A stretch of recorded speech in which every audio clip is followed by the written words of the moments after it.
Okay, we should be live. Good, just gonna check some things real quick. Everything looks to be pretty good. Got my stuff working on the side. Nice. Go over here. And let's use this now, okay. Yeah, it is time officially for the third Friday Night Football game, obviously. And this should be a good one. I mean, it's a very weird one because we're doing a rematch, which we haven't done yet this season, where it's like a traditional, like a legit rematch where it's back-to-back, which is definitely very awkward, but we'll see how it ends up going. It'll be interesting for sure, but I gotta go post this on X that I'm live. There we go. Got that up there. Nice. And so, yeah, just looking at some other stuff on the side real quick.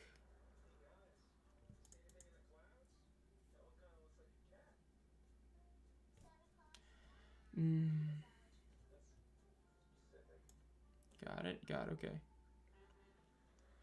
Looks all good there, okay.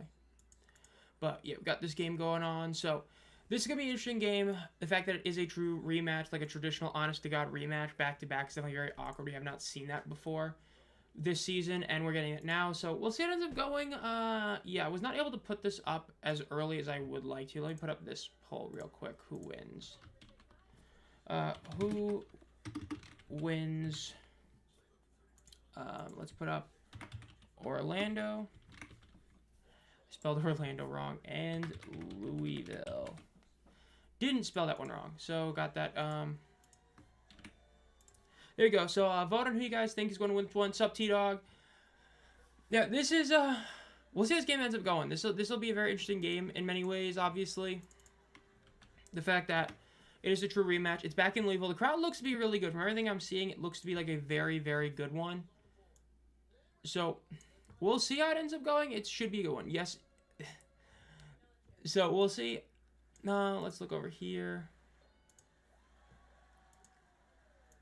Go down here. Okay, blah, blah, blah. Got it. Okay. And put those two up. Sup, Denzel. New post. Got that up. Nice. Okay, there we go. But, yeah, so we'll see how this one ends up going. The fact that it is a true back-to-back is definitely a bit awkward. And like I said, I wasn't able to post any of this stuff as early as I wanted to because of the Tuesday game. It really screwed everything up. Made pretty much everything I posted ended up being like a day or two late, which is not fun, but it is what it is.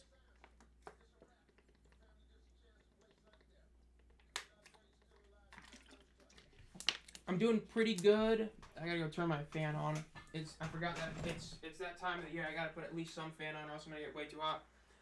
Sort of dreading tomorrow. I'm not looking forward to waking up early tomorrow, but you know, it do be like that. It is what it is. We gotta do what we gotta do. So, like, as soon as this game ends, I'm hitting with the adio good night. I'm leaving because I'm going to bed like as soon as this stream is over. Like, I was debating on not doing it, but I was like, nah, I gotta do it every Friday night. I mean, I've done it every Friday night till now. I'm gonna keep doing it. So, that's the whole idea with that, but, yeah.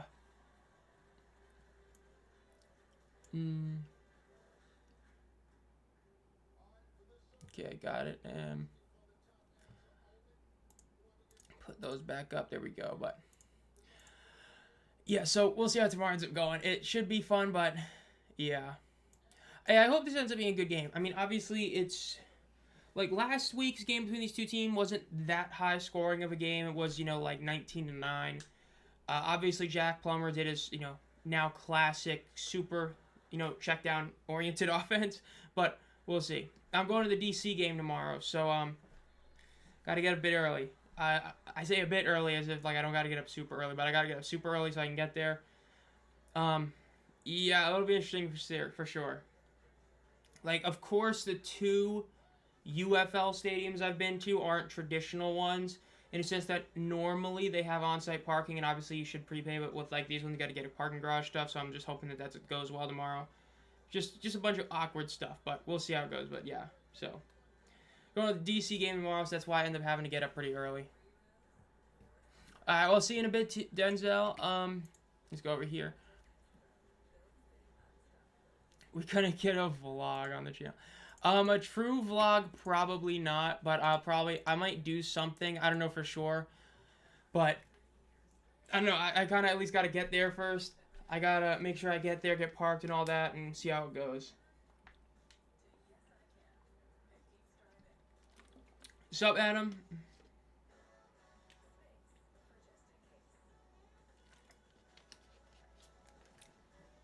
But, yeah, so we'll see how that ends up going tomorrow for sure. Hopefully it ends up going well, but, yeah. Let's see. What's over here? Nice. Okay. Not seeing any new posts yet. Wow. There we go. Oh, nothing. I do not remember seeing who is the starter for this game. I'm trying to see where there's one because I don't remember for sure. I would assume I don't know who's honestly starting this game for Louisville. I'll find it in a second. It's gonna be over here for sure. Okay. Ooh. Oh, it looks like there's an issue with Algoritm's visa. That's actually pretty sad. That sucks, but that's the Columbus. Don't care for this game, obviously. Why is there 2 Columbus ones in here?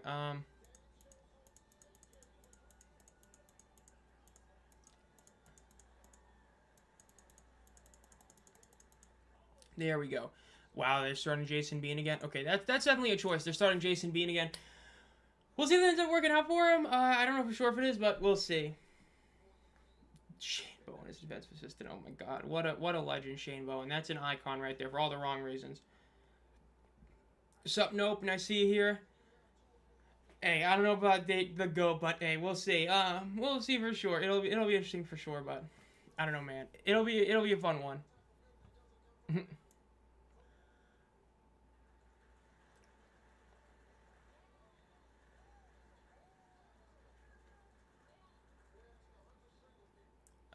Okay. What am I looking at? Okay. Okay, I'm seeing some random stuff. Okay. Okay, we don't really need this right there, but let's see. Anything up here? No, not seeing anything there either. Okay. No tweets that are new yet? Not yet. Okay. Shane Bowen is a terrorist. I'm not shocked to hear that. Yeah, definitely was one of the defensive coordinators of all time last year for sure. Was a pretty rough time for Giants fans, but we'll see. I will say, in terms of something that's a bit shocking, like the reel from 2nd and 6 that we did about the NBA MVP has just been popping off, and it's really just showing that, like, man, there's a lot of people that don't really know ball. I'm just gonna say it. Like, there's a lot of people that really don't know what. Like, I don't know, man. Like, some of this MVP talk is just so pathetic. Like, it's got 37K views on Instagram. That's crazy. 1,500 likes. I'll take that. 200 comments. Yeah, I'm going to just pretend I didn't see that. That's actually insane. That's literally more than everything else combined. Probably tripled. But, hey. I guess it's because you just got everybody complains about their guy should win MVP. And it's like, you know, no one can ever just, like, think logically. Like, I don't know, man, you know. If you're leading in multiple of the biggest stats, if you're efficient and all that, but I guess it doesn't really matter. The play-in, dude. I hate the play-in tournament. I still can't believe this is actually a thing. Like, dude, they're wondering about tanking. Like, you have literally two. I mean, they act like the play-in isn't a playoff. The play-in is part of a playoff, right? As much as they want to say like it isn't, it is. So, like, dude, literally 2/3 of the league makes the playoffs. I'm just saying that's not good. I'm not a fan of that. Like, I mean, seriously, think about, like, the UFL. There's so many people that say that half the league making it is too much. The NBA, literally 2/3 of the entire league makes the playoffs. That's crazy.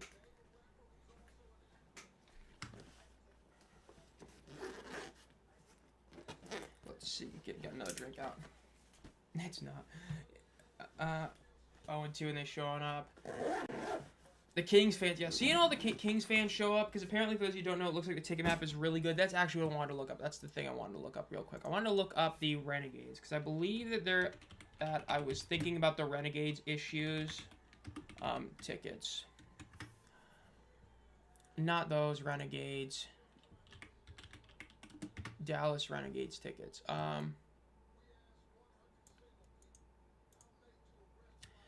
Let's see. So the game in Frisco this week. Let's see how much the tickets are for that game. Accept and continue. 84. Oof. Okay, so that's not bad. That's not bad. Wow, they're listening. They lowered the ticket prices. That's great. They did some of them. Okay, because those were like 80 plus bucks. So it looks like they did lower the ticket prices, which is good for those. Yeah, the ticket map for Dallas is looking okay. Not great, but it's looking eh.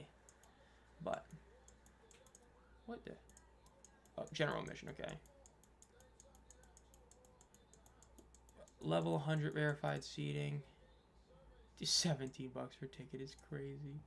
That's crazy. I even say DC is the worst ticket map. I have not checked the DC Defenders one. Let me check that. Tickets. First home game, Audi Field tomorrow. Okay, that looks good. That looks good.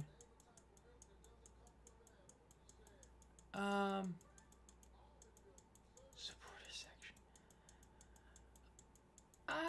I mean, it doesn't look like the visitor side does look pretty weak considering how few tickets are available.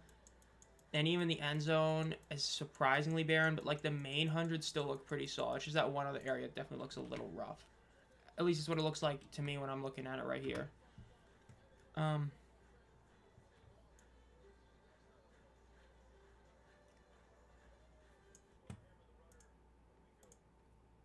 But yeah. 5 new posts, not seeing anything huge. Okay. But yeah. But yeah, I mean 8 teams, so 4 makes playoffs. I think it's okay. WWE, I don't know. I think they're really just grasping at straws. It's pretty rough time for the Fed right now, for sure. It's just not going well for them. Made a lot of bad decisions, and making even worse decisions. I did not understand the Pat McAfee thing. It's just kind of like, okay, sure. I mean, good old Ari Emanuel is acting like he knows the business, which is hilarious. But yeah, not too much I can say about that, other than like some of it's just hilarious. Satan. Yeah, I mean, like I know he's a fan, but like, did we really need Lil Yachty? He's saying.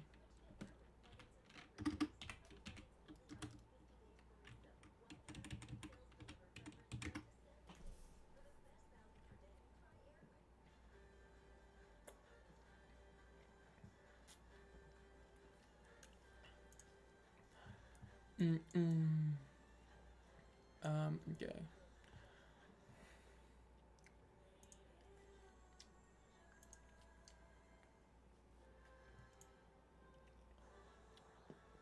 Man, I'm just looking at some of these things and I just don't know.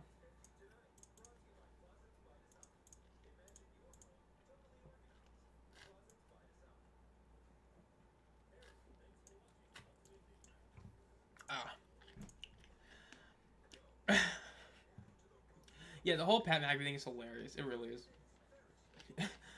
Like, I don't even know what he's thinking. Like, dude, nobody is thinking that. Jim Cornette's something else, dude. He is something else. I don't think I've ever seen somebody that, like, pisses off everybody in such an entertaining way. Like, if you've seen Dark Side of the Ring and you've seen the clip, you know which one I'm talking about. Like, he's something else. He is definitely, like, a one-of-one type of guy. For sure.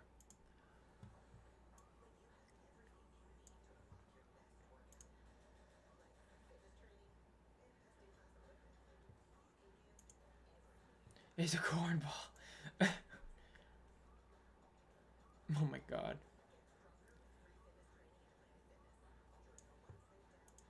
Yeah, he's something else. He's something else. I know that he's definitely a person that's a very controversial topic to some people. I just think it's hilarious.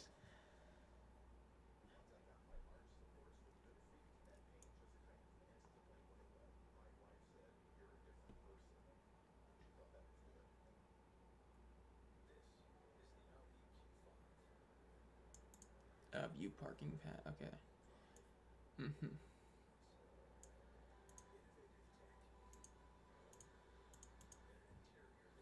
Let's see. New post. Okay. What am I seeing? Saturday. Oh man. I can't wait for him to. I don't know. I hate to see it or say it, but I've got a bad feeling about Roy. I've got a feeling that he's about to blow this Masters lead. He's got like the largest lead, I think, in the 36 ever at a 6-stroke lead, and I've just got that feeling where he's just gonna fall off a cliff. Like, it feels like this is going to be a typical McElroy choke job. I really hope it's not. I just got that feeling that he's going to choke it. I mean, I don't know. We'll see, but like it was something else. I mean, like at the end he was just making every single shot. Like that, like the second to last one he made was such a good one. Tough car, nice to see you here. You gotta love bullying the Kings, showing a little intro package, but Scotty had a bit of a rough day. He like started off bad, ended up like getting back to even, and then he ended up failing the rest of the day. So he's basically out of contention. Like if you're not, I would say at -3, you're probably out of contention. Like even -1 is possible, but I don't see it happening. I don't know. Part of me feels like we might somehow get a rematch of last year's playoff between Rose and McElroy, but we'll see. And the pregame warm-ups. Move down there.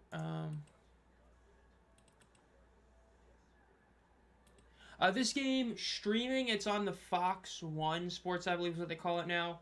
Or it's just on regular Fox on broadcast if you just have like an antenna. So those are the two places that you can go watch it on there. I believe it's Fox 1. I know they changed their name for some reason, but I think it's Fox 1 now, but yeah. See you at halftime, G-Boney. Nice seeing you here for a bit. Be the battles. The puddles is good. Yep, good old Louisville.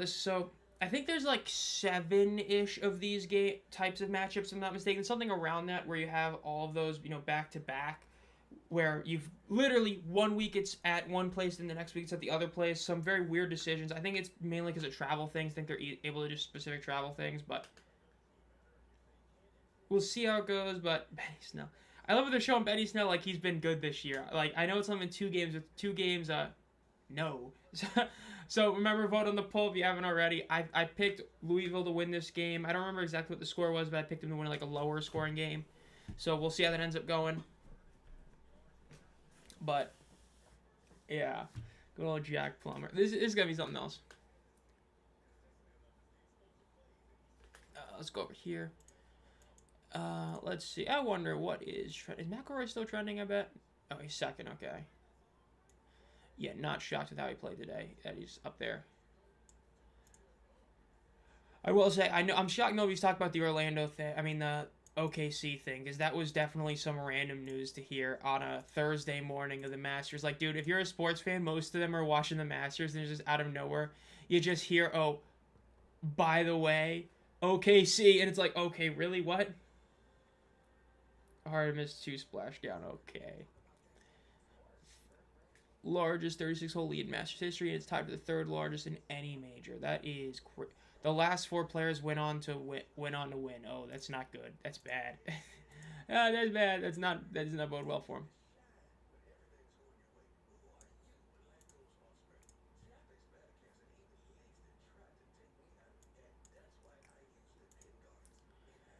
They seriously believe the schedule makers were trying where they made. Yeah, some of these decisions were definitely very awkward ones. I will agree with that for sure.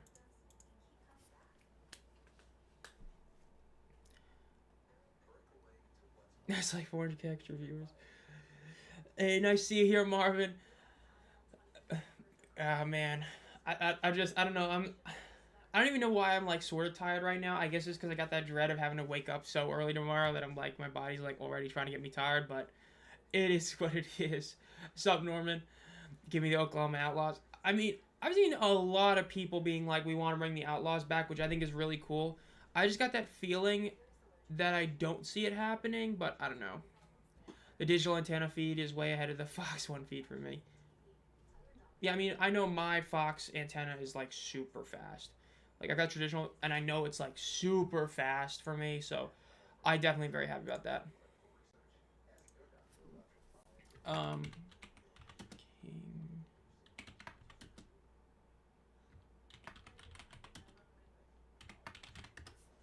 Okay, there we go.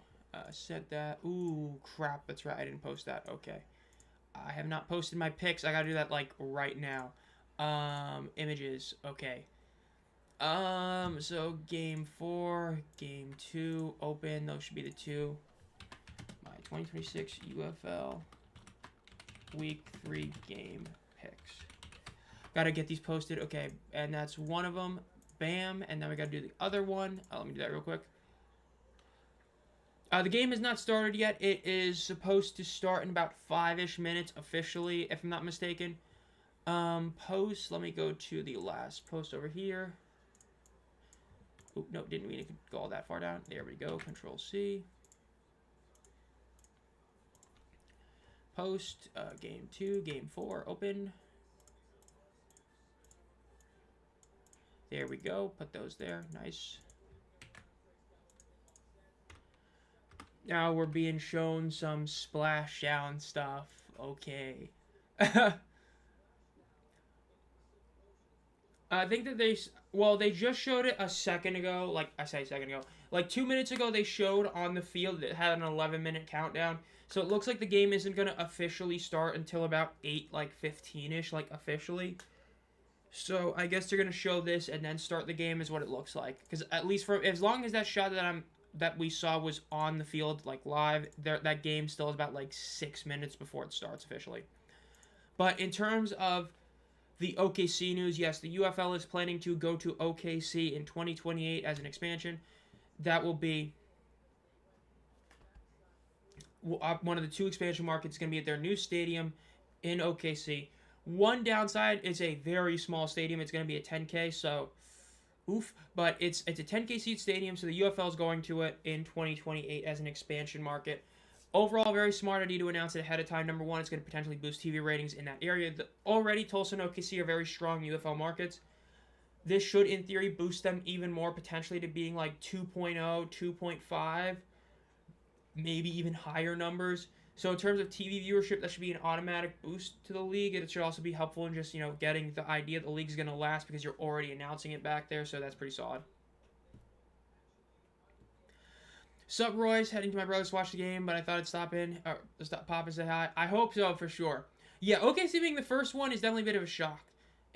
I agree with that. If it is sold out at 10K, it's going to look great on TV. As long as they, do ticket prices the right way, they should, in theory, be able to do it. Because, again, you've got so many people watching the league there. Tulsa is like an hour and a half away, and they've been in the top 10 a couple times. The OKC has been up there. So you got 2 markets that clearly do like spring football. So, in theory, they should be able to pack in at least like 9K per game, which would be really huge for them. But it still is a bit shocking. That was the first market announced for sure. It'll be under construction in OKC. That's pretty wild.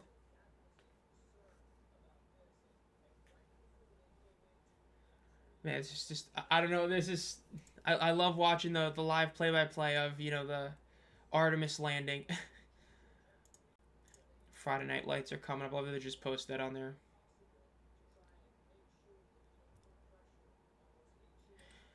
I just figured they're going. I mean, Michigan is still looks to be a total. From everything I've heard, Michigan is still a guarantee as long as they are actually able to get the stadium done. As long as Alumni Field is done in time, they will be back. It's just a matter that they need that to be a guarantee. And once they figure that out, in theory, it'll be like, okay, they're coming back. Because that's like the whole belief of why Nolan isn't coaching is that they're going to try to bring him back for that team. But yeah, no, it'd be hilarious to get a good viewer for this. I know the FS1 number reportedly came out. I know it's like, reportedly, but reportedly was like 160,000, which was bad. But, yeah, Tuesday game, yikes. But this should be helpful. We'll see. Eventually, for sure. I don't know why, for a split second, I thought you guys were saying touchdown for the actual game. I don't even know why that got me.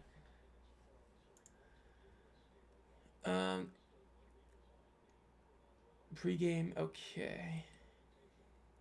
Showing some random stuff. I love that. Please don't make us miss kickoff. That's great. Yeah, week 2 was it just I mean, it was a week. I don't know about that. In terms of the games, it was good. You had a couple good games, even though the second half was not great. DC Columbus was a fun game. Stallions versus Gamblers was an awesome game.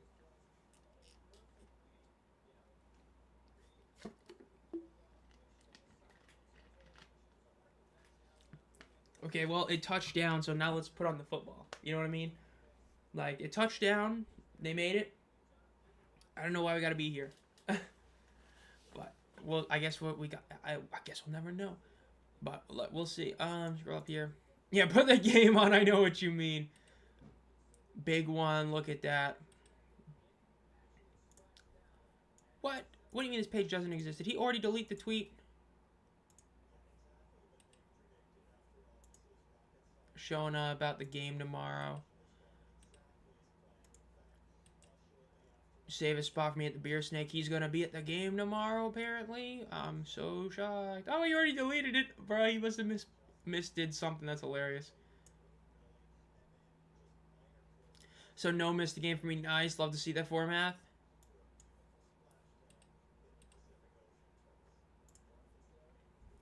Good old Rapolo put a tweet out and wasn't even right. That's great. Fox has decided to delay the kickoff for splashdown. That's so bad. Bro, I cannot deal with this. I need this game to start, bro. I need to go to bed. But, well, I guess we can look at the odds right now, showing the 3.5 point spread, which I'm not shocked at. Honestly, like, it sounds about right because normally you give like 3 points for the home team. You assume that's going to be a closer game. It's going to be more defensive because of the fact they, just played each other. So it does make sense that it's only 3.5, and the game is being put on. Let's go. Love to see that. Lynn Family Stadium. Man, what an angle showing right off the highway. That's an angle right there. They showed the touchdown on there. That's great. That's great.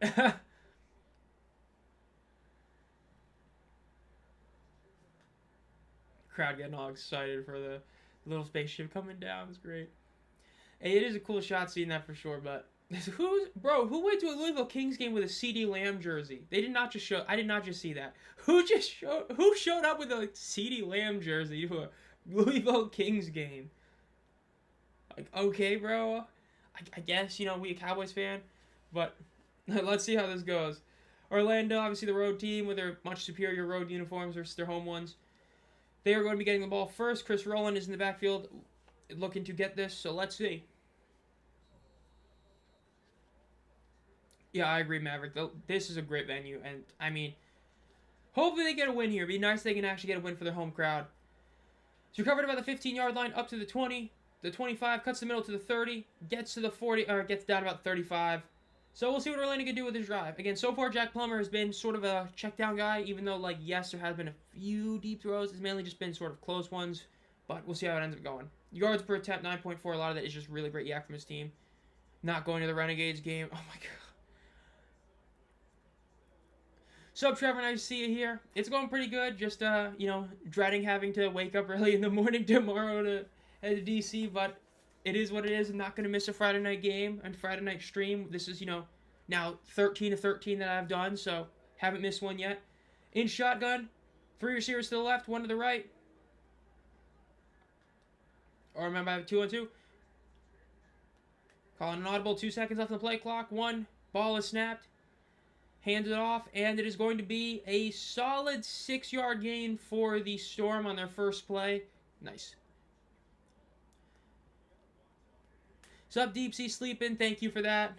Going to the game at 26 in Dallas, dude. Nice. Trevor, hope you have a great time. I know it's going to be very...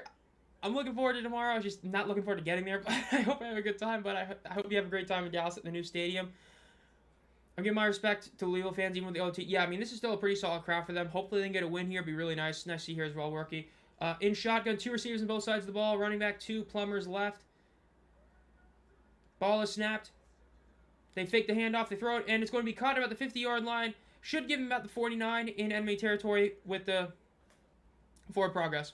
Sub Weedy sucks. The 2 new markets are the worst teams. Yeah, the fact that the 2, super successful home markets ended up having the 2 0-2 teams is rough, but hopefully Louisville can get a win here. We'll see. Gotta work at 8:30, but every ball. Gotta love it. Good old Houston. First and 10, 3 receivers to the left. I mean, hey, they win this week. Maybe we look at a decent crowd. I'm just saying. They fake the handoff. Plummer's going to run to his right, and he evades the first guy to end up getting about 4.5 yards in the carry. That's so UFL. It really is. It really is, honestly. It's classic, dude. You get 2 markets that have these great home openers, and the 2 teams are 0-2 only in this league.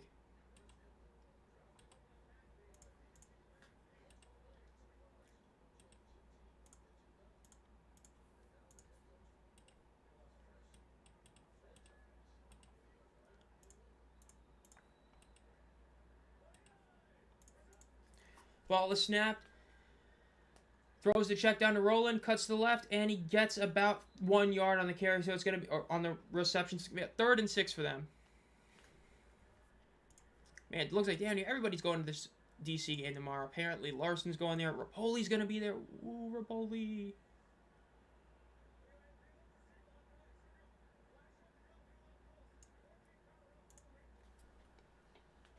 Third and 4. Columbus ain't showed up, man. 3rd and 4. 2 receivers to the far right. 2 to the left. In shotgun. Ball is snapped. They hand it off, and he gets tackled down for about a half-yard gain, if that. That was already a pretty long 3rd and 4.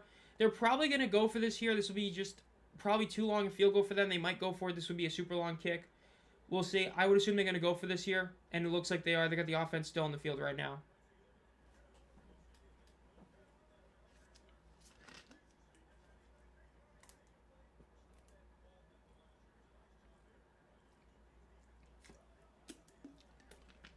$12 minutes left in the first quarter. 3 receivers lined up to the left. It is 4th and 3. They're at the 42-yard line. Let's see if they can get this ball. Snap, looks to the left side of the field. Throws it over the middle, and it is caught. Looks like it was caught. It was a bit of a high pass by Plummer. Not like the worst pass, but a bit of a high one. But he was able to catch it after tipping it. So, yeah. But we'll see. Not going to D.C. I don't know. I'm kind of shocked that so many guys are going. I don't know. It'll be interesting for sure to go there tomorrow. Hopefully it ends up being a pretty good time, but it'll be interesting. But yeah, I see what you mean. Oh yeah, that's definitely a catch. Check down Merchant strikes again. Ooh, there's a Louisville Kings player down in the field right now. 11 minutes and 38 seconds left in the first quarter while we're going to TV timeout for the injury. So injury timeout. Check down Charlie, dude. Gotta love it.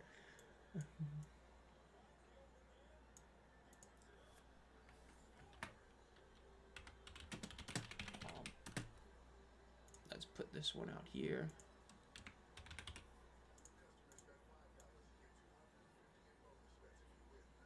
Who's going to DC Defender game? You mean the DC Defender game? I'm just saying. Not trying to be that guy, but I'm just being that guy, you know. What's up, Steven? Hey, speaking of late, man, I gotta be going to bed late, dude. I need to go. Hey, we do what it is. But yeah, nice to see you here.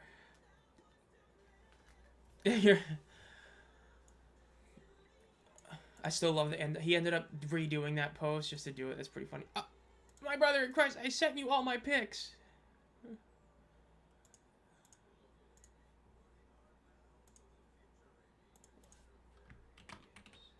Bruh, good old Mike putting the wrong thing up there. Not that Mike, a different Mike. Let's go up here. Good lead-in. I love that. I see people talking about the lead-in as well on here. That's great. I mean, it's true, but you gotta love it.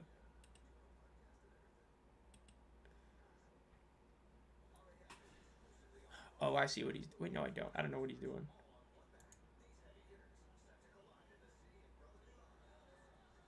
What the heck happened here?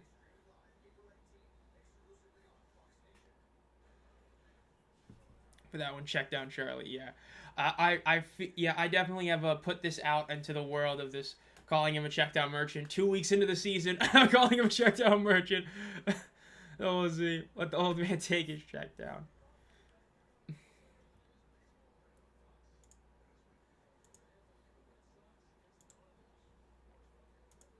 The UFL just posted that. That's great.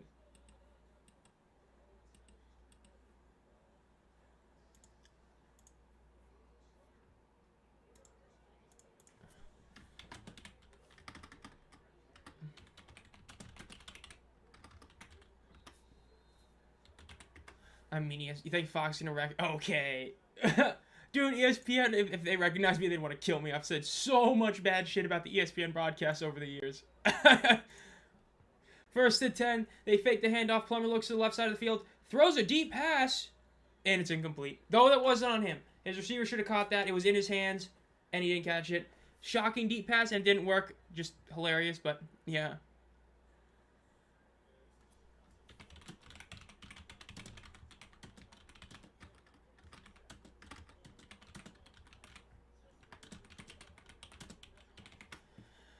Little ESP. When he throws deep, it goes bad. Checked out.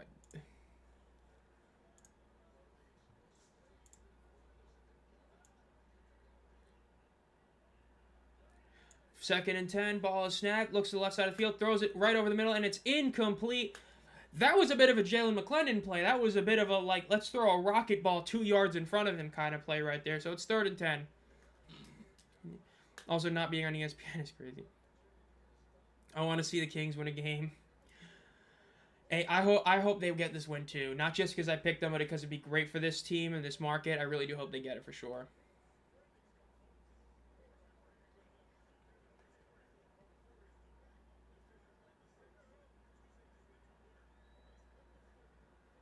In shotgun. Motioning, rolling from the left to the right. They pitch it to him right in front, and he gets about 7 yards. The check down Merchant strikes again, and that's going to be a pass. 4th down for the Storm. Let's see if they can convert this. They might kick this one here, I would assume. You know, just take 3 points in the first drive, especially because these games have been low scoring for them themselves, obviously both against Aviators and against the Kings last time. If this isn't, I would debate. Let's see. Kings and Aviators got to win for them. Yeah, for the markets for sure. Oh, they're going for this at 4th and 4. They're going for this. Okay. Hey, you do you, man. Let's see if they get this. In shotgun, motioning, rolling from the left to the right. 2 receivers on both sides of the ball. Plummer looks to the right, looks to the middle of the field. Throws it deep over the middle, and it is going to be caught for a big gain in the first down. Wow, good play, but there is a flag. Let's see what this flag is. Got to see what this flag is.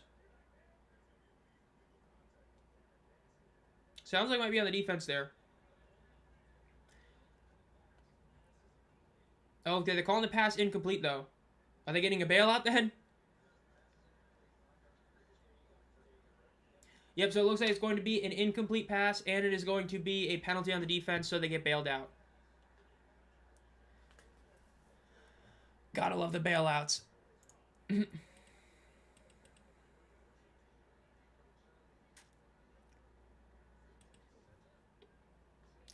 Yeah, illegal contact.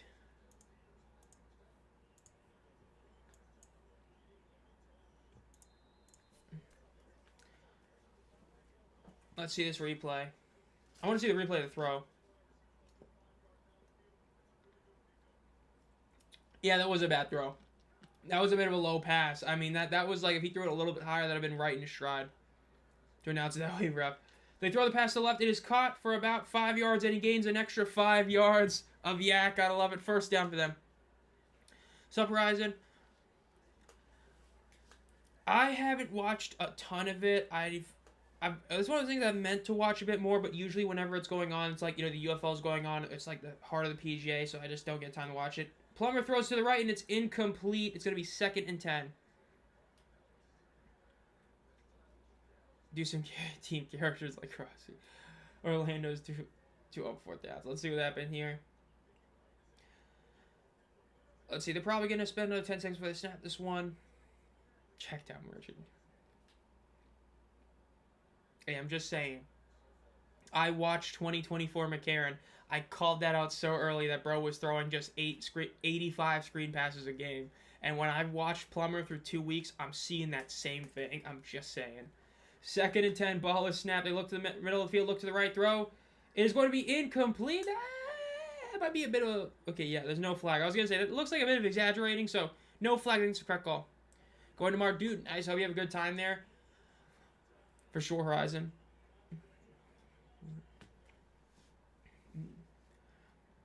Good old Plummer.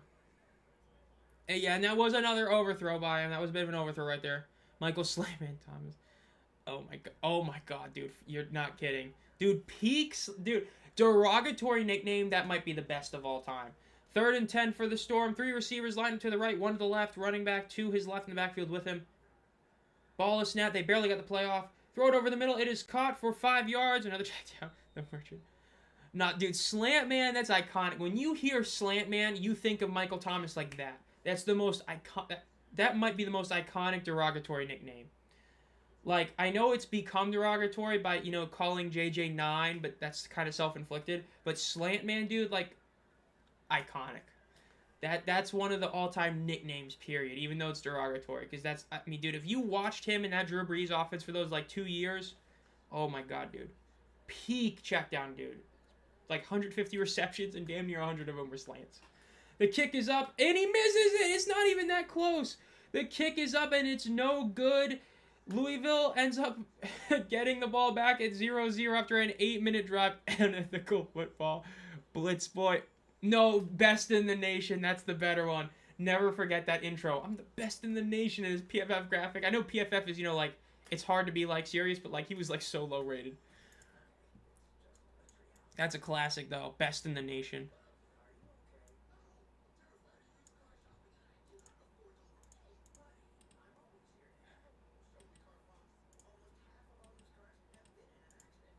Color matchup in this key.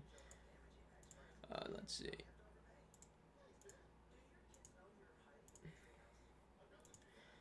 Hopefully Louisville remains plumber-wise. Dude, I'm just saying, that's another drive, and it's a lot of checkdowns. He had the one deep pass that got incomplete, but yeah. He's been stopped. We have compromised and put a permanent end to check down Plummer. That's a hard end to kick at. Hey, it is, but man, that wasn't super long a kick. That was definitely a bit of a rough one for sure, though. Yeah, I mean, the thing with that Maverick is the fact that, this isn't a traditional, you're playing a team quickly. In the NFL, it happens every year that, especially at the end of the year, it's almost a guarantee that you're going to have at least, 3 instances of week 16 somebody playing, let's say the Panthers playing the Buccaneers, then week 18 they play the Buccaneers. But to play, literally back-to-back is insane for football. So it definitely is going to make this a very intriguing game. That's why I thought it was going to be another low-scoring game, because these two teams are already basically based on defenses playing better than their offenses, and they're playing against each other back-to-back. Man, I really would be stunned if there's more than 40 points scored in this game. Hey, I might see you there, Game in Combat. I'm heading to the DC tomorrow's game as well. But yeah, for those of you who don't know, Nolan Henderson's been dealing with an injury. Talia might end up being the starter for Houston, which would be pretty crazy.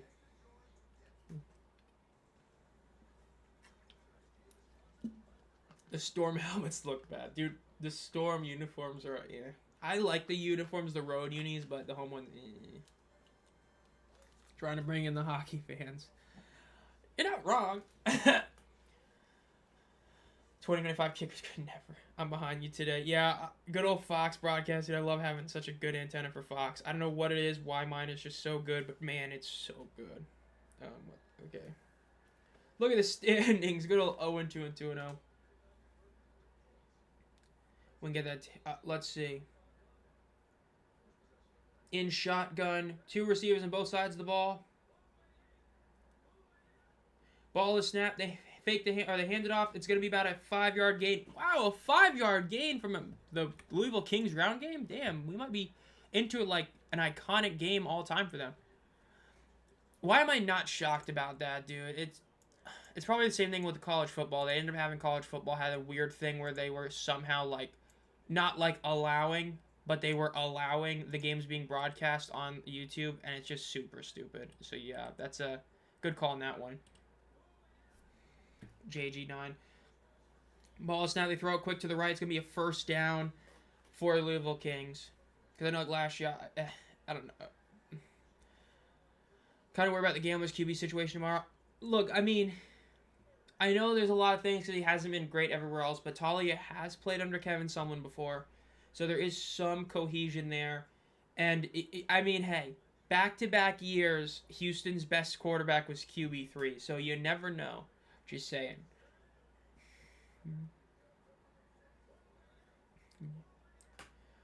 Ball is snapped. They fake the handoff. They throw it. It's going to be incomplete. If buying isn't owning, then pirating isn't stealing. Honestly, not based. Honestly, based. Because it's so, dude. I love when you can only buy a game digitally, like Poketopia. I don't have a Switch 2, but, even if I did, I don't know if I would buy it just because of the fact that you can't even buy it physically like mine. Something I thought I'd never see. Yeah, definitely pretty wild. 2 of the 4 UFL play-by-play streamers whopping like fours, like Rising Rhino, us, and I think there's somebody else I'm forgetting, like NFL Nuke Ops, but like literally like 4 or 5 people. 2nd and 10 for the Kings. Ball is snapped. They fake the handoff, rolls out to the right, throws it. It is going to be incomplete, a bit high, but it was in both of his hands. Wasn't able to come down with it. 5.5 minutes left. 3rd and 10 for the Louisville Kings.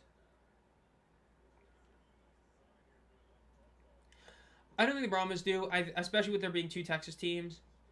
So I think that what is going to end up happening is it's going to be the Panthers. That's the like most like obvious one is that they're going to return. I think that is what ends up happening, but we'll see. Chandler Rogers, I believe, is still the backup for the Kings. He was last week, and he actually got some game time, so I believe he is for sure this week as well. 3rd and 10. They are able to punt. They have not crossed midfield. Ball is snapped. They look to the middle of the field. Getting pressured. He throws deep to the right. His man has beat it. It's caught for a first down, and then some. It's about the 40-yard line in opposing territory for the Kings. First down, massive play right there by Lucky Jackson. Again, had a great week 1. Looked incredible. And look at that. Was a great pass right there. Huge ball for them. Love to see that. Yeah, he just completely burnt his man. There was no safety covering him over there. Oh, my bad. That was to the 30, not the 40. That was all the way to the 30. Incredible play for him right there. Man, great play. Good old Lucky Jackson. Yeah, this is so awkward. Like, my Fox thing on the side is, like, so far behind me compared to the ESPN one. This is great. They snap the ball. They fake the handoff. Gets pressured. He's got to throw this away, and he gets taken down. That's going to be a big sack. Depending on exactly where they say he was forward progress getting touched, it's going to be anything from, like, a 5 to a 15-yard loss right there. Definitely really rough. Yeah, nope, that comment did not age super well. Immediately takes a sack that he really shouldn't have taken. Like, yes, he got pressured. Yeah, throwing away would have been risky. Yeah, I put everything back. I have back everything. Jeez. At least he didn't fumble it. I will say that. At least he didn't fumble it. It could have been worse. It could have been worse. Gets pulled down. Yikes. Oh, he's down right now, looks like. Yeah, he is getting checked out. Looks like he's being brought back up. We'll see if they end up putting Rogers in. Another TV timeout. 4 minutes left in the first quarter right now.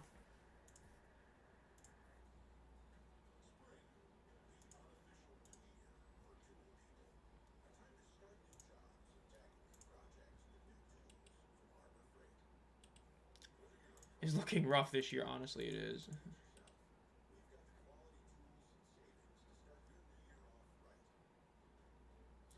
Oh God, McElroy's all right. I know what can happen around here, good and bad. Yeah, Roy, you're choking this week. Dallas looked like the fakest Vipers. Oh my God. Hey, it wasn't good. It wasn't good. But you know, if the tickets are low, you know they don't do $80 again for some reason. It should be fine, but we'll see. I'm just shocked they have 3. I forgot with the schedule. Like I remember that like Birmingham was until week 4, but I forgot that Dallas literally opened with 3 straight home games, which is a choice for sure. Like I've said, like whenever you like back-to-backs are fine, but when you're doing like 3 in a row or God forbid 4 in a row, like your attendance is going to be hurt a bit because a lot of people aren't going to be going to each one back-to-back like that. So it definitely was a bit shocking to realize again that wow, they really are doing 3 straight home games, and the fact that one of them's on a Tuesday, oh my God, definitely wild.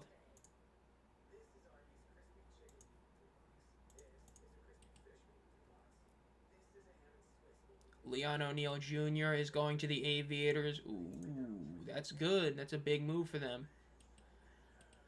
Maybe that could, the only thing is, that's a DB.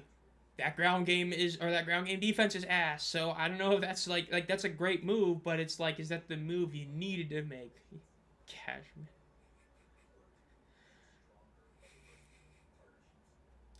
I think Inaz's number was like around 6K. I think it was technically a bit less than the Vipers, who I think literally had like 6,066 almost every single game. Like I think it was literally within like 100 or 200 every single game. But yeah, dude, Cashman was a worst stadium to look at. Looking at Cashman, oh my God, that was terrible. Bean is on the sideline. It's not looking like he's out, but you never know. You've seen that happen sometimes where a guy will be on there and he'll end up being out anyway. Ankle rolled a little bit. He kind of fell awkwardly, but it looks like he's going to probably come back in. They're going to do at least one snap here with Rogers in. Let's see. 2nd and 21, so they're going to lose 11 yards on that play. May have brought 6 season tickets, but mostly didn't make it. Cashman was a vibe in all the wrong ways. They do a delayed handoff, and as you can predict, since it's the Kings' ground offense, it went a net whopping -2 yards. Like, bro, ain't nobody scared about this Kings ground game, dude. I swear. 3rd and 22. Bean is coming back in. It looks like. Nope. Still Chandler Rogers. They can't punt. It's 3rd and 22. They got to get at least 10 yards here. In shotgun. Motion, got 2 receivers to the left, 2 to the right. Ball is snapped. Looks to the middle of the field. Getting pressured. Throws the check down, and it's caught for about 7 yards gain. Not a bad one. They could kick it here. This isn't a super long one. We'll see. At least off the top of my head, I do not know who that is. Throw it in. 4th down. You should punt in here. This is only like a 40. I say only, but this is like only like a 40. Yeah, they're going to kick it. That's a smart move. Especially because Orlando missed one. If you can make it here, it's pretty good. 6-point swing. You'll gladly take that. Where the makeshift announce position was it swaying. I want to say yes. Like, I wouldn't be shocked. I don't remember for sure, but I wouldn't be shocked. 51-yard field goal. Let's see if he can make this. Kick is up. It's looking good. It's drifting, and it's good. 51-yard kick is good. Louisville is up 3-0 with 2.5 minutes left in the first quarter. Great drive right there. Mainly that Lucky Jackson play really bailed him out. That was not looking like a great drive outside of that, but you got the missed field goal. You ended up putting up points. 6-point swing for you if you're the Kings. Love to see it. Next kicker, I don't know about that. I just watched a certain guy on the Gamblers go essentially 6 for 6 on kicks. Just saying.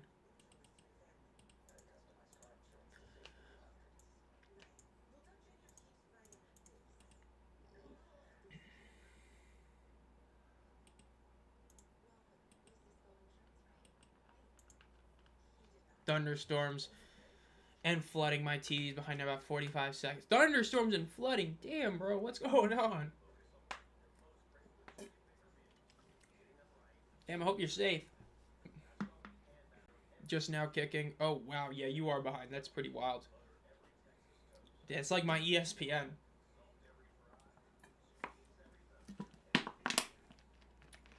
I genuinely still don't know how I feel about the no punt rule. Like, I really don't know if I really like it, don't like it, or what my feelings are. And this is, like, the only rule for, like, the UFL, USFL, or XFL I've really felt that way for, where I really, like, don't have a strong opinion either way.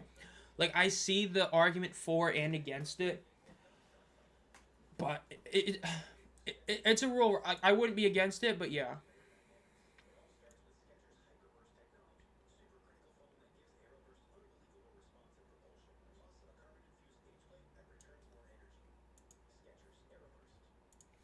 New post. Okay.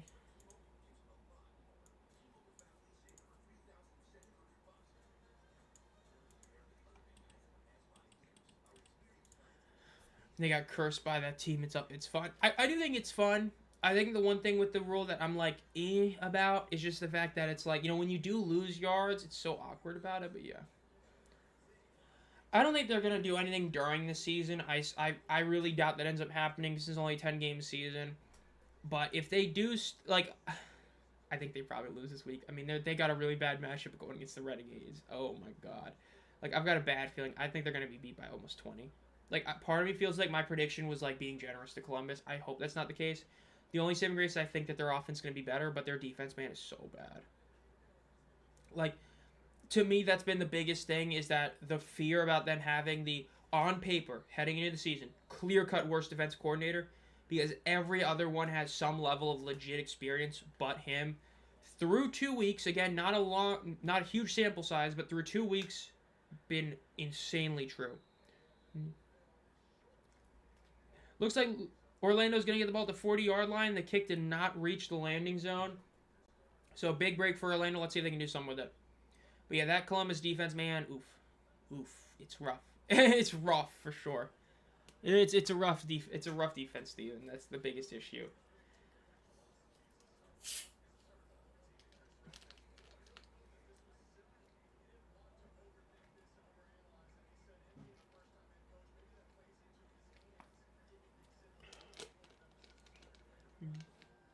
Ball snap. They quick throw to the right to Roland. Gets 5, 10 yards, 15, 20, 25. Gets almost 30 yards. Goddamn check down Merchant. Throws it literally 2 yards in front of him, and he gets like 30 yards in the play. God, fucking check down Charlie strikes again, bro. Let's see. 1st and 10. After the huge gain, they're at almost the 30-yard line. They're at the 32-yard line in Louisville territory. Jake, but the game was gonna cook it. But the setup isn't good for the Gamblers. Ball snap. They hand it off to the left. And he gets tackled low. He's going to be down at the 31-yard line. Hey, I think it's going to be a fun game tomorrow. I really do think it's going to be a higher scoring game. I think that both these teams are teams that do not have necessarily the best defenses in the league. I think the fact is when you look at, like, Houston got to the red zone a bunch of times. And I do think that Birmingham's defense, at least to me, looks to be about the same, if not better. So if you just have, like, a little bit better red zone offense, you could easily put up 30 points. And I think that DC's offense is just going to smoke the Gamblers' defense to a degree. So we'll see, though. Excuse me. 3 receivers to the right. Running back to his left. Ball is snapped. They delay handoff. Plummer's going to run to his left. He evades the tackle. He gets the first down. He goes out of bounds at about the 19-yard line. First down, Jack Plummer. Gotta love it. He just evaded the one sack with the most basic move you'll ever see, running a different direction slightly. Look, he did a little stunt move, and he got him to bite. That's great. And he got the first down. Good old Jack Plummer running the football, bro. Man, I still can't believe I'm watching this dude play. I remember watching him for the Panthers in the preseason, being like, oh, man, this guy ain't making it. He didn't. Ball snap. They hand it off. Cuts to the right. Gets to the 15. Gets to the 10. Keeps going. It's about 3 extra yards. Going to be down at about the 8-yard line, 7-yard line. Going to be 1st and goal for the Orlando Storm. Going to have one more play at least within this first quarter. But we'll see. Check down, dude. Scramble. Yeah, should only have one more play for this quarter. If they snap it, soon we'll have 2, but it looks like it's just going to be the 1. So let's see. Can they get a touchdown here? Ball is snapped. They pitch it to the left. Cuts up the middle, and he gets down at literally the line of scrimmage. Might be like a half-yard difference here or there, but that should be down about the exact same spot. 2nd and goal. Should be going into the second quarter now.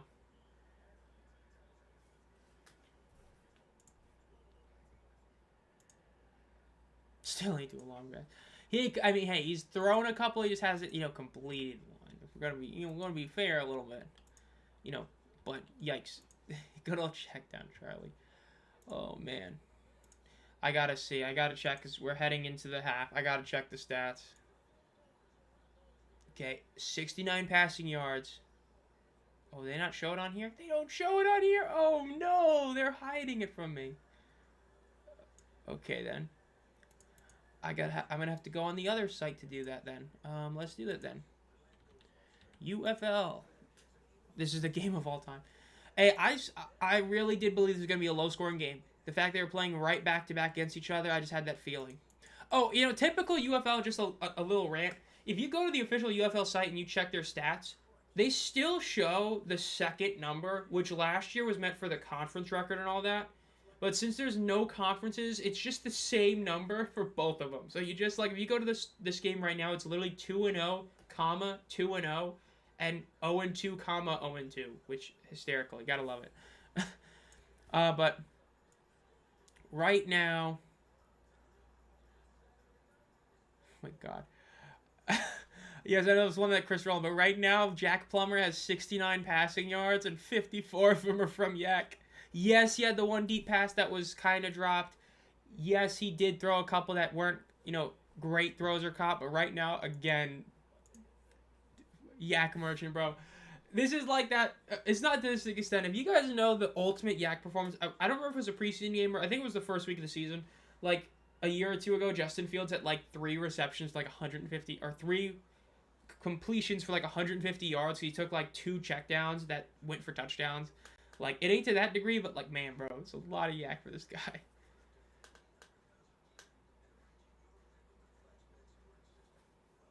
But we'll see.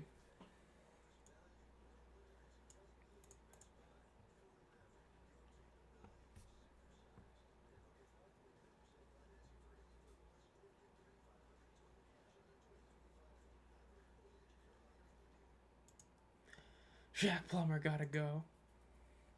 We hating on Jack Plummer.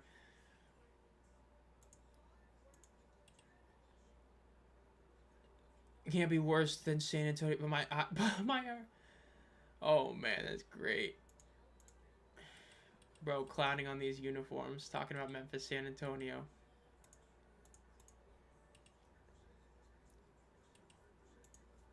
Dude, just, oh man. I know it ain't gonna be seeing it, but I gotta see. Dare I say we're trending? I doubt it. I mean, hey, Artemis 2 is trending. We're kind of trending. Kinda. We were broadcasting that. It was in the stadium. I guess so. Gotta love it. New post. Okay, there we go. Jack. Bristol on Sunday. Yeah, I'm sorry, bro, but Sunday I've got UFL. I've got the Masters. I'm sorry, NASCAR. I might put on the very end, but probably not because the Masters is gonna be on. I'm gonna be streaming the game. Like, come on, man. Let's see what they can do here. 2nd and goal for the Orlando Storm. They are at the 8-yard line. Ball is snapped. They fake the handoff. Quick throw to the right, and it is batted immediately. Going to be 3rd and goal for the Storm.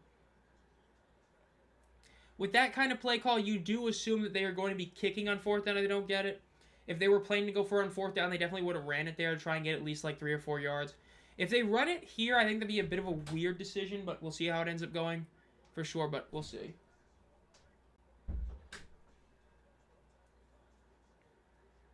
Third and goal.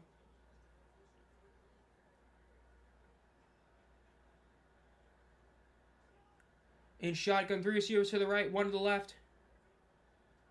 Ball is snapped. Looks in the middle of the field, rolling up, running to his left. He does a little pitch throw, and it is caught by Chris Rowland for the touchdown. Dare I say that looked a little homey, says Chris Collinsworth after the play. Touchdown, Chris Rowland. Storm is up 6-0. Just DVR the race. Oh, I don't know about that, man. I'm probably just going to look up who won. Like I said, I might put on the very ending, but definitely going to, Masters and UFL, come on. Hey, you got to love it. Unless McElroy is literally up by like 7 at like the very end of Sunday, because then he surely won't blow that lead, but we'll see. Yeah, that was a nice play by Plummer. Threw a little, shuttle pass kind of thing for about 7 yards, got the touchdown. Let's see it. Let's see if they make this extra point to make it 7-3. Kick is up, and it is good. So 7-3.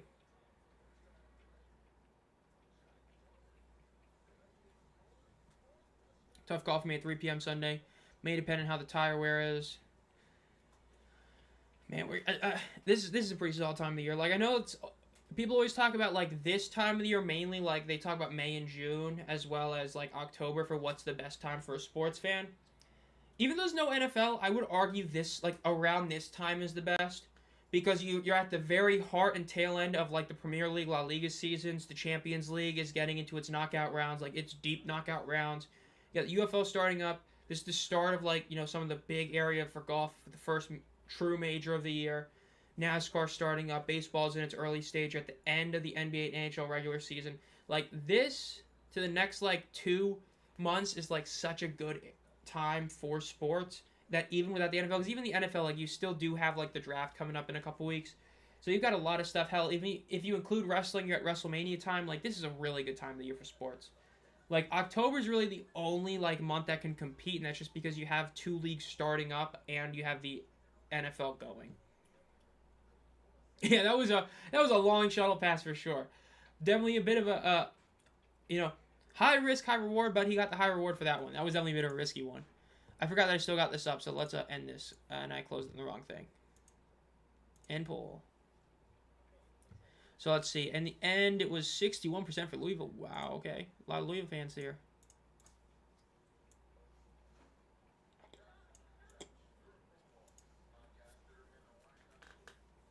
Josh Hart. Good old Knicks.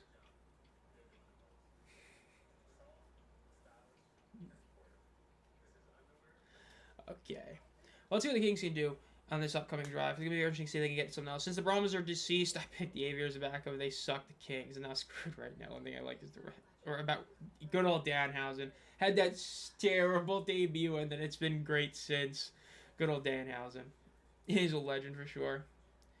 I do hope they get him on the card this, for next. I think it's literally next week. I hope they get him on the card. That'd be kind of criminal if he's not on it, but we'll see. Get him and Kit Wilson on it, because why not? Make it a fun time. But yeah, the Kings and the Aviators. Through 2 weeks, yikes. Yikes of a two-team choice. Had 2 teams to pick, and so far they've both been bad. Look at that, they're showing the OKC thing on the TV. 2028 spring, UFL going to OKC. Love to see that. Mike Rapoli being interviewed by Jake Butt. Good old Mike Rapoli. He just teleports and shows up at all these UFL games. In 3 weeks, he's been to more games than The Rock and Danny Garcia combined.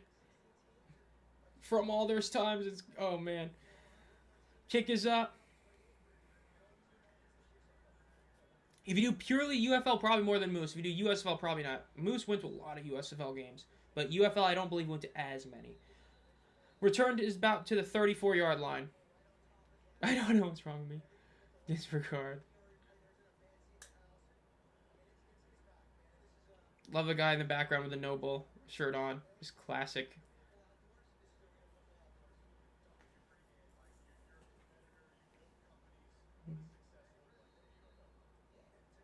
Our owner for real.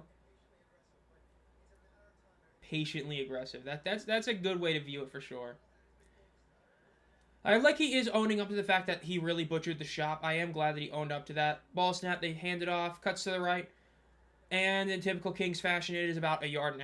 But yeah, that honestly, respect to that he admitted that, like, he botched it. Because, like, respectfully, this shop is awful. Like, if you want jerseys, just go to Collectible Exchange and just go buy a 2020 XFL team issue jersey. Like, the official shop is so bad. Because, like, it really wasn't that bad last year. Like, people will complain, but it wasn't, like, that bad. The fact that you built it from the ground up, used a ton of AI for it, put hats on the shop that you can't even buy. Oh, my God. It's been such a bad job. But I'm glad he admitted that, like, it sucks. I respect that. Check down is thrown up to the 40, up to the 45. Gets taken out of bounds by the 48 on the screen pass. 1st and 10 for the Louisville Kings. Sup, Rick? Yeah, if you want a hat, you got to show up to those games that have to give away. That's about it. Yeah, I really hate that people are bringing that up as well. Like, they have said since he joined that we're going to add 2 teams in 2028. Like, he clearly saying it's expansion. I know part of it's because they act like this was expansion doing this. But, like, I agree, format. I hate seeing all these people being like, well, is it really relocation or is it expansion? Like, it's expansion. He's been saying for, like, literally 8 months now. 10 months now. This was 9 months. They they hand it off. Makes a nice move. Ends up doing a really good cutback moves. Gets about to the 48-yard line. Going to do about a 6-yard gain. But, like, it is expanding. So, we're going to get 10 teams in 2028. So, we'll see. Yeah, I mean, the Dragons jersey. Like, you can literally get team issue jersey on there for, like, $60, $70. Like, you'll pay less than $100 all in, shipping, tax, and all that. And you get a team issue jersey. Or you can shell out an extra, like, $25 and get a game issued one.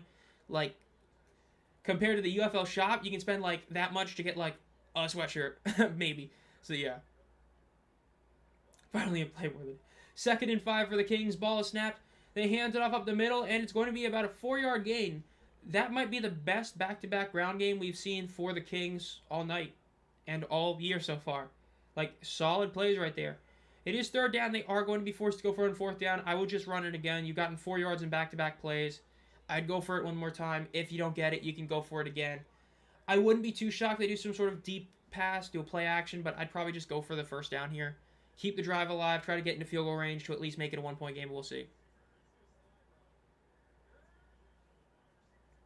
Motioning a receiver from the left to the close left, ball snapped. They fake the handoff. He throws and he completely whiffed the throw. He was rolling out to his right. His man was completely wide open. Nobody was within 2 yards of him, and he just completely overthrew him. 4th and 1. Let's see what they can do in this next play. 11.5 minutes left in the 2nd quarter.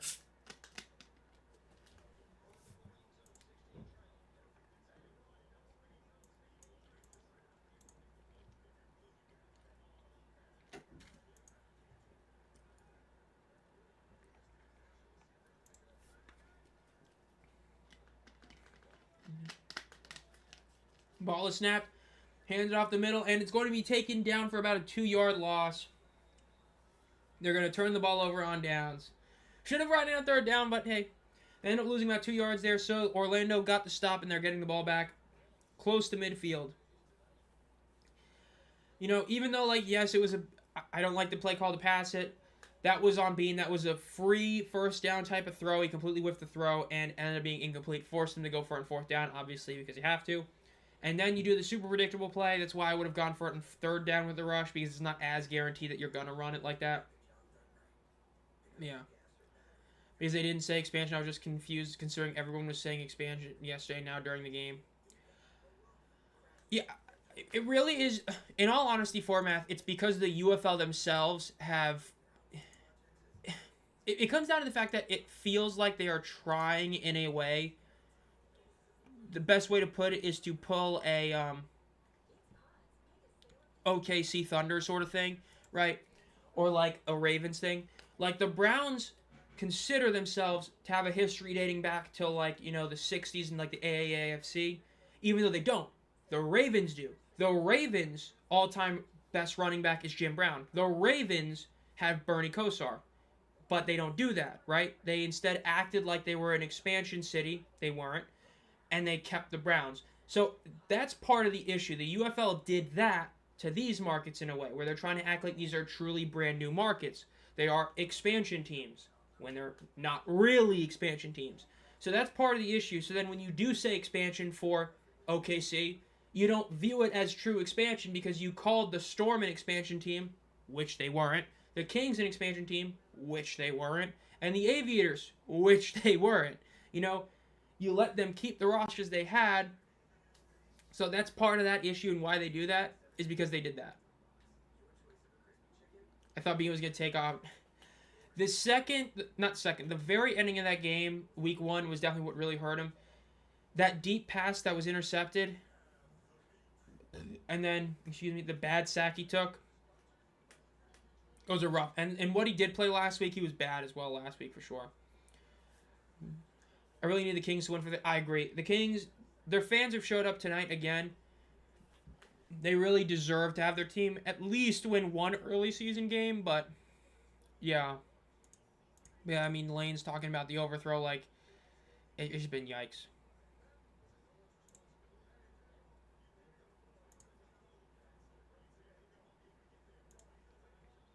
Great stop by the Storm. Yeah, it was a great stop. The good old Kings didn't do anything.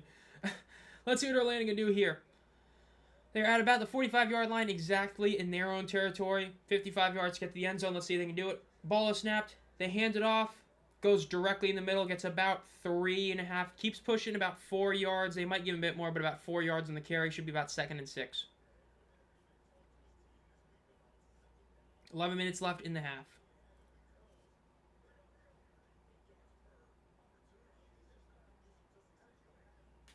Second and 6 now for Orlando. 10.5 minutes left. The Kings win here would be helpful. It definitely would, because if they can get, a win back, especially at home, that'd be huge. Because it's a lot better to win at home, obviously, than on the road. So they definitely need this win. 0-3 would be rough. Ball is snapped. They hand it off, and he's going to be taken down at the line of scrimmage. So it's going to be about 3rd and 6 for them. If a pick 6 this drive, it would be pretty funny. That would be pretty great if it was a pick 6 out of nowhere. I mean, it wouldn't be, super shocking with how Plummer plays, but we'll see. Because if you are doing these checkdown plays, the one biggest risk with checkdown type of plays and screen passes is that if it does get intercepted, it's a touchdown, right?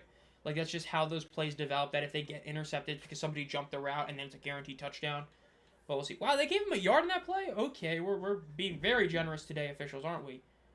Giving him a yard for that? Sure, buddy. 3rd and 5 for the Orlando Storm. They are still able to punt. Ball is snapped. He fakes the throw, rolls out to his right, and he fakes the throw again. He throws it out of bounds. Should obviously be punting this. You have not crossed midfield. You can punt this. So, yeah, they are going to be punting this. Smart move by Orlando to punt this. And pin Louisville maybe within a very bad situation. We'll see, obviously, because remember, you can't exactly do a coffin punt like you can in the NFL. So we'll see exactly how that works, but yeah. 6 new posts.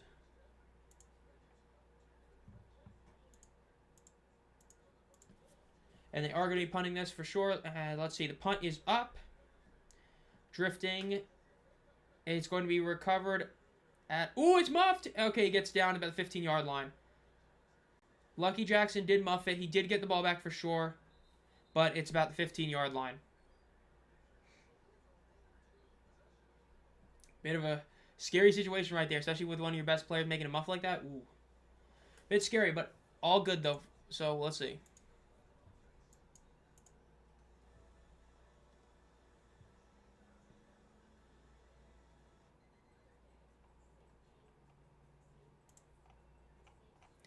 Near disaster. That would have been insane. That would have been crazy if that was actually muffed and they got the ball back. Oh, my God. That would have been a holy bailout moment, but they got a bit lucky there. You know, Lucky was a bit lucky that he was able to get back on that because that ball bounced like a different direction. Oh, that would have been yikes for them, but they got it.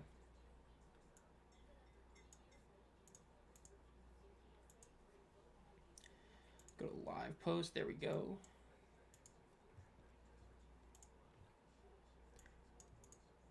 One new post. Okay, we're just replaying that.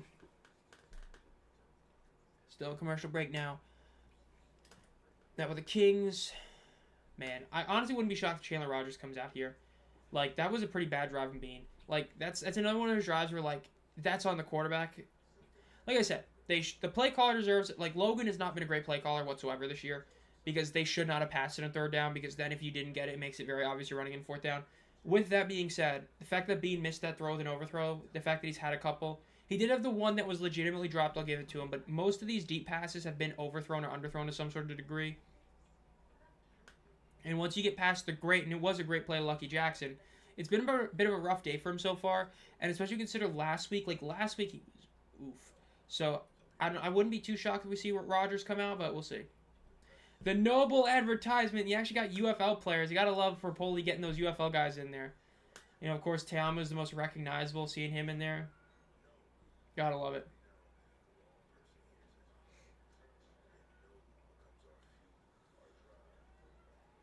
Showing the Jojo Chiller interception that's diabolical.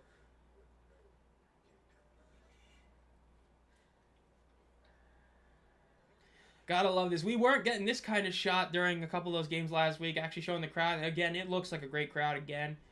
Probably going to be another... I assume it's probably going to be 11K. It's my gut guess is about 11K. Might even be a bit more, but we'll see. But it looks to be another really solid crowd. Play calling doesn't seem that awful. Execution, on the other hand. Yeah, Jason Bean, Benny Snell, man. This offense, it's diabolical so far. Good old Jack Plummer.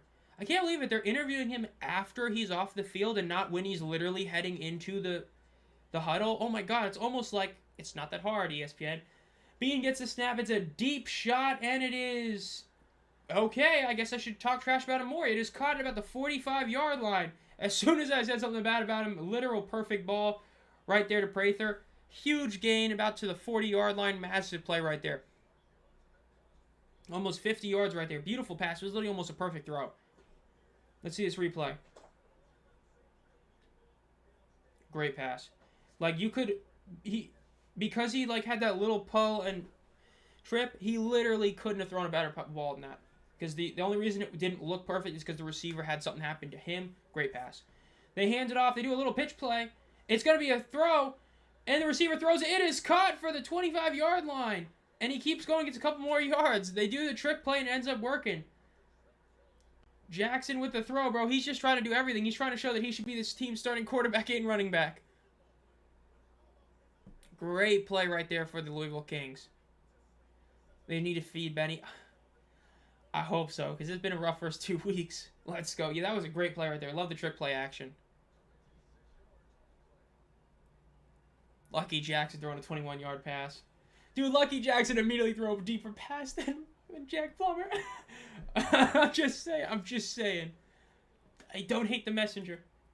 And there is a Storm defender down right now. We're going to be going to a commercial break, it looks like, for the defender.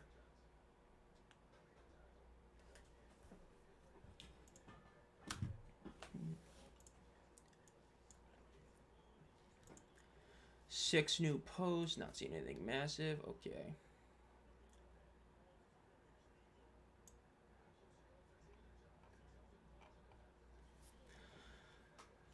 First and 10 for the Kings. 8 minutes left in the first half.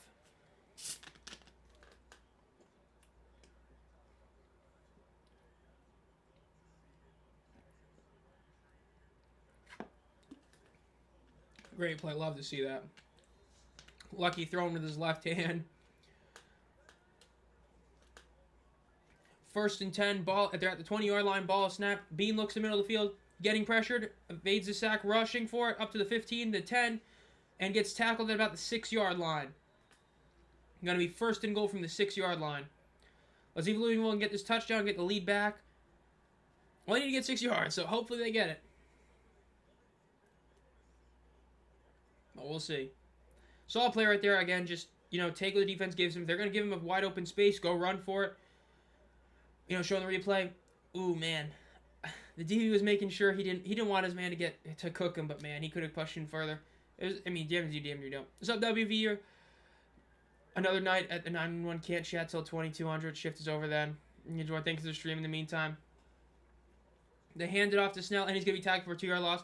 Hey, nice to have you here, even for a little bit. Hopefully you can come back before the stream ends for the last hour. Second and goal for the Kings at about the 8-yard line now after losing 2 yards. Four plays for 78 yards versus the rest of the game. Gotta love that. Gotta love a stat line like that. In shotgun once again. They're down. Wow, they lost him a lot of yards. They're down all the way back to the 9-yard line. 2 receivers on both sides of the ball. Motioning one from the left to the right. Ball is snapped. Looks to the right. Throws it to the end zone, and it is going to be incomplete. Looking for a flag, but I think that wasn't catchable anyway, so I definitely wouldn't throw the flag there. So, yeah. Have Beck do the job for the home crowd. Feel bad for Betty, man. Yeah, this ground game is it's rough for the Kings. But, hey, they do get to eventually play the Columbus Aviators. That's going to be a matchup right there. But, he's looked better today, and the offense as a whole, rushing-wise, has looked better this game than they have the last couple of games. Like, them getting even, 2 5-yard rushes in one drive was, unheard of last couple of weeks. So, at least they do have that. In shotgun, once again, 2 receivers on both sides of the ball. Ball is snapped. Bean looks to the middle of the field, rolling to his right. He throws it. It's incomplete. I guess he was throwing. I don't know. He should have ran for that. I don't know what that was. That was a really wild throw. Nobody was even looking at him. He just threw it down basically at the 30 when he could have at least gotten a few yards. Rough call for him, and they're going to kick a field goal now. So a bad stall right there for the Kings. Lost a couple yards in the first down. Second down through an overthrow to the end zone. Yes, it was a ball you'd rather be uncatchable than the DB could get it, but still an overthrow. Followed by whatever that was. And now they're going to be kicking it. Let's see if Tanner Brown can continue being a very, very good kicker this year. Only a 27-yarder, so he should make it. It's literally 6 yards, but, shorter than a PAT. Kick is up, and it's a beauty almost directly in the middle. It is good.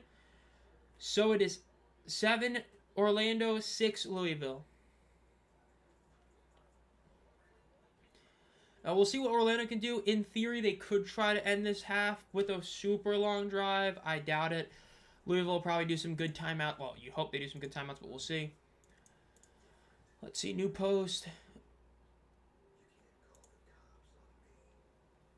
And around pass. Gotta love it. Yeah, good old Jaden Mickens is tweeting about the game. Love to see that. Gotta love it. Let's see. Anything else? Nope. Okay. How secure are your guns? Dude, some of these ads are so wild. And family fire.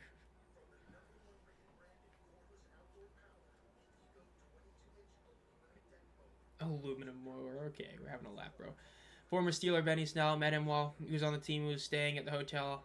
I was working at the time. Really nice guy. Humble. Really funny. Has a dry sense of humor. That's great to see, but... That's great, dry sense of humor. Yeah, I remember him, being in the NFL. I didn't remember him, a ton, but I remember that name. I really do hope it starts getting better for him in that O-line, because it really is a shame that this team's ground game just hasn't been all that good. Like I said, though, it is looking better this game than it was the last 2 weeks. Let's pull up the stats real quick while we're in commercial break. Right now, the Louisville Kings ground game. We've got This showing the okay. We're gonna go to the Kings. I mean, Benny Snell 6 carries, 12 yards. It's still a really rough outing, but he did have like 1 5-yard. Like he's mainly had either like 5-yard carries or negative carries. So hopefully they can start being better because that's been the issue. That's been the big problem. But we'll see. Deville got some life, but man, they gotta do something more in the red zone. Yeah, that was bad. That was a rough drive right there. I mean, again, being with a couple of very questionable throws for sure definitely hurt them as well. Kings are never gonna win field goals. Yeah, who do they think they are? The Gamblers? I mean, seriously, like, yeah, that's not the one you want to take, especially that one. That was a bad field goal to take. Like, the first one was a great field goal. You are, without a doubt, ecstatic getting that field goal. The fact that, you know, got it because of a missed field goal and you ended up making one is great. But that one right there, that really should have been a touchdown. But, yeah. Kings need the Storm to do the 7 guys on one end of the... Okay. These 7 defender guys been asked for more carries. He's getting the ball with 4 defenders in his face. O-line needs to step it up. Hey, you know, that's what happens when you retain a bunch of Showboats linemen. Then you decide to draft even more former Showboats offensive linemen who, spoiler, weren't that good last year. So, I mean, good old Chris Redmond, that was kind of done to themselves, not going to lie. Kings offense really only found the end zone once. Yeah, it's rough. I mean, they almost got it that one time against the Stallions, but, you know, punched out the 1-yard line. Recovered at the 15, up to the 20, the 25, 30, 35, keeps going to the left to 40, and he gets taken out of bounds at about the 42-yard line. And there is a flag.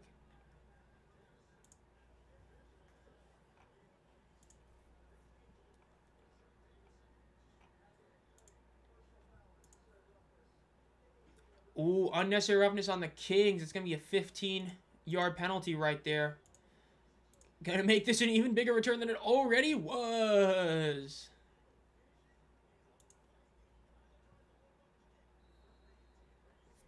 Does ZC O-line do better pass blocking tomorrow? I would assume so. You see your Durant back. I know he's technically listed as a backup, but he should get some playing time.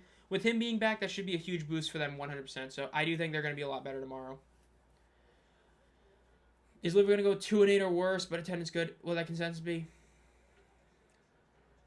I mean, if the attendance is good, the attendance is good, especially if it's good while they're being bad. Ball is snapped, they hand it off, gets about 5 yards on the carry, and he's going to be down at the 38-yard line. I mean, right now, it ain't looking too good. If they start 0-3, they're probably going to finish around, like, again, 3-7. They're going to finish around with the Showboats, which I hope they don't do. I hope they do better, but we'll have to see about that.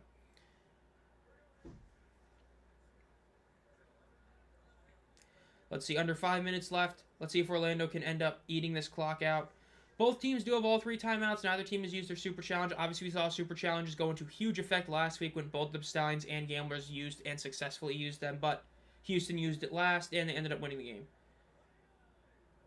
Ball is snapped. Plummer looks to the left side of the field, looks to the right. He throws it. It's a deep shot, and it's caught at the 20-yard line. Cuts to the 10. Plummer made a deep pass in the midfield. Huge play for the Storm. 4 minutes left, they might call this 1st and goal, but it might be 1st and 10 at like that. A 10.5-yard line, we'll see. Calling it 1st and goal. If you're Louisville, you really got to hold them to a field goal, and you cannot take a penalty. You got to get the ball back. You cannot take penalties and give them a free 1st down and have them eat up even more clock. We'll see.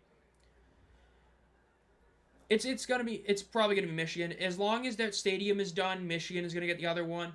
I mean, Rapoli's already said that. The Mike Nolan situation, it's pretty clear that they're just having to wait to make sure the stadium works. There is a flag that looks like it's going to be false start on the offense or illegal formation. But as long as Alumni 5 Field is done or is going to be done in time, Michigan is almost guaranteed to be that second market. I would agree with that, T-Dog, except Houston is the only one I would put an asterisk on. Let's just say they end up losing this weekend. Their attendance drops again to 4,000 or 5,000. If that happens, I would be fine moving them. Every other market, I agree. Do not move them. Keep all the other ones, barring like an atrocious, they average literally 2,000. Houston's the only one I would put like they need to stay above 7K. But the rest, do not move. I fully agree with that. 1st and goal at the 14 after the penalty. Ball is snapped. He gets pressured, and he gets taken down. Big sack by Louisville. It's going to be another 4 or 5 yard loss. Louisville might be able to hold him to a field goal here. They might need to think about calling a timeout here. Honestly, at least they got to use one. They got to get the ball back with over 2 minutes left, so they get that 2-minute warning, but we'll see. Kings just keep shooting themselves in the foot. Yeah, especially that red zone drive. That was a bad one, and letting up that one Plummer play right there. But I mean, they got bailed out with that penalty. They got a nice sack there, so we'll see. This the Panthers need to keep. Yes, the Spring Kitties. Second and goal at the 18.5 yard line. Ball is snapped. They fake the handoff. Plummer is looking to throw deep. He throws a jump ball. That is incomplete. Could have been intercepted. They went for just putting it down there. Bit weird play decision right there, but incomplete pass, third and goal for the Orlando Storm. If Michigan can't return, it should be New Orleans. I believe the Shrine should be renovated by then. They should be back if you cannot bring the Panthers. I firmly believe you need to bring back at least one former team. They would, in theory, have a great stadium in the Shrine. New Orleans has been an incredible TV market for spring football for years at this point. That's what I would say. If you can't do Michigan, you do them. Okay, on the replay, it makes sense why it wasn't caught. Yeah, he came in far. He couldn't get that, so that was a great play by him. But yeah, I agree. That was a very weird pass by Plummer. That was definitely a really weird decision for sure, but yeah. Third and goal for the Orlando Storm. Roland is heading to the sideline right now, but he is walking to the sideline. Third and goal for the Storm.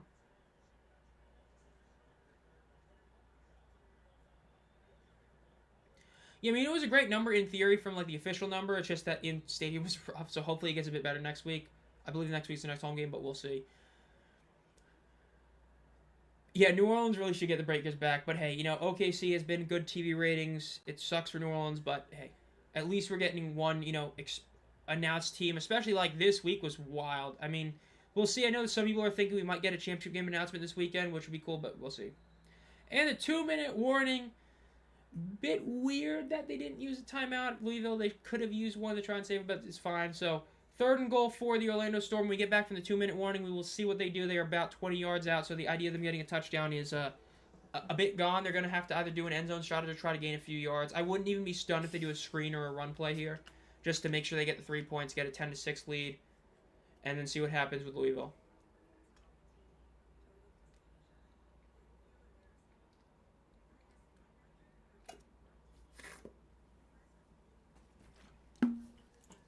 Let's see, next post.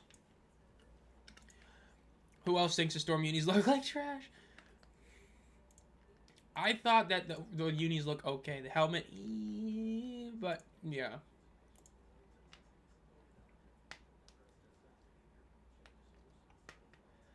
Wow, give Brown a crown, Louisville. I get it keeps making kicks, but my brother in Christ, that was a 27-yard field goal. Let's not act like he just kicked a 57-yarder. Okay, I'm just saying.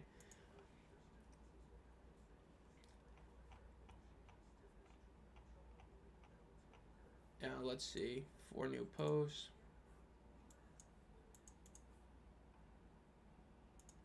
Yeah, the hospital pass. It's great.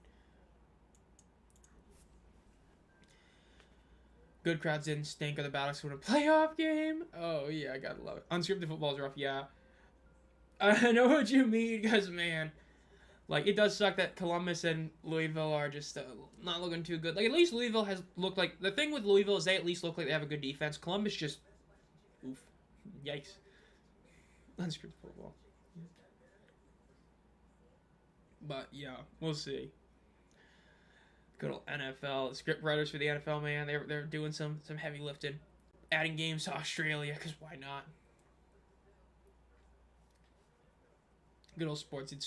Dude, sports opinion is so bad today. Like, I can't wait for them to add an 18th game and see people complain about, like, oh, this record didn't really get broken. It was in an 18-game season. Meanwhile, it's like, okay, then, so you admit that O.J. Simpson is the all-time rushing leader in a single season because he has the yards per game record, but nobody wants to talk about that. Right, like they always use that argument, like with Myles Garrett or T.J. Watt whenever they tied and broke the record respectively, being like, oh, they did it in 17 games. Like, yeah, well, Strahan did it in 16. That's not impressive because guys had done 14 game seasons. Like, shut the fuck up. You know what I mean? Respectfully, if you have 18 games, it's the record. Boo-hoo, cry about it. Third and goal, ball snap. Gets pressured and is sacked again. That's a 7-yard sack with Storm. I don't know why I brought up that little rant, but I just had to get that off my chest.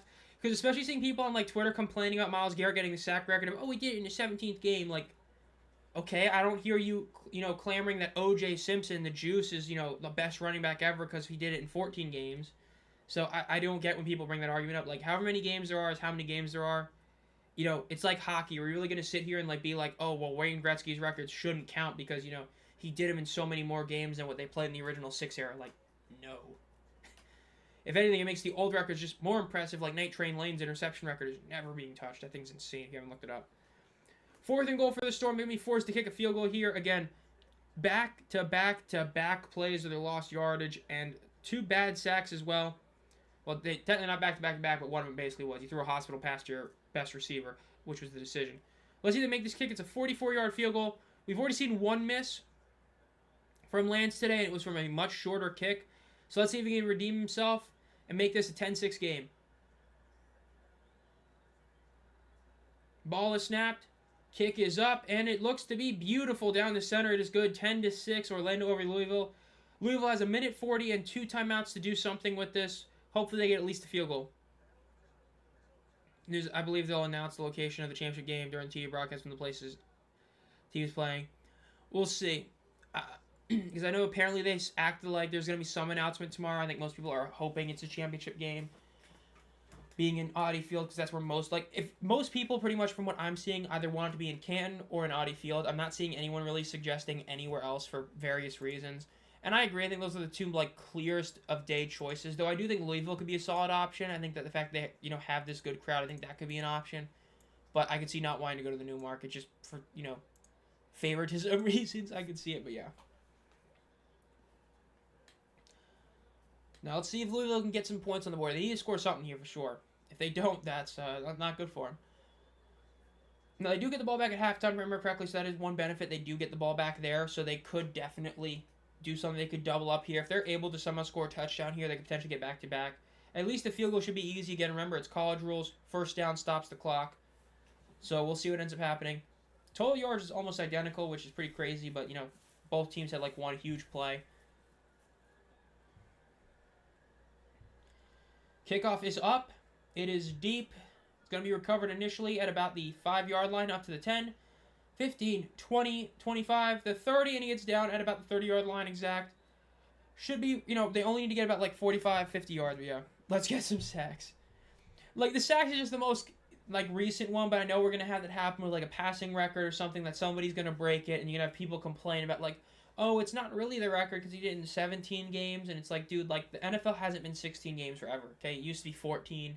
It used to be 12. It is what it is. Storm Uni's trash. Yes, Canton. I would love it. Dude, if it was Canton again, that'd be great. Especially for me, the drive to Canton wasn't bad. It was a fun drive. Even though I hate driving, west, it really was a good drive. It's not like St. Louis. St. Louis sucked. The drive to St. Louis was awful. Canton was solid because at least you're going north as well. Ball is snapped. Gets pressured. Rolls out to his right. He's going to throw it away. There's a flag. There might be a holding penalty. But, at least you're going, northwest for me. It was a good drive. But going, straight west, oof. Holding on the offense. 10-yard penalty for Louisville. Usually 15, excuse me. Come on, Kings, score for... Yeah, they need to score at least a field goal here because they do get the ball after half, so even a field goal is definitely good enough, but we'll see. 2 of 10 on third down for both teams is terrible. That's bad. 3 penalties for 30 yards versus 1 of 5. Gotta love it. 1st and 20 for Louisville.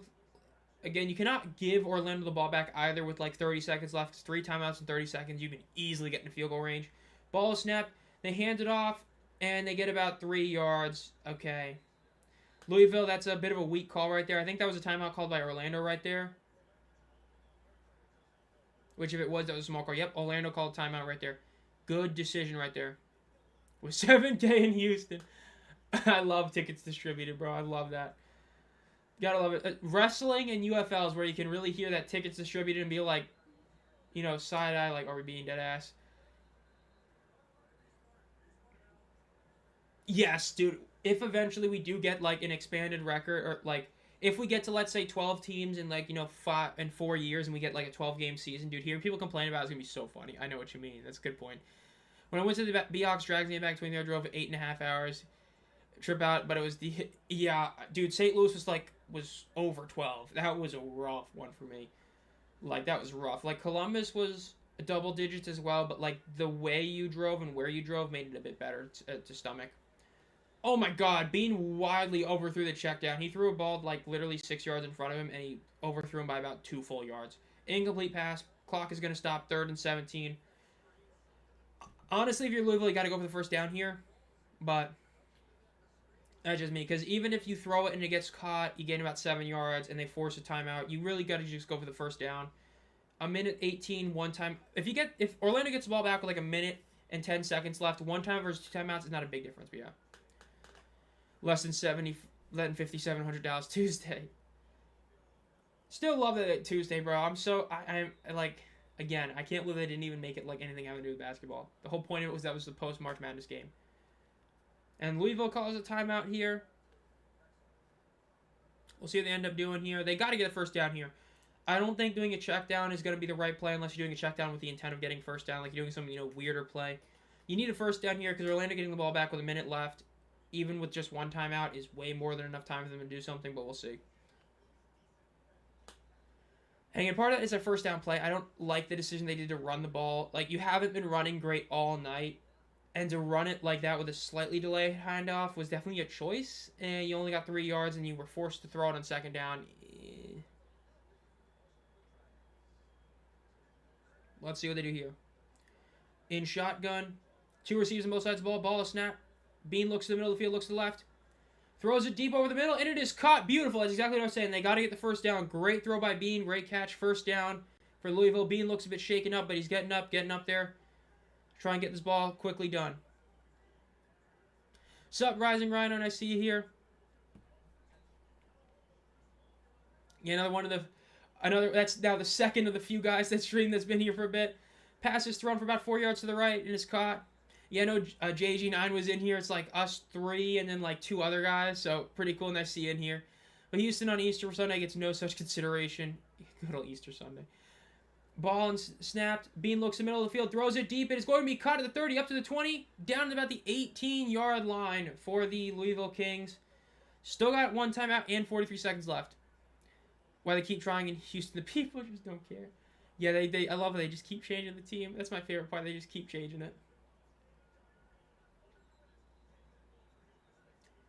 Looks like a timeout was called by somebody. Yep, Orlando calls a timeout there.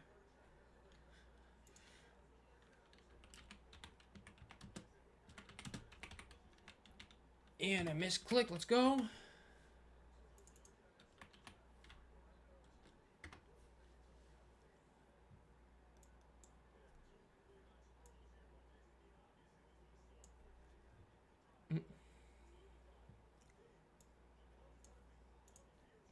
Houston remains the only team to increase 10s over last year. That is hilarious. I mean, hopefully their next game is solid as well after the win, because I just got... Yeah, very low bar. I mean, hey, it's not as low as Memphis. Like, Louisville is going to literally already beat Memphis' entire attendance last year through 2 games. Like, if this game even has 6,000, which we know it has more than that, literally already beats it, which is hilarious but true. Like, that's how bad that attendance was for them last year. Good old Memphis. That was so bad. That was rough to see.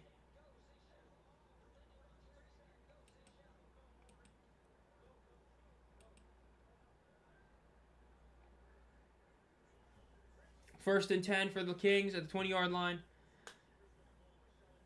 2 receivers on both sides of the ball. Running back 2, Beans left. And they're going to have to call a timeout themselves. I don't know how you come out. I mean, it's like one of the things everybody talks about. It's inexcusable to get, it is inexcusable to get some sort of delay of game issue from a timeout, and that's a pretty bad one right there. That's a rough thing. And again, that's showing the coaching difference, so yeah.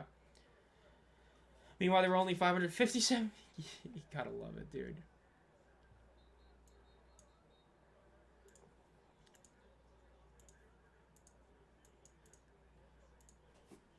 First attempt for Louisville. Just can't turn it over here. Remember, you get the ball at halftime. You just cannot turn it over here. At the very least, you take the field goal, come into halftime down 1 point. You score as many points through half as you did all of last week. So just do not throw an interception or do not fumble it. Ball is snapped, looks to the left side of the field, throws it over the middle, and it's too high a pass. It is incomplete. And that would have been good if it was a bit less. I'm being stupid at the same time. Maybe my boyfriend both teams' double standard sucks.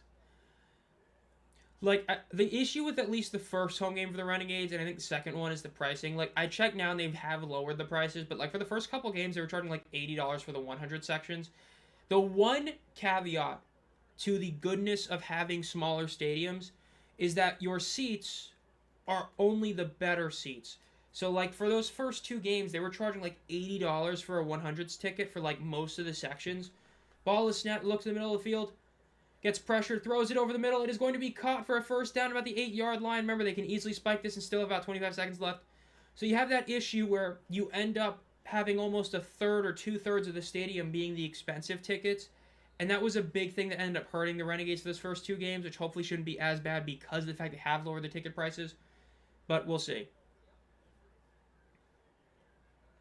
Yeah, I mean, they do look better. It's just an issue that if you have a specific one, especially Dallas having the renovations on one side, it makes it to where if you don't have, people... It's same with Houston. Like, if you are selling tickets in the 100s and you're only selling them there, you're going to be, it's going to be costing more money to buy those tickets there. So it ends up kind of hurting you in that regard, but yeah, we'll see. Second and goal for the Louisville Kings. Two receivers on both sides of the ball. Ball is snapped. Throws over the middle. It is incomplete. Oh my God, what a bad one. Another underthrow. No problem, St. Louis for... Yeah, I mean, that was a great number. Them getting 30... I know some people were, like, thinking they were going to get 35K. Hitting 31K was still very solid. If they can stick at 30K the whole year, that'd be a huge W, considering last year they did drop off about, like, to 27, 26. But they can keep it, that'd be great. Nice. Thank you, Rising Rhino. Enjoy the rest of your stream as well. Have a great time there watching the rest of this game. And thanks for stopping by for a bit. Third and goal for the Louisville Kings. Two receivers on both sides of the ball. Throw to the right. It is caught for about 4 yards, but there is a flag. We'll see what this one is. Dallas only gets 490 per game. Yeah, that second game was rough. Like, their first game wasn't awesome, but that second game was rough. The good old Texas. It is funny. They talk about, like, Texas being the football capital, yet, the Brahmas drew. The Brahmas, even when they were terrible last year, they still drew a solid crowd. Like, I was very pleasantly shocked with San Antonio. They had a lot of people show up despite how bad that team was. Like, that team was awful. Peyton Pardee did all he could. That team still sucked, and that team was, they got a lot of people showing up for those games. It really is a shame for them. Penalty on the defense. So a big break for Louisville. Should be able to get a touchdown here. You need to get one here. You get it, get the lead, and then you get the ball at half. That could be really huge for them. Only because St. Louis misses a pro football team. You go San Diego. I mean, at this point, I don't think it's just because of that with the Rams. I think part of it is they just love the Battlehawks. The Battlehawks have become a true sort of team for that city. Third and goal, ball is snapped. Throws it to the left. Is incomplete. It might be DPI, honestly. No flag. But, like, it's been so many years that it's not the fact they lost the Rams. At this point, I think they just genuinely love the Battlehawks as their team, which is what you really want to see, so it's a huge W. But yeah, I agree with Sector. The Kings need to do something here. They need to get a touchdown, for sure. Like, yes, getting another field goal, you put up 9 points. It's how much you scored last week. Great. But a touchdown, you get the lead heading into halftime. You get the ball at half. That'd be huge.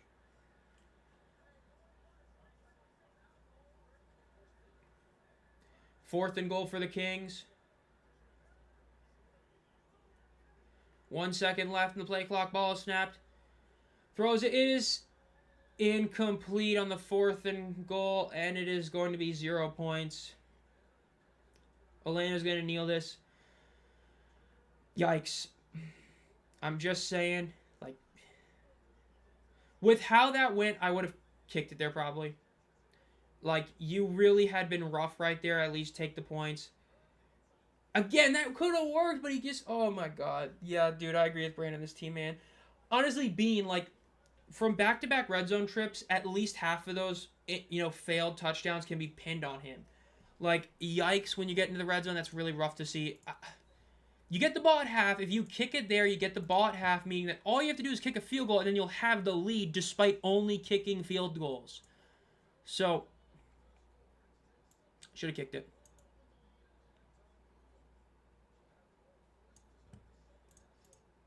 But, yeah. I don't know. So, we're going to be heading into halftime with it being 10-6, Orlando over Louisville. Take the point. I mean, so more often than not, taking points wins. Houston won taking the points. Do so well on third down, but can't. Like, people were trying. Like, look, deservedly so. The Houston Gamblers, red zone offense was terrible last week. But they took the points every time they could, and in the end, that's why they won. because they took the 3. You get the ball. Like, look, I'm going to be honest. If Orlando got the ball at half, I could see it. Because then at that point, you're thinking, yes, we could score 3, but then if they score a touchdown, we're going to be down by a lot. You get the ball at half. If you double up, even with field goals, you're up 12-10. So to decide to go for it with 4 yards out, passing again when you've already tried at that point about 6 other times and never gotten it.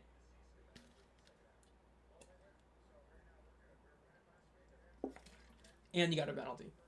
That's the even worse part. You got a penalty to get you closer and you still couldn't score. Agree with Steven. Agree with Clyde. Exactly what I was saying. Clyde's on the money. Houston won by kicking the field goal. Take the points. You know what? They were 1 of 6 in the red zone. They were 1 of 5, I believe. But they kicked the field goal pretty much every time, and they had one longer kick, and they won. 3 points here and there doesn't sound like a lot, but quickly it adds up to a lot, especially if most of these games are ending 20 to like 17. 3 field goals is almost half of 20. You're literally 1 point away from half of that score. In many ways, it's like the first half and second half of the Week 1 Kings game, just like back-to-back plays. He'll give you a great play followed by a bad one. Like, this comes down to what it's at heading into the season. Like, heading into the season, I easily put the Kings quarterback room as the worst in the league. I thought it was so easy to put them at 8, even below like Orlando, even below Houston, any of those teams. And so far, again, whopping 2 weeks in and, 1/2 of one game. But it's looking true. Because Bean has not looked great outside of the first half against Birmingham. Since then, it's like a flash here, a flash there. But, like, look, as much as it's fun to clown on check down Charlie Jack Plummer, he's doing the right read. He's throwing to the open guy. He's getting the ball to his receivers. With that drive and the drive before, we have seen Bean not be able to get the ball to the receiver in front of him. Like, would you rather have a quarterback that's great at the deep ball or great at the short game? You'd rather have the short game guy because he's going to get a lot of completions. He's going to get you down the field. If you're just getting the big play, you get one big play out of every, 20 plays? And it's nice, but you'd rather have consistency. And so and, the sack stuff, I don't know, man. Let's look at the box score right now. I would start Rodgers. Rodgers looked better last week. Bean looked bad last week. I'm shocked Rodgers didn't even get a drive in. I would start Rodgers. Jack Plummer, and yes, I think a lot of these are yak. You can't see it on here, but I think a lot of this is... No, not all of that. He did have one deep pass, but, this isn't an incredible stat line by any means, but, 42 completion percentage. My God. Look at that. He has 1 less completion on 3 more attempts. Bit of a yikes. Oh my God, dude. This is... I know a lot of it's the O-line, but man, this is the 3rd week in a row that we're seeing this type of number. Oh my God, 2.1 yards per carry. That's so ass. It's like the meme, bro. It's so ass. That's bad. Chaotic evil Matt Corral. Honestly, that's a good comparison. Chauncey, what are your opinion on both teams? The one issue I have with Orlando is that even to this point, I still really don't know how good Orlando is. I don't know how good Jack Plummer is. I don't know how good Orlando really is. Let's say they win this game. Let's literally say that they double the score and it's 20-12. Are we really going to give the Storm this insane amount of credit for being 3-0 against the presumably 0-3 Aviators and the 0-3 Kings? And with none of them being blowouts.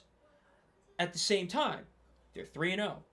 If they win this, they didn't lose a back-to-back. They won a game in a packed Louisville crowd. But Jack Plummer, he's been able to make some decent runs, made a couple deep passes, but he's mainly a check-down Charlie that takes some bad sacks. So I don't really know if he's that good. So my biggest issue with Orlando is I really don't know how good this team is. That's my biggest issue. I don't know how good Orlando is. That's why I kept him at 4 in my power rankings. Because I couldn't look at him and be like, yeah, man, they're better than St. Louis for sure, even with how bad St. Louis's offenses looked. Because it's not like Orlando's offense has looked like that much better. You know what I mean? As for Louisville, really solid defense. Like, overall, W unit. Offense, not a W unit. that's what I'd say, not a W unit. Exactly, he's taking what is given. Taking advantage of the injury, what shows flash, you need stability at QB. Yeah, I mean, you need a guy that you can count on, and Bean has not been that guy. 28 rushing yards this game, that's probably damn near half of their total for the season. Birmingham had a chance. They did. If they don't beat that by more than one score, I think they should go down in rankings. Yeah, I mean, if Orlando doesn't beat the Kings, like, if Orlando has another super close game against the Kings this time, it's like, okay. Yeah, I mean, especially because you're getting the ball at half, Denzel. Like, you're getting it at half. So, like, if you kick another field goal, like, let's say this first drive they kick another field goal, you're up 2 points. Let's say 4 minutes into the second half, you will gladly take that. I don't know why you wouldn't do that. Oh, 100% X. Like, if you're 3-0, it's a huge boost, especially with this sort of way the season's structured. Like, I think 6-4 is, like, a guaranteed playoff spot. 5-5 might even be a borderline lock. But, yeah. Playoff odds, like, the actual odds for the playoffs, I don't think I remember seeing that one. Like, I don't know if you're talking about, like, odds in, like, percentage or, like, actual odds, because if it's actual odds, I have no idea. Percentage-wise, I didn't see that either.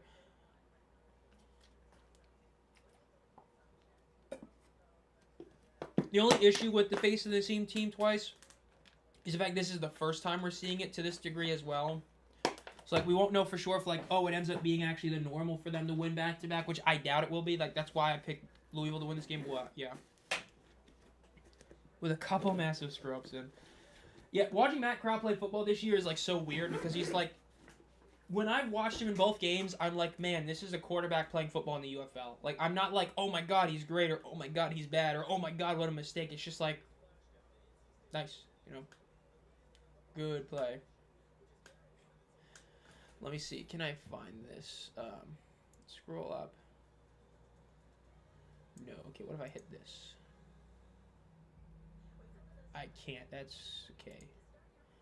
Okay, I was gonna see if I could check that, but I guess not. Let's see.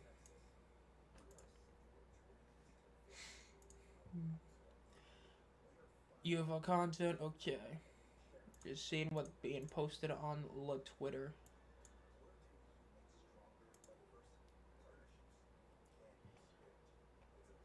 New York City, okay.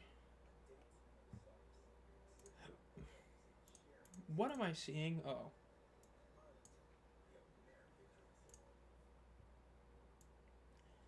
Oh, that's what this is. Okay. Yeah, I'm gonna not reply even though that's somebody else doing it.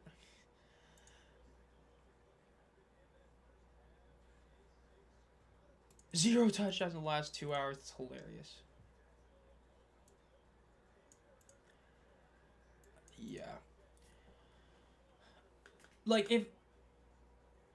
I would like it to be... Like, I don't think it's going to be it, but I would like the Outlaws. I think that'd be really cool if they bring back an OG USFL team name. That also gives some hope to, like, fans of, let's say, the Denver Gold, obviously the new Pittsburgh Maulers, fans to the Orlando Renegades. Why not? Why not? Let's bring back the Orlando Renegades. Let's put a second team in Orlando. Let's get a second Renegades team. Why not?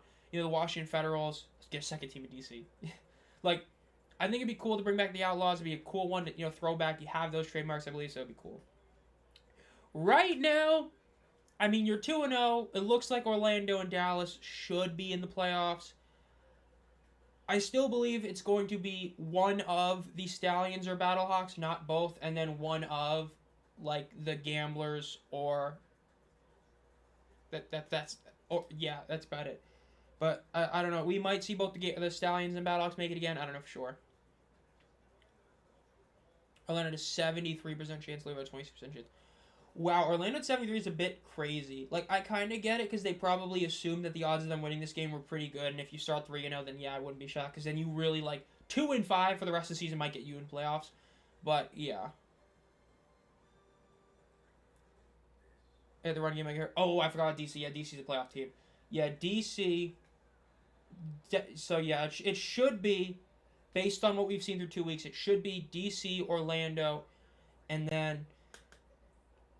Dallas, and then one of the non-0-2 teams, in theory. That's who, in theory, it's going to be, but yeah, we'll see. have a Renegades division. Yes, we should. Why not? Like, it's so crazy when you look at some of the stuff you could do. Like, you could do so much. Like, you could have a Breakers division. You know, technically, you could have 4 Breakers teams in a way. Like, I know they were supposed to be like, you could do a Boston Breakers, a Portland Breakers, a New Orleans Breakers. And hey, the Breakers did play in Birmingham. That's 4. We do a Breakers division, 4 Breakers teams. Why not? You know, that might be the worst of the playoff teams. I mean, right now, like, it's so hard to judge this team. Like, it's not. You play who's on your schedule, right? It's the iconic saying. But I think part of this is because of Drake, the schedule May, and how that Patriots team ended up looking, where it very much looked like, okay, yeah, you know, we said this team played a paper soft, you know, Charmin ultra soft schedule, and then, man, as soon as they played a real team in Seattle, they got annihilated because they beat 2026 Coleridge Stroud, if man with a bad offensive line, and a thing called Jarrett Stidham in their playoff run, like the LeBron meme, right? So, to a degree, I get why like there's question marks about Orlando. If they win this game, you're 3-0, but you're 3-0 against the literal 2 worst teams in the league, barring an upset by Columbus. So it's like, I don't know what to say. I don't know what to say. San Diego Breakers, why not? Let's put the Canada Breakers too.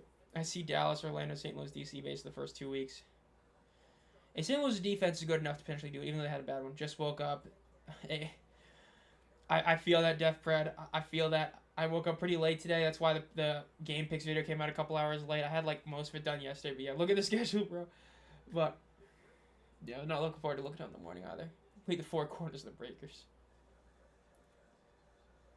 Yeah, I mean, the thing with Renegades need to keep it up. Like, my biggest fear for the team is the fact that the ground game has not been good. Yes, you had a 50-yard rush. 1 50-yard rush. Outside of that, their ground game is literally like as bad as the Kings. But because their passing game is so good, people gloss that. But if anything, it makes it look worse because your passing game is that good. It means that your ground game should, in theory, be really good.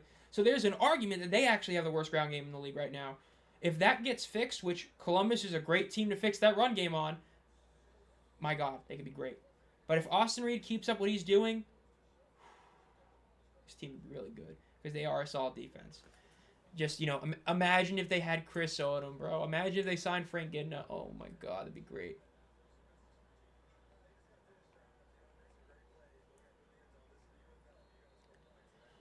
Let's see. Mets got beat 4-0.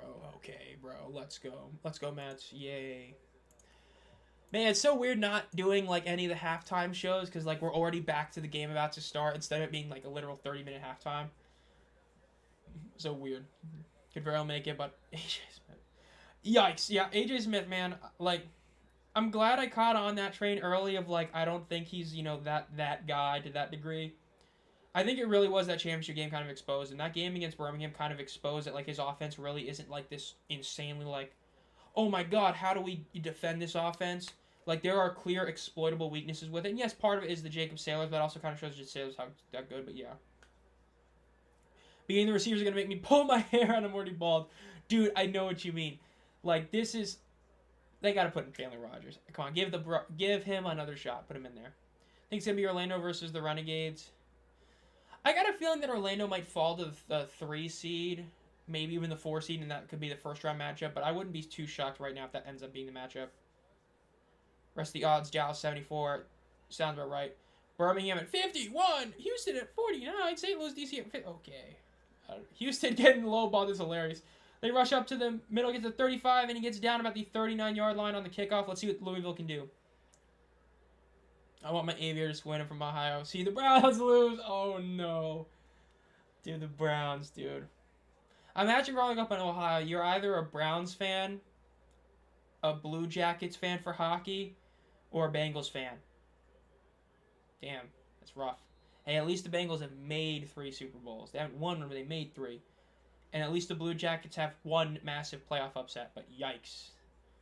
Ohio, man. You got the Cavaliers at least. And, you know, the Indians got to the World Series once in the last, you know, century. Ball is snapped.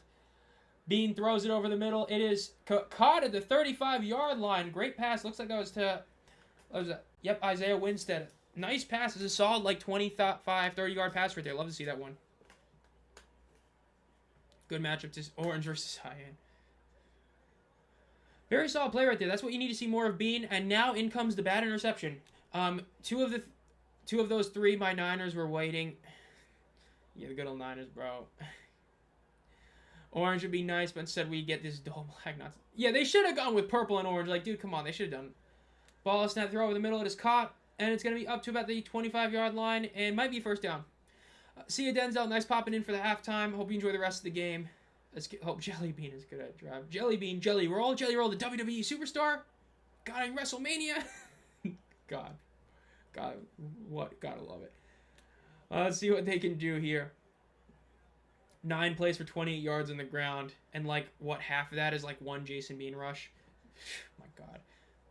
That Week 10 matchup's it's gonna be fire, bro. It's the stoppable force versus the movable object. 1st and 10. Let's see what Louisville can do here in shotgun. Ball is snapped.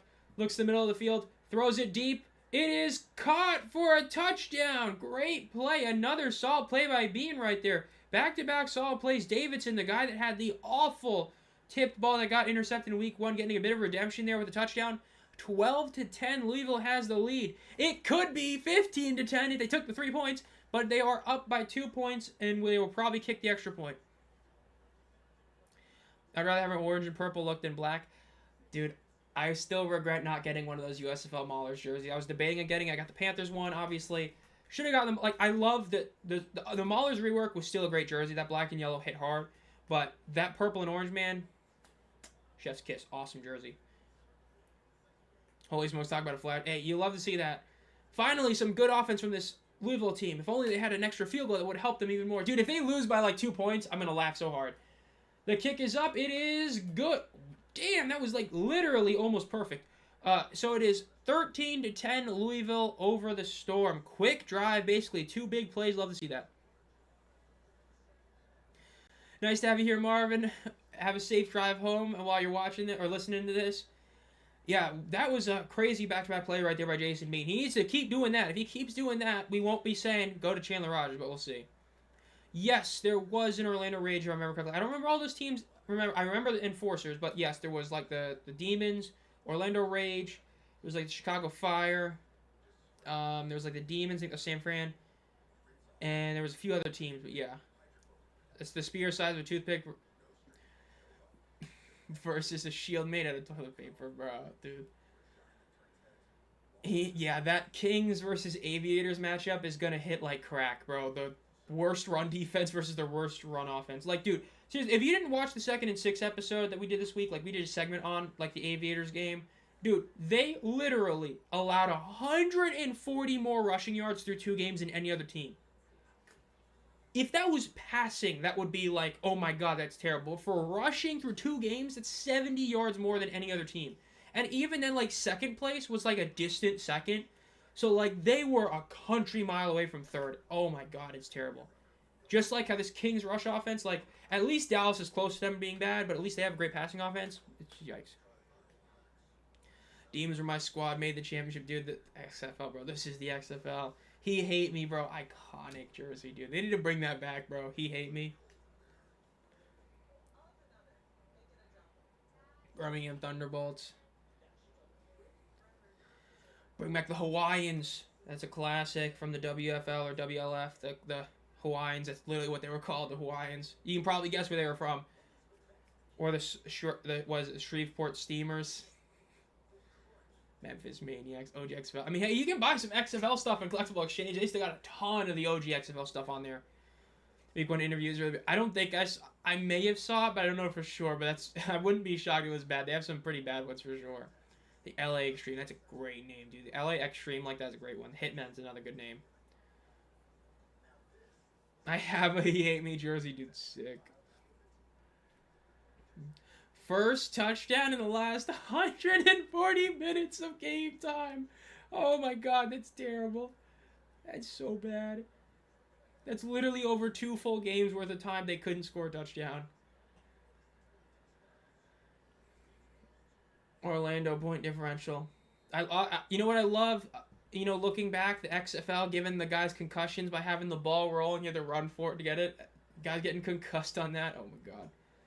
Kickoff is up. It is going to be recovered at about the 3-yard line, up to the 5, the 10, the 15, the 20, 25, 30, and he gets taken down about the 38-yard line. The OG USFL, baby. Good old Steve Young. Yeah, I wouldn't be shocked if he Hate Me had the best, because I know he was like actually a good play there as well, but it's a classic. The curse is broken. 50-yard line screen. No, they should not bring that back. I don't know if I want to see all these guys getting concussed. Oh my god. Could you imagine how much like people that hate the UFL be like, oh, see, this is why we don't need the UFL. They just got this guy concussed for getting a football. And the ball off to the left. Gets to the 40, the 35, goes out of bounds about the 34-yard line. I like that. No.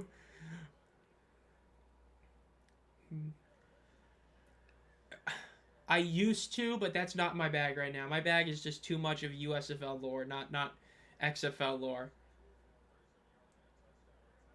Rod Smart, okay.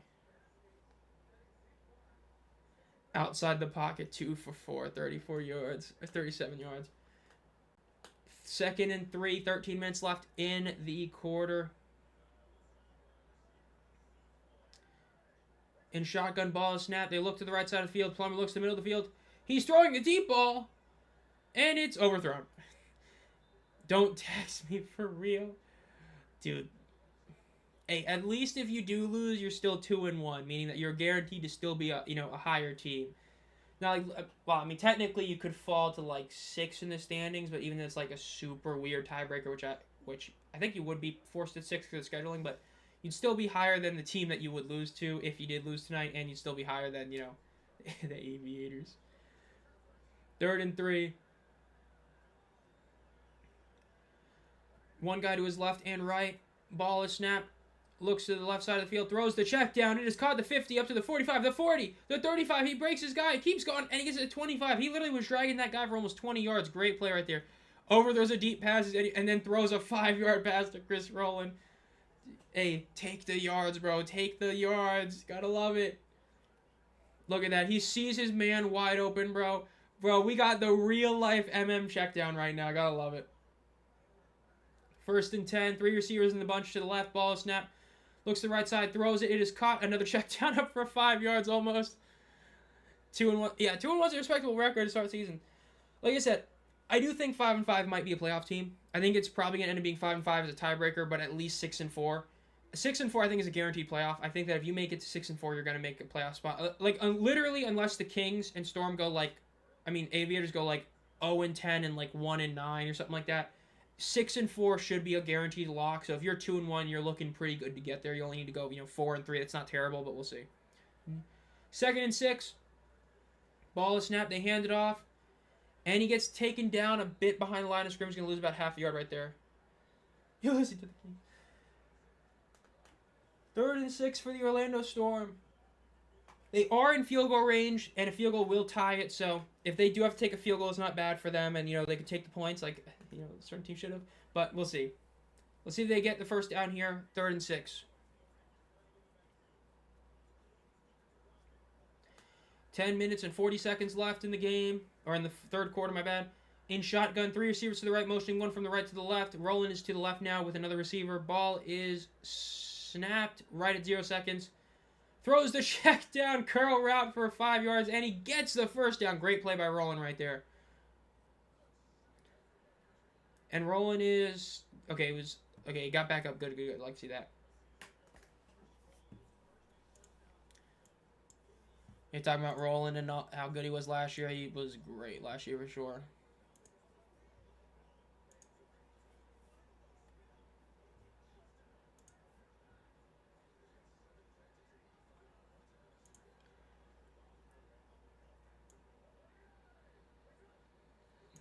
And looks like there's going to be a flag here, probably a false start.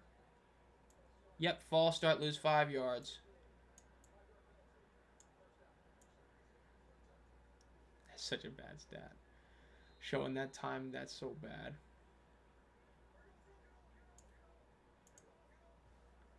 To recycle the Burger King is their mascot, oh my god.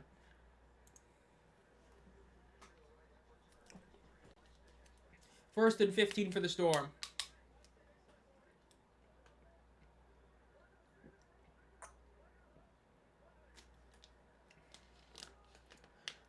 First and 15 in shotgun. Ball snap. They almost got another penalty. They throw it over the right side, and it's incomplete. Check down. Sup, Cat Mom? I see you here. But, yeah, I mean, with Orlando, the stadium, from what I understand, I think part of it is that their stadium is designed to be really loud, which is purely a good thing, but I think that it's designed to be loud, so it's a bit easier to have a high one, like, to be loud, but that works well, because if you have a decently loud crowd and you're in that kind of stadium, it's going to be huge for you. A burger launcher, oh my god. Second and 15, under center, ball snap. They fake the handoff. He gets pressured. He throws the check down to Corbin, who gets to the 15, the 10, the 5, and touchdown. He can't keep getting away with this. 16-13, Orlando has the lead over Louisville. Whopper, triple, whopper. Okay, 16-13, Orlando has the lead after the touchdown. Gotta love it. Getting pressured. Saw his screen was wide open, threw it, and they got the touchdown. Gotta love it. Gotta love it. Should be kicking the extra point here when they finally get a touchdown. The defense sucks. Yeah, I hate to bring it up again, but if you took the points at the end of the first half, right, if you did, you'd only be down 1, saying he makes this. Kick is up, and it is good. You would only be down by 1, meaning that you could kick another field goal to get a 2-point lead. Instead, you're down by 4. So you have to kick a 60-yard field goal. Just saying, Can't throw a pass beyond 70 yards. I know who would have guessed they can't keep getting away with this, dude. We got the IRL MM check down, bro. This is great. If you know, you know. This is gotta love it. But hey, like I said, if it's working, it's working. It worked for the Battlehawks in 24 until it didn't. So, you don't want to hit the it didn't part, but as long as it is working, it works. So, you will see. But it's what I was looking at right now.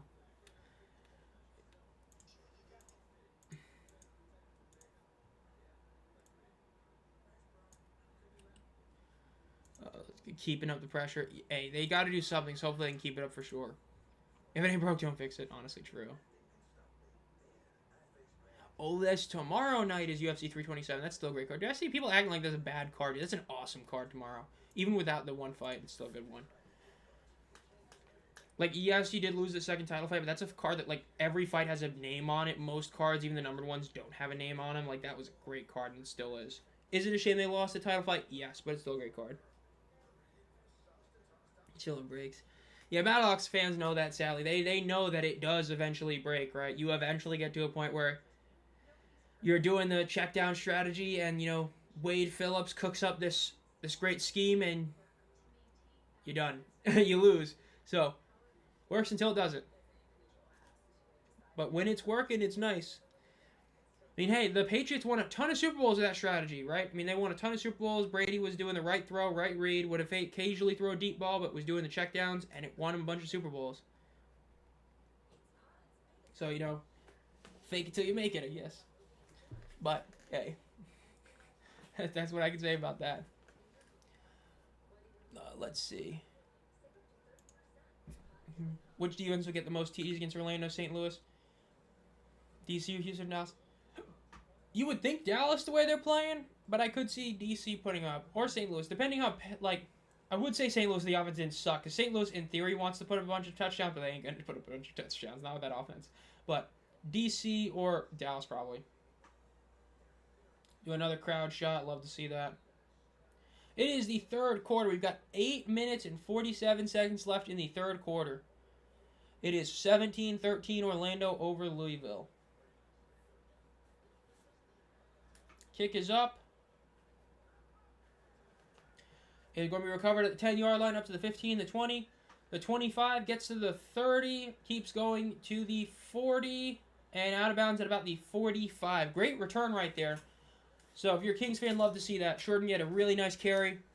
Puts him in pretty good field position for this drive. Already only 20 yards away from a pretty good field goal. We'll see if they can actually make it, though. Let's see if Jason Mean can have another good play or not.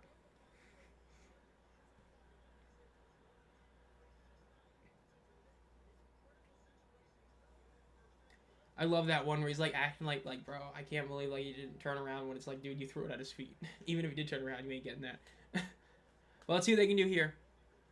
Had a great drive last time. Well, I would say drive. It was mainly 2 plays, but we'll see if they can do something again. You know, worst case, you do another 2 big plays. Hopefully it works out for you, but we'll see.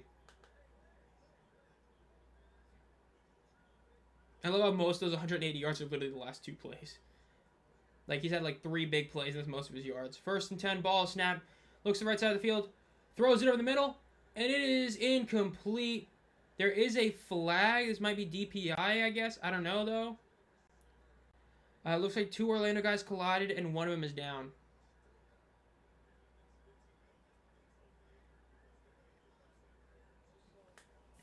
Yeah, that looks like they are going to call us pass interference. Or maybe not. No foul on the play is what they're calling. Yeah, dude, Fox is so good for sure. Fox's presentation is just so much better than ESPN. Like, they still do interviews, but they don't do interviews throughout, like, the entire game when it, like, has no purpose. They do, like, one here and there, so they're spaced out. The actual score bug, the actual look, everything is just so much better. Like, it is such a nice broadcast. It's the one thing, like, I don't know how much power Rapoli has in that, but that's the one thing they really need to change is the ESPN broadcast. I have legitimately not heard a single person this year be like, I prefer the ESPN broadcast. Like, I think everybody's in agreement that Fox is better. Like, especially the Munnerlyn one. That was rough. Watching them, like, follow Munnerlyn holding a mic up to his head, like here, talk to it. When he's getting cooked in the red zone, oh my god. That was so bad. That was rough to watch. That was sad. Dude, poor Captain Munnerlyn, bro. Getting cooked. Just totally cooked. Raising Cane's. You want to talk about a bad thing? Raising Cane's is bad. Not because the place is bad. It's because those damn athletes that actually take those ads and then they get hit with all those memes for the rest of their life. You know, like Bryce Young doing the Raising Cane's ad, and now he's gonna be memes for the rest of eternity whenever he has a bad game. Gotta love it. Same with Mendoza, dude. Mendoza having the LinkedIn account, bro, that's gonna be used against him so bad. As soon as he throws an interception, you're gonna see about like 85 LinkedIn posts, like him looking for work or something like that. It's gonna be so funny.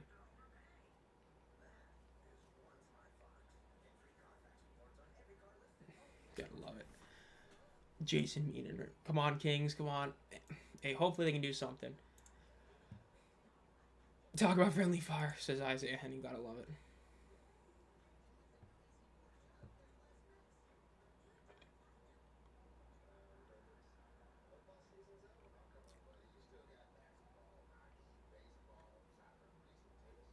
Good old Friday night. And hey, you know, if you care about over-under, you know, I gotta talk like ESPN. Over-under, dude, 38.5 was the over-under. We're already at 30 points, but we'll see. Now I prefer the Fox broadcast. Yeah, that... I think they, like, took things that sort of worked, but then, like, went way too far. Like, doing interviews is fine. Not doing, like, 6 every 10 minutes.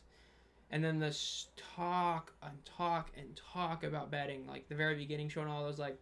It gets to one where it's like, man, it's too much. Because like, this is what people say, like, when literally, like, a fifth of the game is, like, in boxed coverage, because, like, they have a box for the actual game, and they have a box for the interview, and, like, legit a fifth of the game is like that, that's a bad thing. But now it's, like, just so egregious.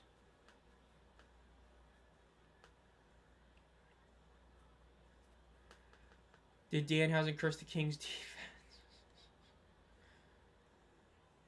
Who knows? Honestly, maybe. Oh my god. Gotta love it. Dude, I'm just saying, with how there's NFL athletes that go to wrestling shows, could you imagine if he actually cursed like a player, and that player like tore his ACL the next week? Could you imagine? Oh my god. 3rd and 10 after the incomplete pass. Went too far is a perfect description of the ESPN broadcast. It just kept going too far. Hey, you can't get a concussion or CTE if you don't believe in concussions and CTE, I guess. Yeah, I remember a lot of people were complaining when she ended up leaving for sure. What's up, St. Brown? Prod, nice to see you here. We got a little over 20 minutes left in the game. Let's see if Louisville can get a first down here. They have not crossed the 50, so they can punt it, but And there's going to be a flag here? I guess not. They get pressured, and he evades the sack, and he throws it. It is going to be caught. Oh, it may have been a mistake. They crossed the 50. They're going to be forced to go for this on 4th down. Wow. We'll see. That might have backfired on them. That might have been showing how this rule could backfire on you. We'll see. If they get the 1st down, it's great. But if not, that's going to be bad because they're forced to go for it now. 4th and 3. Let's see if they can get this here. If not, it's going to be a lot of people complaining about the fact they went for that play and they end up getting 7 yards instead of, like, just 5 or something. In shotgun. Ball is snapped. Quick throw. It is caught for the 1st down. Great play by them. Again, do the little check down. Use what your enemy's doing. And they get the 1st down. So 7 minutes left in the quarter. Go play. Again, it's one risky thing. They definitely did not look like they were wanting to go for it initially, but the fact that they then realized they crossed 50, they had to. Sometimes it works out for you. You end up getting it, now you keep going. Great play. He just cut inside. Cut inside where he would get the 1st down by getting tackled immediately. Love to see it. 1st and 10 at the 44-yard line. Ball is snapped. They hand it off. Wow, decent play. They get about 9 yards in the carry. Nice. Love to see that for Benny Snell. Ended up just pushing through the pile. Got about 9 yards in the carry. Put the crown on, bro. Okay, we're doing... Okay, let's hold off on that. Wait till you get like a 20-yard touchdown. So, I'm just saying. 2nd and 1 for the Kings with 6 minutes left in the 3rd quarter.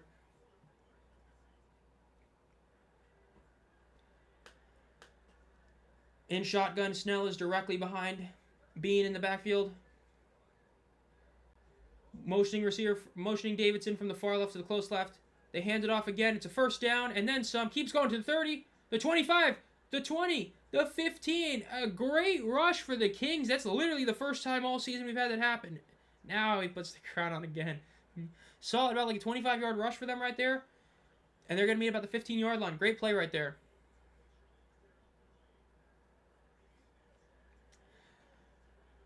Hey, I was just saying, putting the crown on for a 9-yard rush after you gotten stuffed all day is a choice. If you do that on that 2nd play, it goes hard. Doing it after a 9-yard rush, that's not hard. That's weak. I'm just saying. 1st and 10. Ball is snapped. They fake the handoff. Bean rolls out to his right. He throws over the middle. It is caught to the 0. Touchdown, Lucky Jackson. Kings are up 19-17. Massive play right there. Do you know the... Okay, Car. Do another Rock reference. A successful non-Bean run play. Didn't know that was possible. Honestly, true. Who do those 2 guys think they are? Part of the shirtless pyramid? 19-17. Should be going for 1 again, naturally. Make this a 3-point game once again. But we'll see.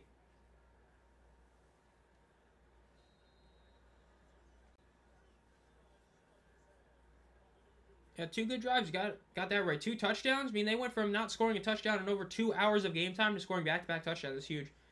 Let's see if they make this extra point. Make it a 3-point game once again. Kick is up, and it is good. 20-17. 3-point lead for them. Yeah, it's a big momentum for them, 100%.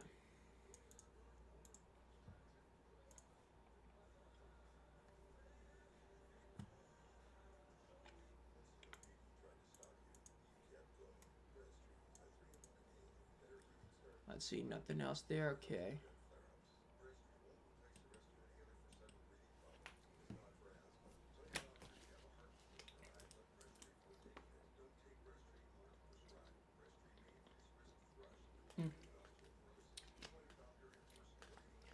Now let's see what the Storm can do. We got about almost 20 minutes left exact, so we'll see what ends up happening there. I missed one more version. Look, I said it in my opinion video. They need to keep this kick, but they need to push it back. It should be like at least a 40-yard kick. You got to make it like a not guaranteed. Like, I know it's not technically been guaranteed, but you need it to be a legitimately tough kick to where you can be like, if I have a good kicker, I can go for these extra points and know I'm going to get it. But if I don't, it's a debate. I'm not a fan of them doing the NFL method. You already are going against the NFL in certain ways, so I don't know why you got to keep the extra point the same distance. If anything, if you move it back and a kicker ends up being perfect, it helps their case to get the NFL. Just push it back to the 40. It's a 7-yard difference. It's not the most insane, but it's still something.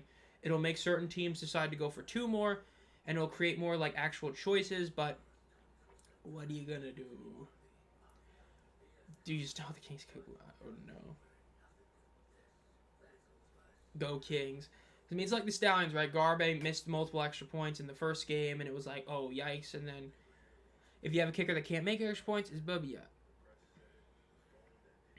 Yeah, I mean, if you make it a 40 or 45-yard kick, you definitely would see a lot of other teams decide to go for 2. Because then at that point, they might have a kicker that would be like maybe 70% accurate. If they can get like 50% of the 2-point conversions, it ends up being worth it from, a percentage perspective. So that's kind of the way you got to view it, but yeah. Oh, I don't know. I'm taking the Kings in week 3. Oh, I hope they get the W because if they lose again today and you're a fan of an 0-3 team, especially after having been a fan of a team that made it to the championship last year, oof.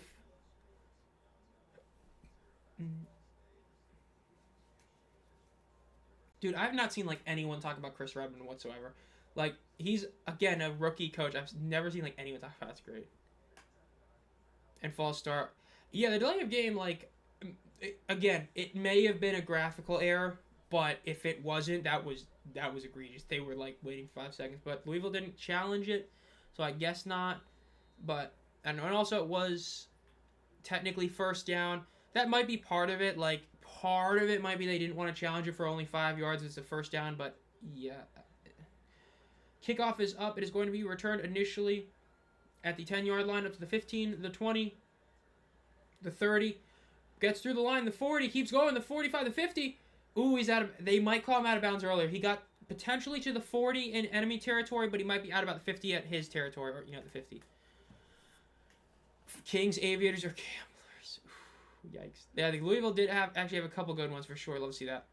Yes, the 4th and 12 is still a thing for sure. It still is. We haven't seen a team... I don't think any team has succeeded it. We've had a couple teams go for it. So, yes, we still do have the 4th and 12, which most people do enjoy it naturally because onside kicks has sucked. So, it's good to have that. So, yes, you still have that.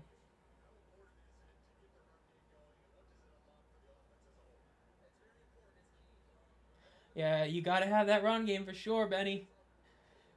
In under center, ball is snapped. They fake the handoff. They pitch it back. Ooh, almost a lot of yardage lost.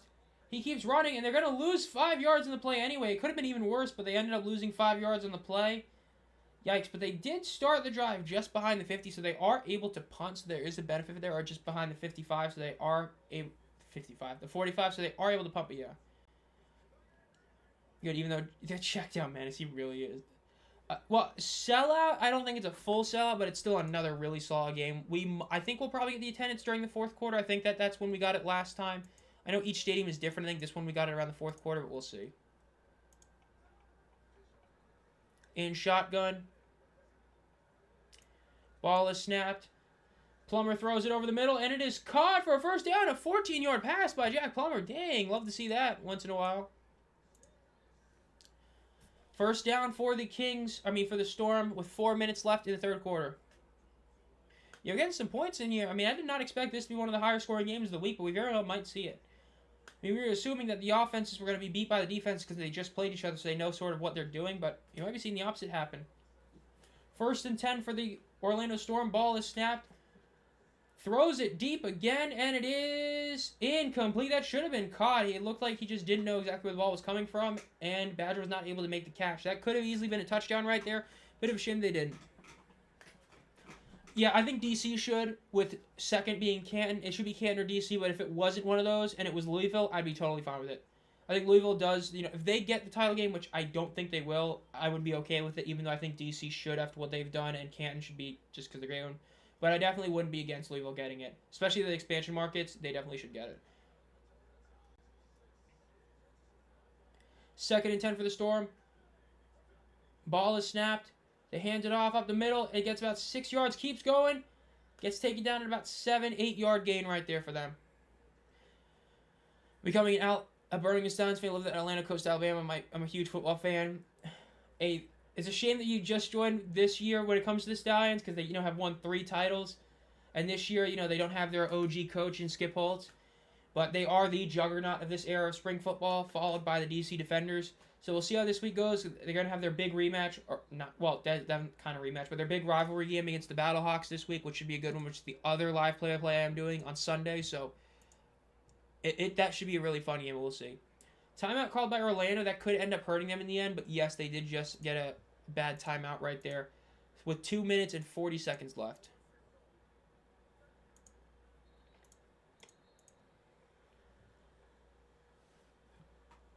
Yeah, good old Leon O'Neal Jr. literally just signed to the Pirates. I forgot about that. He signed for them like 2 seconds. That was great.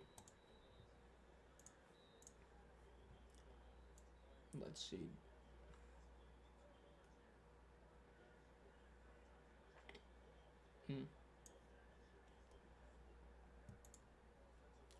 Third and 2 for the Storm.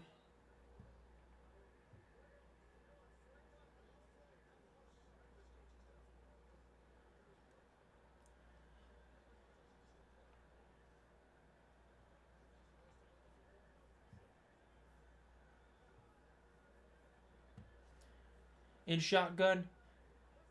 Ball is snapped. They hand it off, and it's a first down for the Storm. Keeps going to the 20. Gets taken down just shy of the 15, about the 16-yard line. I think it's one of the best years to be a fan right now. The season going good. So that missed throw has Plummer written all over it.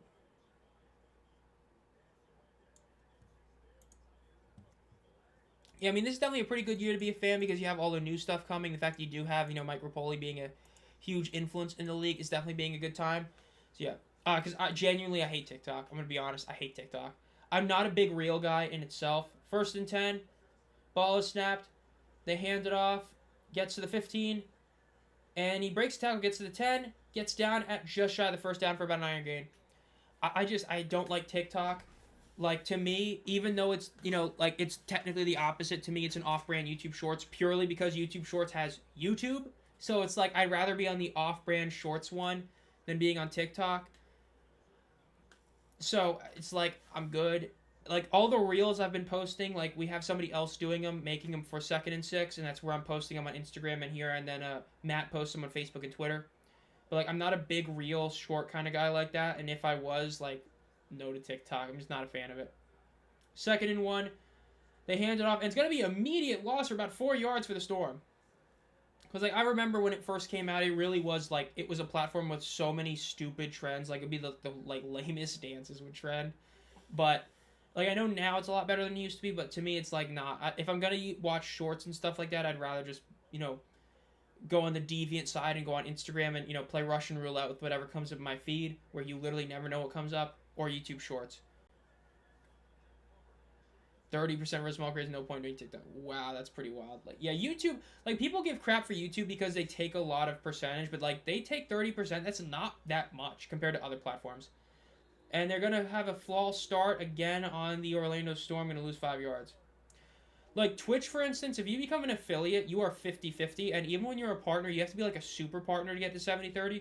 YouTube is a blanket 70-30. Like, it's pretty crazy to say it, but YouTube is actually one of the more generous platforms when it comes to paying creators in that regard, because most of them are like 50-50 or worse, whereas YouTube is just a nice 70-30. TikTok blows. I have no social media. I mean, yeah, even my Facebook, like, I have it, and I mainly just have other people share stuff for me. I mainly just have Instagram, Twitter, and YouTube. Like, I go on Reddit, but I don't even have a Reddit account. I just am on Reddit. Ball is snapped. They throw the check down, and it loses another 6.5 yards. So they're going to be forced to kick this in the first play of the fourth quarter. It's going to be 20-20, barring a missed field goal, to start this fourth quarter. Yeah, the crowd is only really smart for sure. Trevor Smart one for real, honestly.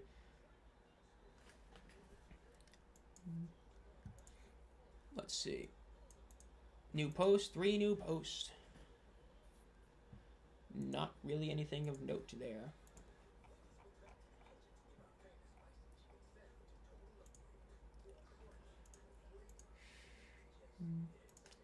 We were really calling it a Masters heartbreak for Bryson DeChambeau. My brother in Christ, he completely whiffed a bunker shot. I'm just saying.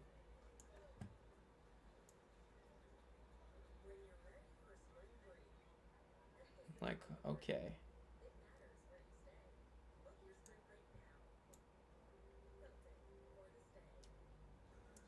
That was bad. That was a bad cut.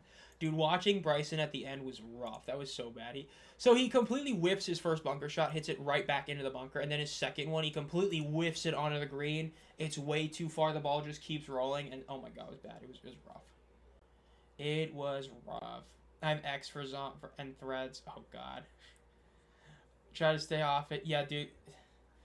There's like between I don't even know which one is the worst. They're all bad. Instagram Reels is there's so many times where something goes wrong with Reels and they allow anything on it.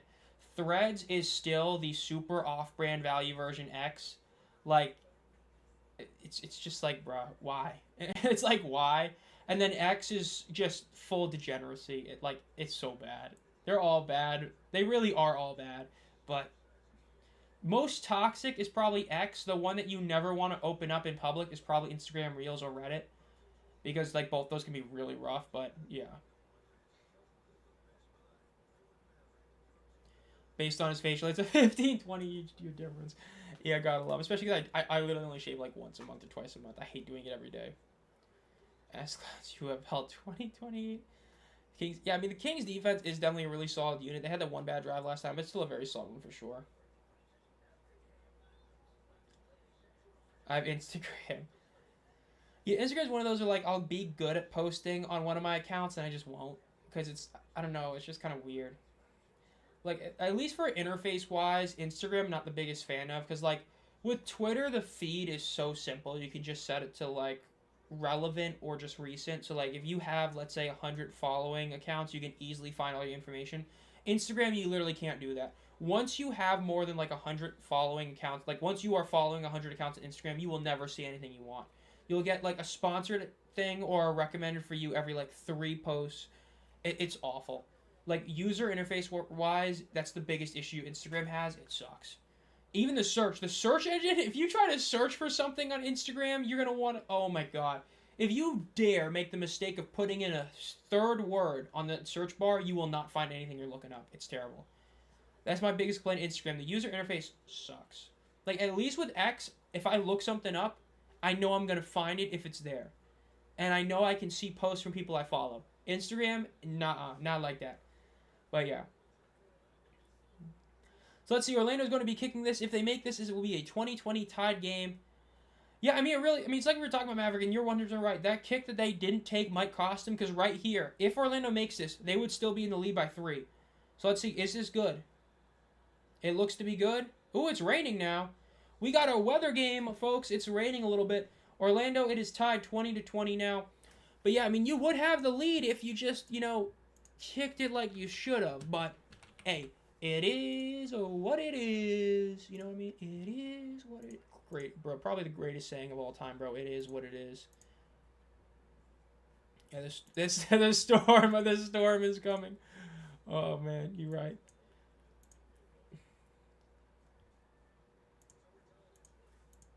So tied 20-20. We did actually hit the over, which is pretty crazy to think about as well.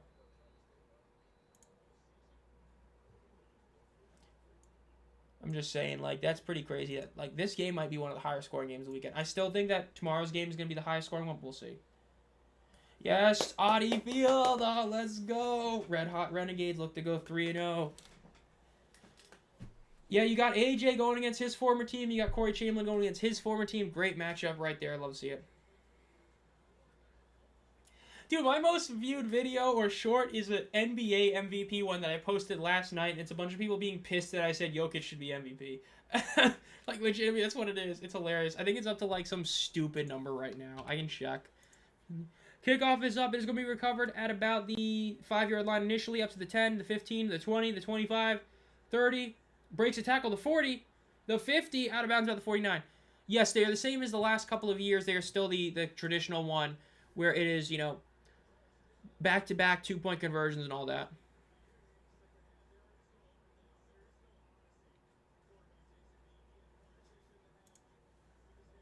God, I'm not replying to these comments. I got way too many comments on 248 comments. Yeah, brother, I'm not going to do it. I almost got 2K on that. That's hilarious.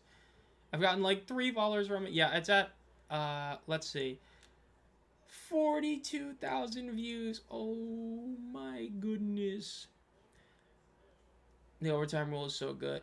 I definitely like it. I think it's a solid rule for sure. Ooh, ball snap. Bean throws to the right. Just caught. Ooh, he dropped it. That was a bad drop. That was like right in his hands and he dropped it. It's a rough one right there.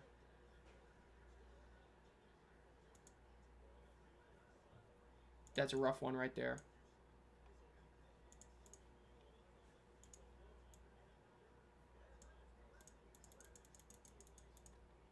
Second and 10.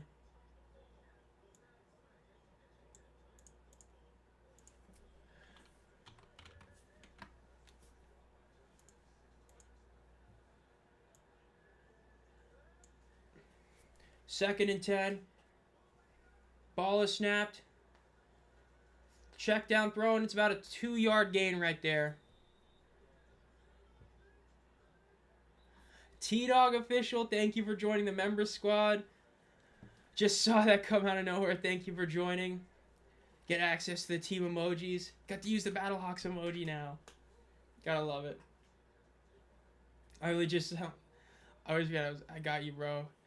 Hey, thank you. Very much appreciated. I still got to make the video for this month. I have not made the members exclusive video. I haven't decided on what I want to do yet, but I got to do it at some point.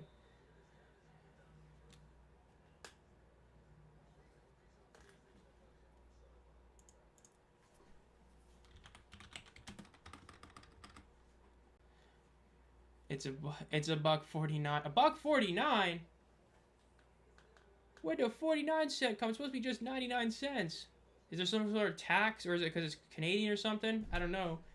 It's supposed to be 99 cents. Bro, YouTube are charging you. I would like to see them move the goalposts up the front end zone. Oh, I don't know. I don't know about that. I don't think and America guys are like that at all. Gotta be honest.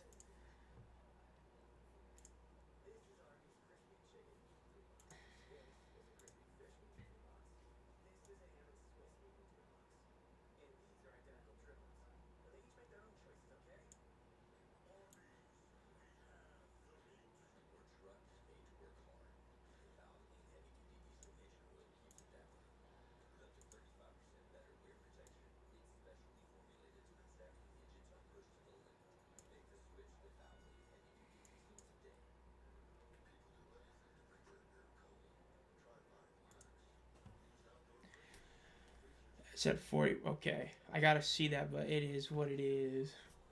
I gotta go over here then. Check over here while we're on commercial break. Stand up. Oh my god. For a split second, I thought I was hearing the put your hands in the air. Okay. Gotta love it. God. Dude, I just went back to read some of the comments on the post of the NBA MVP post. Dude, you know what's so funny? I'm seeing people have the balls to talk about true shooting percentage with Jokic. Oh, he's a center. Like, dude, most of the time he's shooting from 3 and mid-range. Like, it's so bad seeing people complain and they act like they think their ball knowers talking about, well, the center is easier to have a higher true shooting percentage. Like, yeah, if you're talking about Shaquille O'Neal, who never shot threes or mid-range, yeah, but you're talking about Jokic, who just shoots a bunch of threes. He shoots threes almost as good as Shea does, and more of them, I'm pretty sure. Like, oh, man, dude, it's so funny looking in the comments. Like, you can see when some people... Like, it's just bad, dude. It's so bad. Got 2 Trevors now.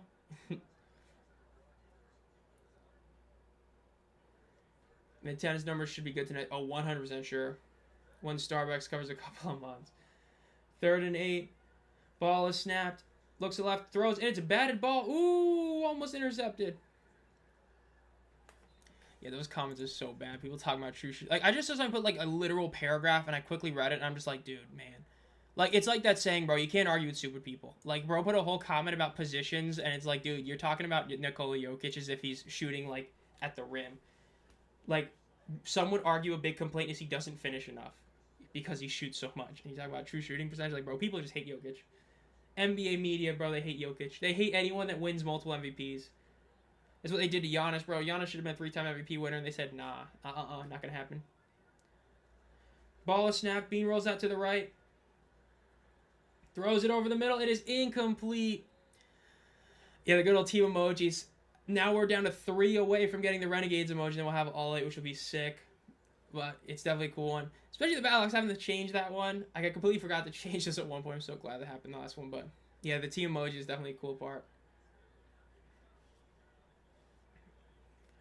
Good old team emojis. I don't know what that...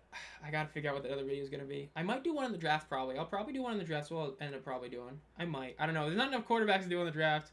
I could make a whole video making fun of the team that drafts Ty Simpson in the first round, respectfully. Like, he's a quarterback that would be a great second-round pick, a bad first-round pick. Like, it's a reach in the first round. It's a solid second-round pick. Ball is snapped. They hand it off.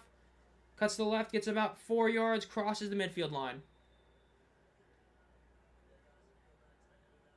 The Renegades-Kings game. We'll have to see about that one. What's the prediction for its attendance for tonight's game? I assume, my guess is it's going to be announced 11K, which is still really good, but that's my guess. But we'll see.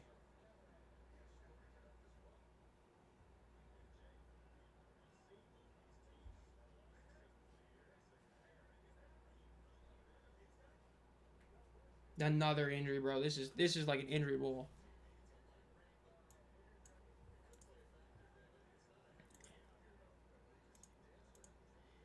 Oh, if they 10K, it's a huge dub for sure.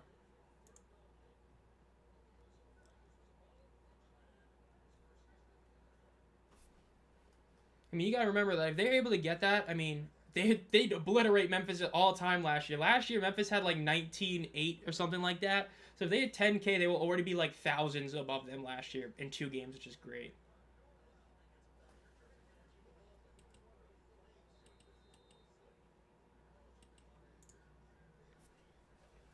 The Kings, I love that you can just use that emote. That's a good one. 2nd and 6 for the Storm. 13 minutes left. 2 receivers to the right, 1 to the left. Or 2 to the left. Ball snapped. Looks to the right side of the field. Looks to the left. Throwing the deep ball. And it's to nobody. Incomplete. The guy fell down. It's going to be DPR, defensive holding. So, yeah. Kick the 4-point field goal. I don't know if the kicker can make it, but we'll see. Let's go over here.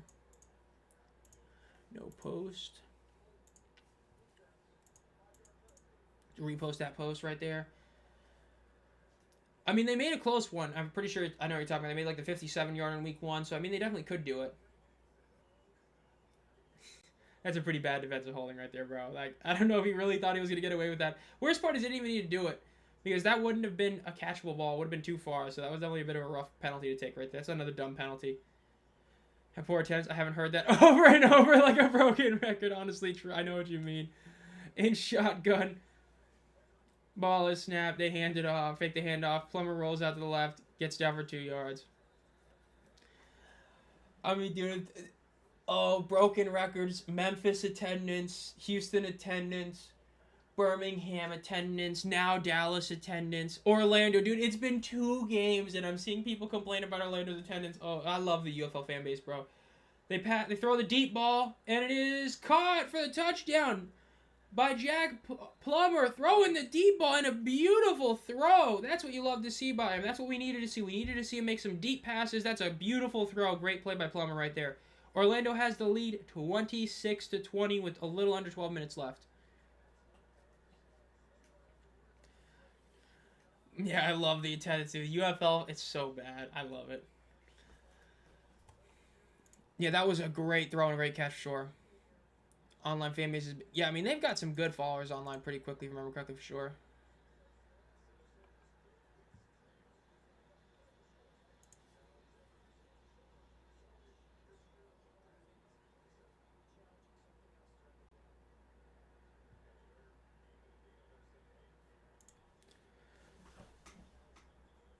Oh, might be challenging something, it looks like.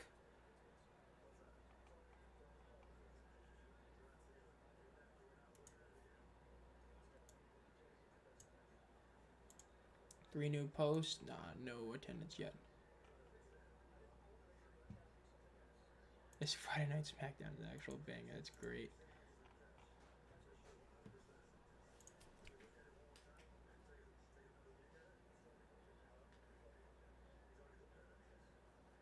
Redmond is asking if they already looked at it. Sup, G-Man? Nice to see you here. I forgot that one doesn't have it.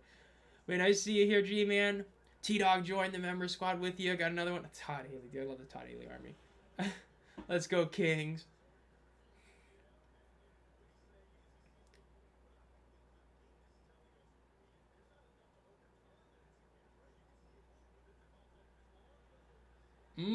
That angle makes it look like that shouldn't be a catch, maybe.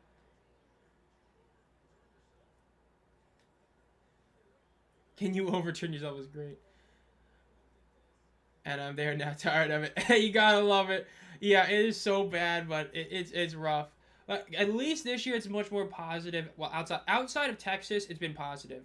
I mean, again, Louisville's gonna have another great number tonight. Orlando, I still say Orlando's been good. I really don't get why anyone's even complaining about Orlando. Like, dude, 8K for Orlando was a great number. So like the 6 markets, even though we haven't done 2, 4 of the 6 markets that have had home games have been just great numbers. So I don't get why everybody's complaining about like Orlando, especially. Like, bro, Orlando's been good. I don't know what they're complaining about.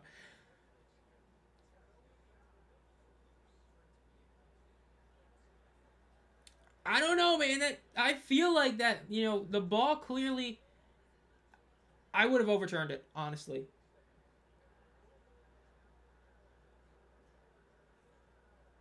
And they are losing the challenge for that. Yeah, I think that should have been incomplete. I mean, it didn't look like he had full control the whole time. You can't make a football move on a diving catch, so the whole football move is keeping the ball in your hands. It did not look like that happened. It looked like it bounced up and hit the ground, so I should have been.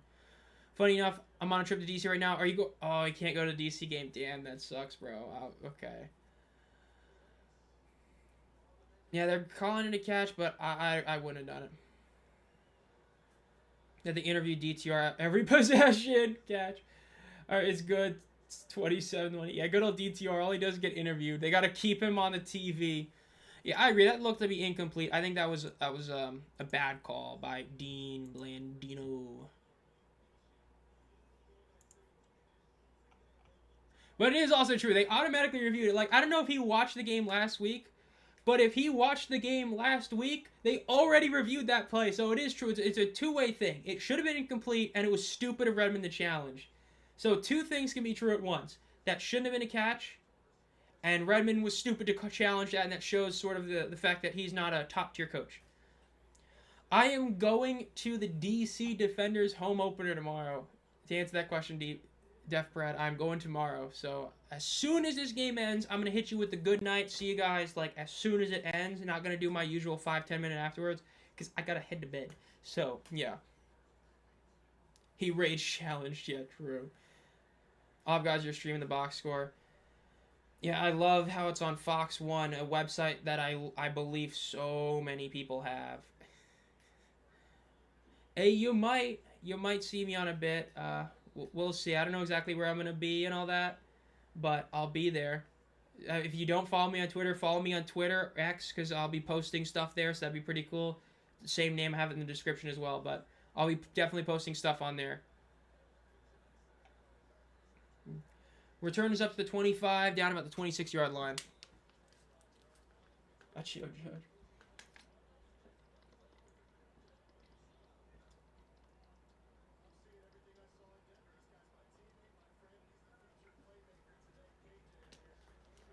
Talking to KJ Hamler on the sideline now.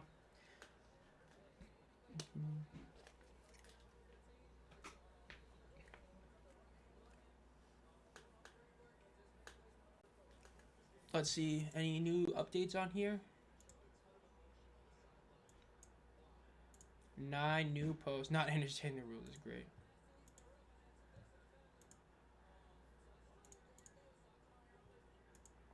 Chris Redmond, bro. Yeah, the Kings went 2 hours and almost 20 minutes of not scoring a touchdown and then immediately had back-to-back touchdown drives to start the second half. Though they should have had 3 extra points, they were at 4th and goal at the 4-yard line. They should have taken the field goal. They instead decided to go for it, didn't get it, and are now down by 7 instead of down by 4.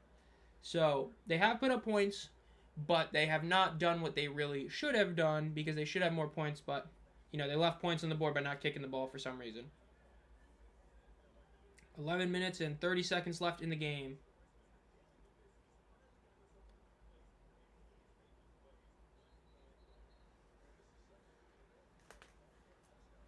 Showing KJ Hamler highlights. I mean, it definitely still is. We could easily see both these teams getting 2 more drives each, but we'll see. I mean, if you're Louisville, you probably want to score this somewhat quick. Like, you don't want to score in, like, a minute, but you definitely want to score this in, like, 4 minutes. You don't want to allow Orlando to end the game on the walk-off field goal. Let's see, 2nd and 8. Deep shot. And it is caught by Davidson at the 50. Makes a nice move. And he gets about 3 extra yards. He pitches it to Snell, who gets about 5 more yards. Oh, man, what a risky play. But it ended up getting about 5 extra yards right there. Wow, what a play by Davidson and Snell. Yeah, I mean, hey, they just crossed the 50, G-man, with that play. Davidson catches the, 25-yard pass, and then he decides to basically do, like, a handoff pitch sort of thing to Benny Snell. That's great. Yeah, they're definitely not going down with that fight. You gain a few extra yards because of it. 10 minutes and 40 seconds left. 1st and 10 at the 48-yard line. Ball is snapped. Bean looks to the middle of the field. Throws it over the middle, and it is caught for a 1st down by Trey McKitty. Yeah, this definitely might be another walk-off game for sure.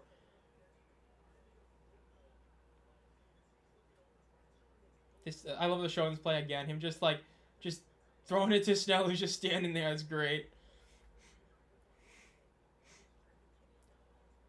Now let's see what the Kings can do on their next 1st down play.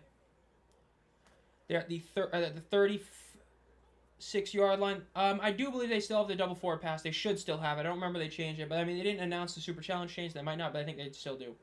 Ball is snapped. They fake the throw. Bean rolls it to his right. He's going to throw it away. Incomplete. 1st and 10. So it's going to be 2nd and 10 then.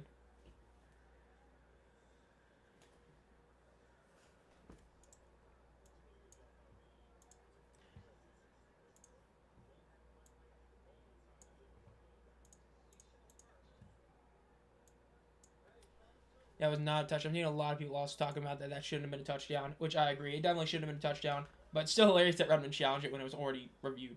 Just classic. Classic rookie head coach mistake, bro. 9 minutes left. A little over. 3 receivers to the right in bunch formation. Ball snap. Looks to the left side. Looks to the middle of the field. Rolling out to his left now. Looking over the middle. He's going to run for a couple yards. Literally 1 yard he gets. So it's going to be 3rd and 9 for the Kings. So let's see what they can do here.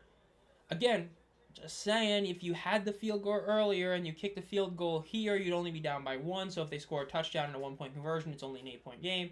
It's like we were talking about. Should have kicked that field goal. Really should. There's no reason not to kick that field goal, especially if you're getting the ball at half, but we'll see if it ends up costing them fully. 3rd and 9 now. Let's see if they get the 1st down here. In shotgun, 2 receivers on both sides of the ball. Ball is snapped. They do the handoff, a bit delayed, and he gets tackled for only a 3-yard gain. They got to kick the field goal here. You got to take your 3 points now. But, we never know with this team. They might not actually do it, but we'll see.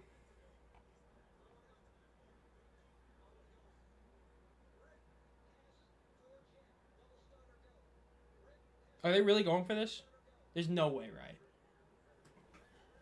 There's no way they're actually going to go for this. Oh my God, they're going for this. They're going for it at 4th and 7 in field goal range. They better get this. Delay of game.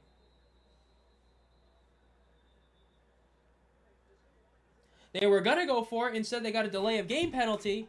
So not only did they do a dumb decision in going for it, now you took 5 yards, making it an even tougher kick for your kicker, and now you might not want to trust him to make it.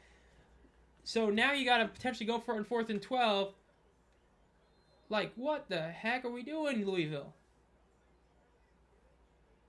And now, yep, they're going to go for it. Take the points. Yeah, I do not understand this. Like, you lost 5 yards now, so they might now be viewing it. They don't think that he can reach this far. But you could have kicked it last time. Now you're going for it at 4th and 12. You don't get this. This might be game, potentially. Ball is snapped. It looks to the right side of the field. They throw it, and it is incomplete. You've got to get a stop immediately. This guy is a head coach of all time. Really questionable decision-making right there by Redmond. Again, I do not understand why he didn't kick the ball the first time. Your kicker's been great this year. You should have given him faith, but come on. Definitely one of the choices of all time right there.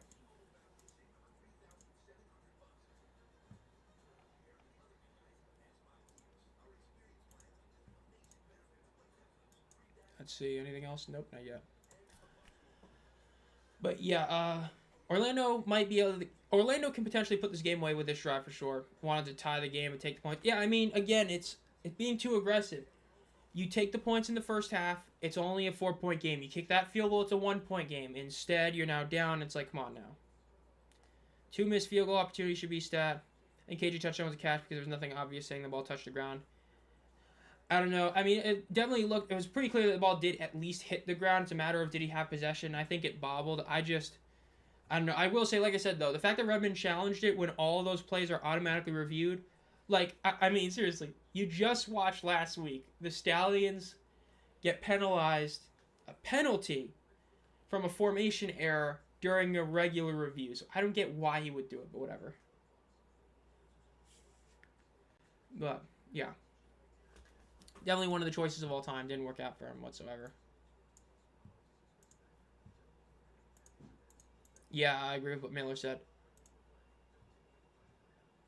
A score here essentially ends the game. Made home from work, continue listening to chat. Nice to see you here again after you got back. It's called the inexperience is slightly stupid. Yeah, I'm not against saying that with this coaching decision, coaching by Redmond and some of these things that they're doing. It's a bit rough, but yeah. Again, Orlando really can win this game. Like, if they score a touchdown on this drive, it's pretty much over. I do not expect Louisville to be able to score 2 touchdowns like that. It's pretty much game over if they get a touchdown here. Even a field goal makes it a borderline game over, but we'll see. Like, man, even here, this isn't that long a field goal. Like, you're talking about a 47-yard field goal. Like, come on. For the WNBA. Oh, my gosh. This league is one good QB. I mean, right now, Henderson had a good week. It's just that he got hurt. Again, Jack Plummer is actually looking pretty solid. You got Teamu, so I mean, it's definitely not just one, but you're probably up to about like 4 right now. With the jury being out in the sun, the crowd's been okay. McClellan's been okay. They haven't been as good as expected. They roll back. They look to the left side of the field, and they throw it deep, and it is going to be incomplete. A close one, but incomplete. And there is a flag. It might be DPI. Oh, don't say they're going to do roughing the passer here. Come on.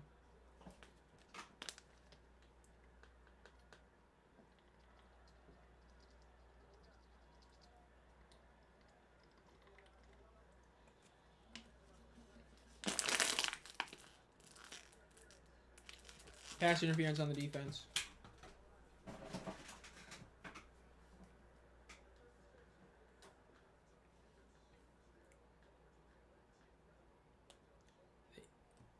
And it is, yeah, it was a bit of a grab there.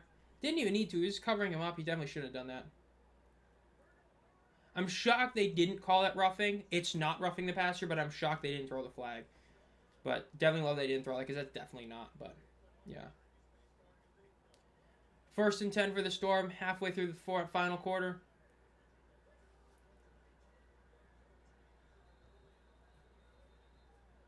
Let's see. Are they going to say that he jumped, or are they going to give him the false start? Let's see.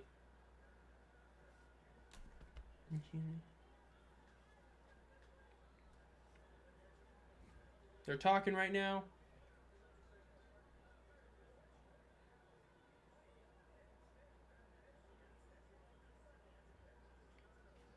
Still talking right now. It looks like they're going to call it a false start. Defense able to get him.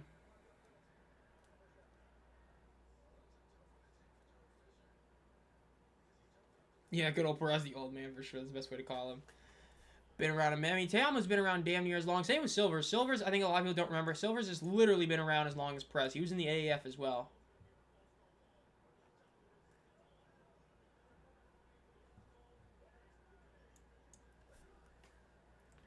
In shotgun. Ball is snap. Gets pressured. He's going to get taken down for another bad sack. They're going to lose about 10, 12 yards on the play right there. Again, Louisville needs to get this ball back and score, so we'll see. Kings fall apart. You can place the Kings at Avery's name and sentence the rest of the season. Yeah, it's definitely not looking good for those two teams. I mean, hey, that's a big play by the defense. If they can get the ball back here, they can do something with it. But again, it's just not taking the points. We've seen that happen time and time again, that in any league, taking the points is usually the right decision.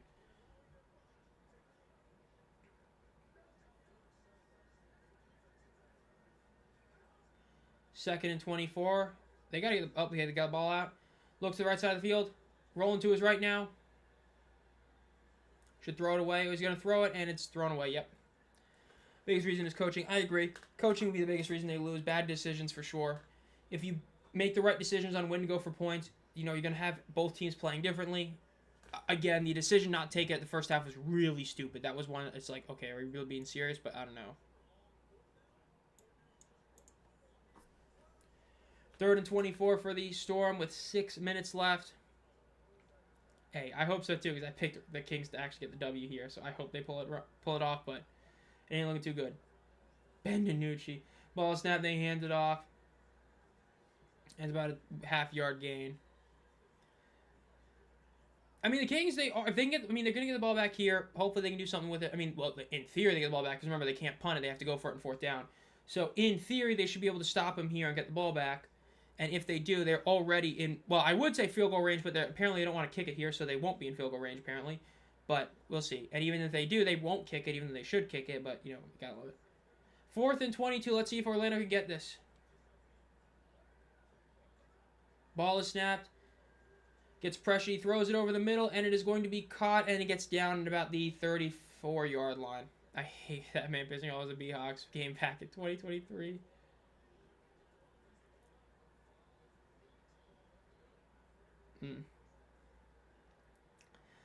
I understand why they did it, but that was definitely a debate to go for the true drop back coverage. You were just poning them on normal defense, and now that you expect them to go deep, you end up doing that.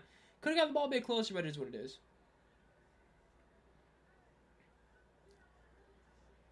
So let's see what Louisville can do here. 5 minutes left in the game. There's scissors on the field, apparently. Gotta love it. He tweeted the other day broadcasting something somewhere. First and 10. Ball is snapped. They hand it off, and it's going to be a 0-yard gain.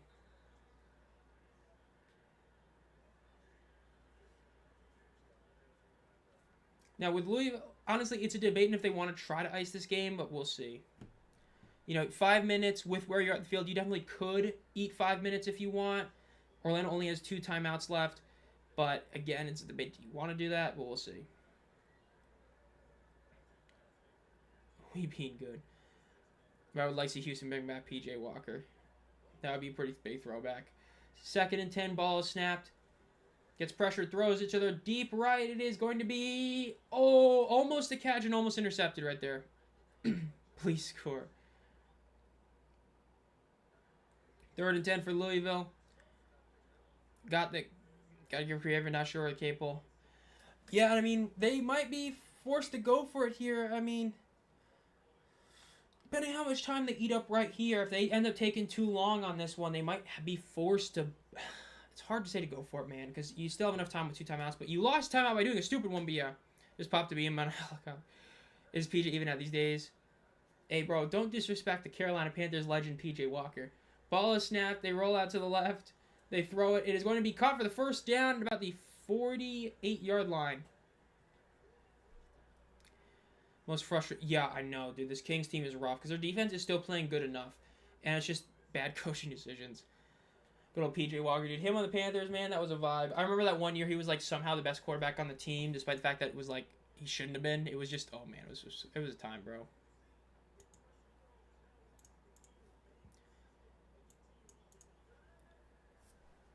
First and 10, in shotgun, ball is snapped. Throws the quick pass out to the left to the 50. It is caught for about a 5-yard gain by the Louisville Kings.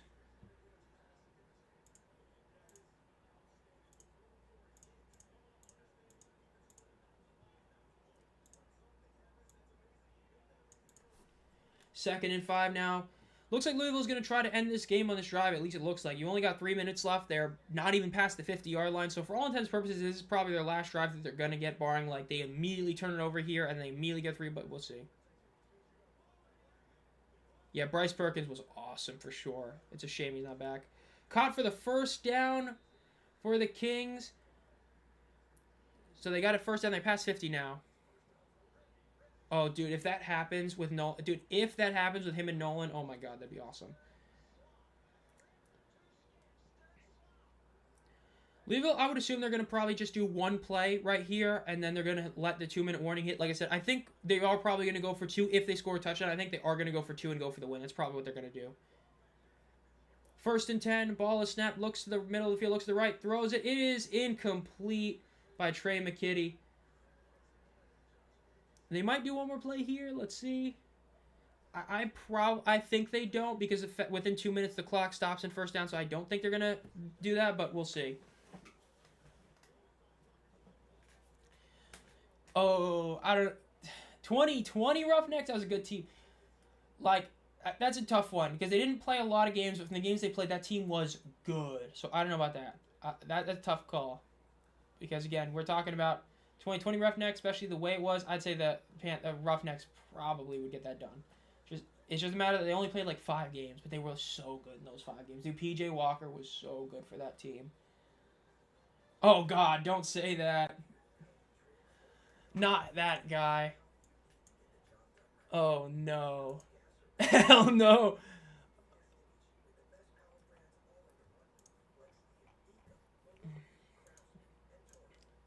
Vinnie Mac, let's see. Yeah, this going to OT would be pretty cool for sure, but I got a feeling they're going to go for 2. I think that's the right call for sure. Is to just go for 2 to try and get the W for sure, but that's what I'm thinking. Alex Cora.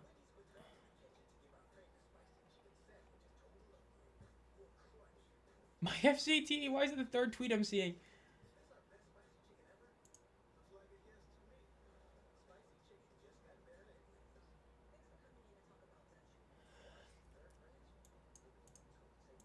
Oop, one more post. And this, yeah, there's a lot of, there's too many. Gotta love it. Vince, absolutely not. Good old Vince, bro. What a legend. What a legend. You know, did a lot of bad things. Allegedly did a lot of bad things. Wrecked a car from stupid reason. Something else. But you know what? This is the XFL, bro. Never forget. This is the XFL iconic. Never forget. Never forget. This is the XFL. Headbutt. You know, everybody getting concussions from the kickoff. Gotta love it.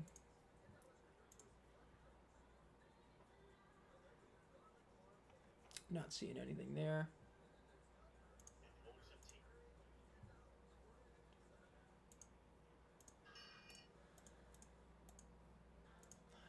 Hearing the play calls is really cool. Love to see that. Yeah, I mean, the USFL's All Access was so nice because it was, like, purely, you know, like, quiet. You only heard the people talking, like the OC and quarterback. That was a cool one.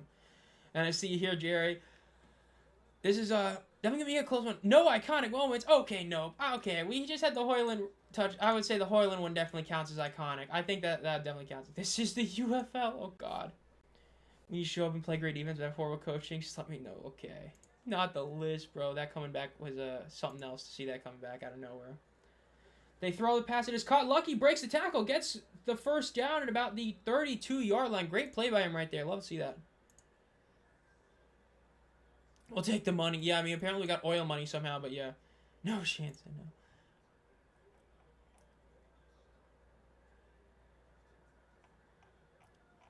In a New Day chance.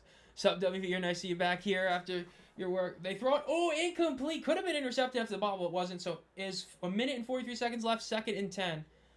Let's go, Kings. Yeah, the Houston wins. Blake Williams crash out was great as well. Yeah, the list, bro. Good old Ricochet being put on it. Trey McKitty with the bounce off. Again, this is basically the game at the end now. Louisville is not going to get another shot at this. Even if they do, it's like week 1. It's not like a real shot. So they've got to get this touchdown here. We'll see if they can do it. Again, they should only be down 1 point, in theory, you know, if they took their field goals, but they didn't. Ball, snap, looks to the left, rolling, gets pressured, he's rolling up in the pocket, he's going to throw it deep to the right. It is caught out of bounds at about the 6-yard line. First down out of bounds by Zach Davidson. They have a shot to tie or win this game. Let's see what they end up doing. Break the wall, another classic. No attendance numbers yet. First and goal. Only thing is you don't want to score too quickly here if you're Louisville. That's the one risk with, again, doing the deep shots is you don't want to score too quickly and have to rely on stopping them. So we'll see. In 5 or less words, take the damn points. I don't know why Louisville didn't take the points. If they kicked those 2 field goals, they would have been in such a better position. They throw it over the left. It is incomplete with 1:17 left. No way this is happening. They don't want to get my Fox to a random in chat. First, they got to score. Second and goal for Louisville. I'm shocked they didn't. I was gonna say you should run it, but your ground game has been terrible. Because in theory you would run it, try to force them to use a timeout or get some clock up. But yeah, I just can't believe it.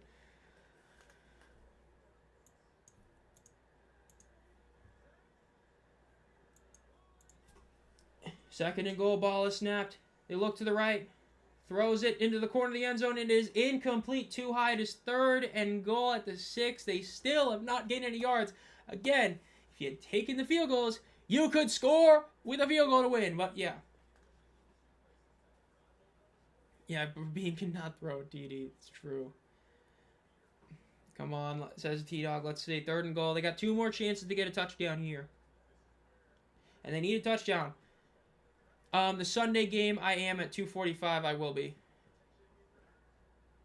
Bro, the bad apple and the redwood W duo. Ball is snapped. Looks to the left. Looks to the middle of the field. Throws it over the middle, and it is caught for the touchdown. Zach Davidson with the redemption touchdown again. It is 27-26. We will see what Louisville is going to do. Are they going to try to make this game go to OT? Or are they going to go for the win here with a minute left? Let's see what happens. Coaching really... Yeah, I mean, this game should be really over, but, you know, the field goals definitely hurt. But let's see what they do here. They're going to go for the tie here. Let's see. Ooh, looks like Orlando might be trying to do a challenge here. And it looks like they are going to go for the tie, but Orlando does look to be potentially challenging something. Yep, Orlando's going for the challenge.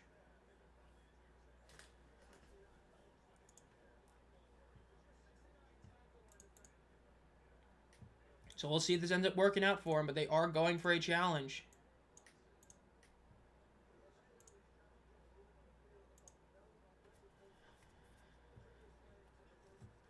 It would be so Louisville if they end up, this touchdown stands, they get the extra point, and then they lose on a walk-off field goal. If that happens, respectfully, Cinema, that's like Chris Redmond.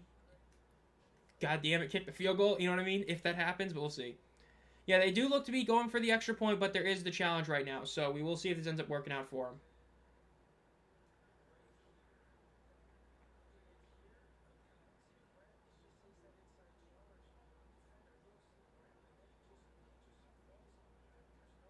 It looks like the challenge is going to be unsuccessful.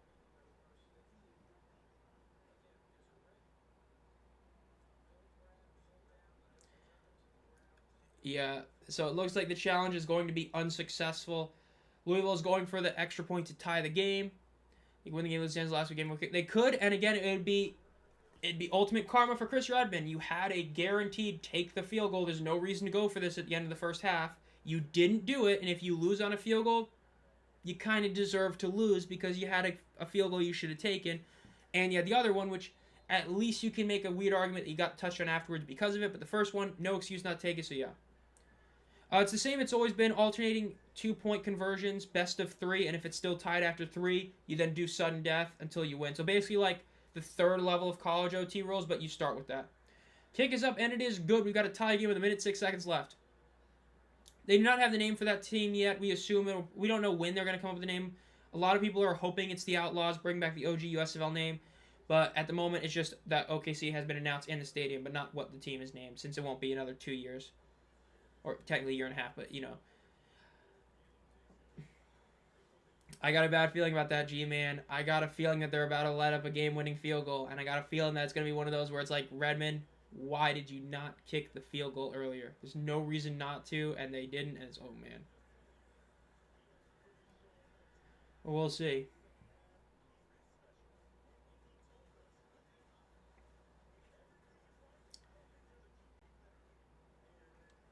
Okay, that's a bit of praise to Jason Bean right there. Just a little bit of glazing. But yeah. No, dude.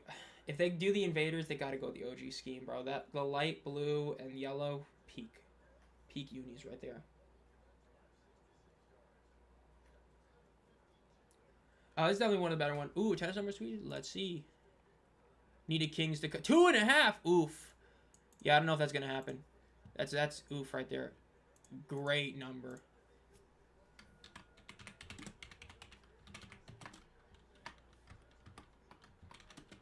In 2 games, Louisville.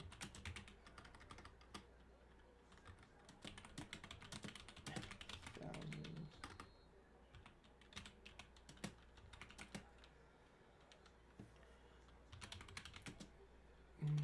Buy tickets. Then the showboats all over last year. So let's see what happens on this drive. It's going to be returned up to the 15, the 20, cuts to the middle, the 25 cuts to the left, gets to about the 27 and gets down there.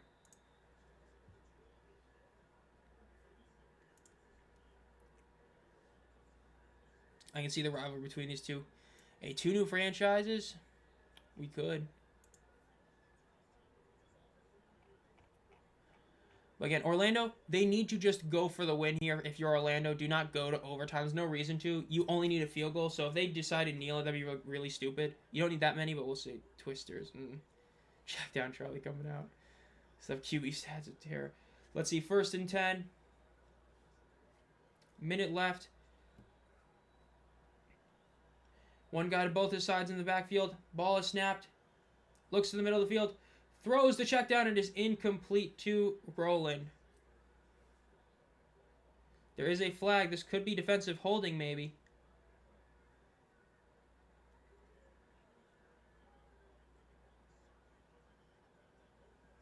Or maybe it's something else. Let's see. Or I guess they took it up. Okay. 2nd and 10 for the Storm.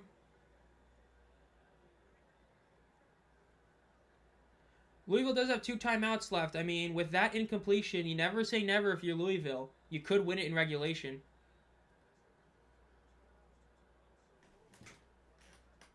What?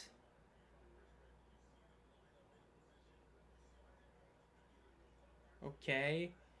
I get that they're saying that, line up how it was, but they just threw an incomplete pass. The UFL has the college 2-minute warning rule. You could have gotten the ball back guaranteed with like 30 seconds left. I'm not a fan of that timeout call. You better win it. I don't know, man. This coaching is a bit rough. I'm going to be honest. Let's see about that. Wow, he does have... Wow. Okay, he ain't going to get it barring like a miracle on the next drive. But damn, that's actually crazy that he somehow managed to get that close to the number.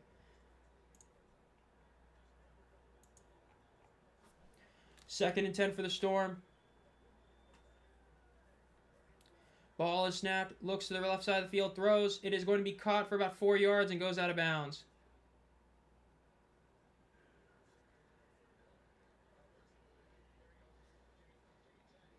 Third and 6 right now for the Storm. 51 seconds left. Just win, Kings. Can't break my boy Austin's record. Hey, could you imagine if they punt the ball and Bean throws like a 70-yard touchdown bomb to break the record? Oh, my God. 3rd and 6 for the Storm. In Louisville, they still have a timeout left. Depending on how this play goes, they might get the ball back with enough time to try and do something if they get a return. Ball is snapped. Looks to the middle of the field. Throws. It is caught. Never mind. 1st down, and he's down about the 41, 42-yard line. Again, they're able to just spike the ball here, do a quick play. Nope, they're going to spike this ball. Only going to lose probably like 1 or 2 seconds. Yep. They lose 2 seconds on the game clock, so 45 seconds left. 2nd and 10.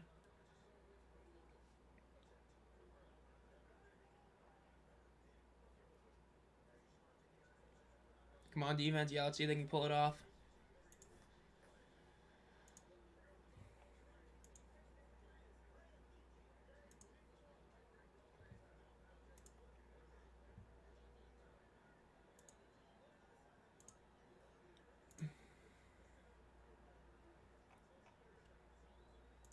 Second and 10. In shotgun. Ball is snapped. Looks to the middle of the field. Throws the check down. It is caught, and he gets tackled immediately for a 3-yard loss. Great play by the defense by Kings right there. And looks like Orlando is going to be somewhat content to bring this potentially. Let's see. If they do a run play, they're just bringing it to OT. Oh, they're passing it. It's a check down. And he gets it down for 2 yards. We're going to go to OT. First OT game of the season.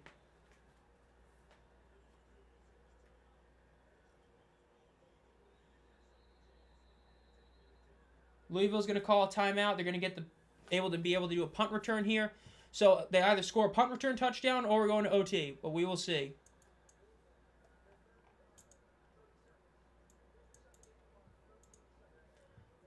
So we'll see. We're either going to get OT game or that. We'll see. Who knows?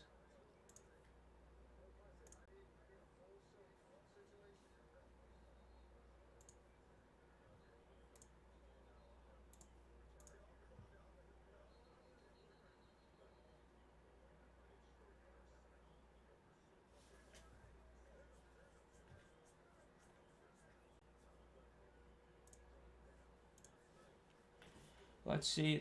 This is a punt. How many yards do they need for the record? For the record, he's not going to get it. Not an OT. He needs like over 20 yards, and with the OT rules, like he ain't getting that. And I'm pretty sure they consider them by 2-point conversions, so even that I don't think they would count in that regard. Punt is up. And it is going to be recovered at the 5-yard line. And he gets tackled immediately, so we are going to be heading into OT. They need to not muff this. Oh my god, that would have been crazy. They muffed it and lost on that. That would have been so funny.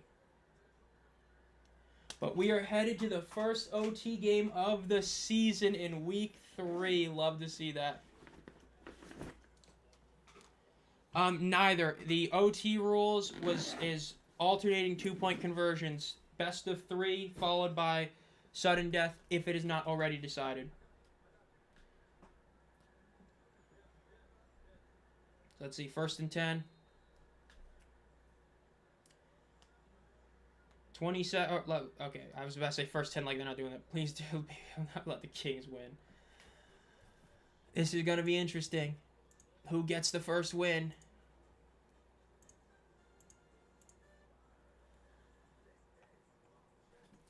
Yeah, they always did. Hey, this is true. Only issue is the fact that their red zone offense has been, let's just say, not good, and they're stuck there with 2 yards. I don't know. We'll see. It's up there. It's a good game. This is up there with like last week. We're getting really good games so far this season. Outside of like the blowouts of the Renegades, we have a lot of good games.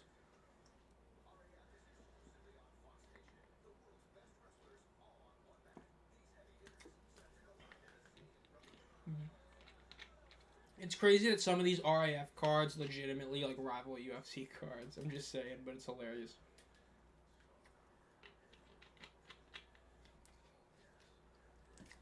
That'd be pretty. I mean, with how the extra point rules are, honestly, I think it is more likely than it is in the past, but we'll see.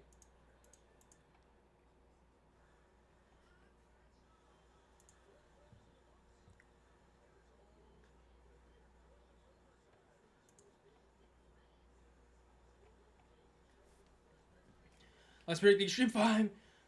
Yeah, I forgot that's coming up. It's such a mediocre draft. Like, it's a weaker draft. Let's call it like it is. It's a weaker. It's not like a bad draft, but it's like one where like, you got like one big receiver and a few other decent ones, a couple good O-line prospects, one great quarterback, and then Ty Simpson. So, no disrespect to Ty Simpson, but if he's a first-round quarterback, then like, damn, bro. I feel like there's going to be 1 or 2 more. So I think 3 is a good guess, or 2. I think there's going to be 1 or 2 more. So yeah, I agree with St. Brown. I agree with a lot of guys saying 2 or 3.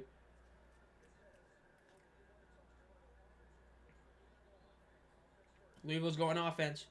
Remember, it is alternating 2-point conversions, best of 3. So in theory, you can win off only doing 2 of them. If you get 2 and they fail 2, you win.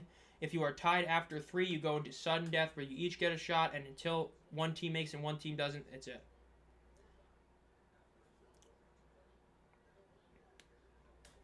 So we'll see. Louisville is going first on offense. Their red zone offense has been very much not great, but let's see if they can do it here on these 2-point conversion attempts. Bane of the Chiefs. Bro, I just can't wait. I wonder where Jeremiah Love's going to get drafted. Everybody has him being mocked to so many different places. That'll be interesting to see. Wild versus Stars in Game 1 of playoffs. So let's see what they do here. In shotgun, 2 receivers to the left. Motioning one of the right to the close right. Ball snap, looks to the left side of the field. Looks to be getting pressured, and he throws it. It's going to be incomplete, so Louisville fails their first shootout attempt. Time to see what happens with Orlando.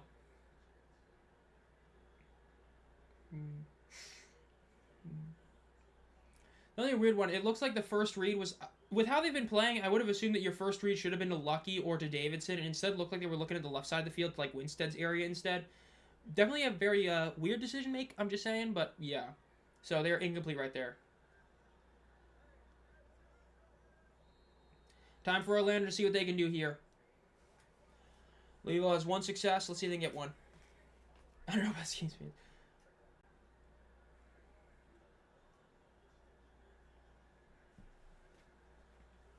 In shotgun.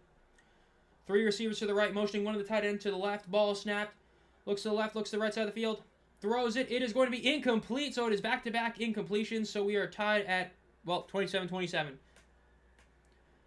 Time for Louisville to get their second opportunity of this. We're currently tied at 0 for 0 in successes.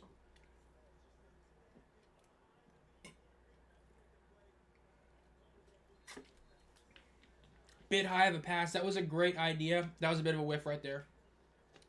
Hey, Denzel, to be honest, I kind of agree. Number 1, the home crowd is great. I'd love to see them get a win. Number 2, I picked them to win this game. I'd like to get that right because then I get 2 of my 3 picks right for this game, but we'll see.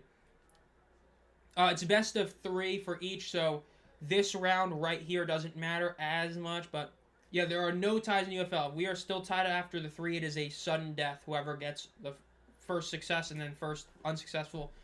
So yeah. In shotgun. Ooh, is there... Looks like there's a timeout called by Orlando. You do get like 1 timeout in this as well or something like that, so Orlando's using a timeout. The Kings emojis. So Orlando's using their last timeout, showing the standings again. And if you're Louisville, you need this win. If you fall to 0-3, your season is pretty much cooked because you're going to have to literally go at least 5-2 for the rest of the year to make the playoffs, which is just, let's just say, not likely. Going 5-2 at any point, it's tough to do, but yeah. I mean, I don't know why not. You know, it's a bit risky, but I don't know why not. If you, not this team, not the Kings, but I definitely think that a team could do it. Ball snap, throws it to the right. It is incomplete. Is there a flag? No, so it's incomplete. That's over the top. PI just is. So we've got another failed attempt. So if Orlando can get it here, they can get a huge advantage, but we'll see if they can make it.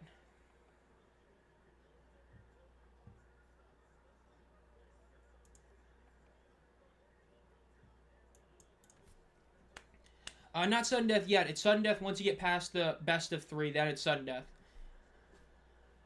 We did go 5-2 in 2023. Hey. You guys got close. It was a close season. In shotgun. Ball is snapped. Looks to the right side of the field. Plummer throws it over the middle of the check down. It is caught, but it's 2 yards shy. So we are essentially at this point in sudden death, even though technically not, we're essentially in sudden death. So the next team to make one and then follow it up by stopping the other team will win. So let's see who can get this done.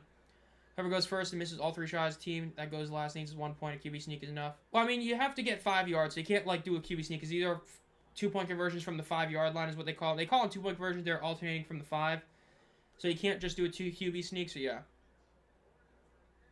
Hurts this season, Aviators fan. Let's see if Louisville can get this. Yeah, great play for the Kings for sure. Being able to stop that reception from getting in, great play.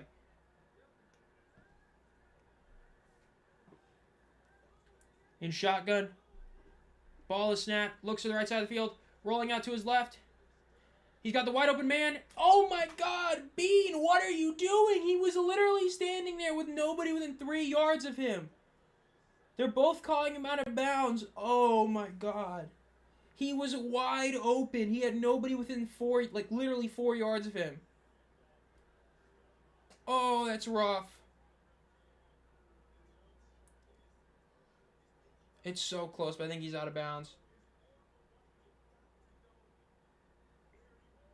That's rough.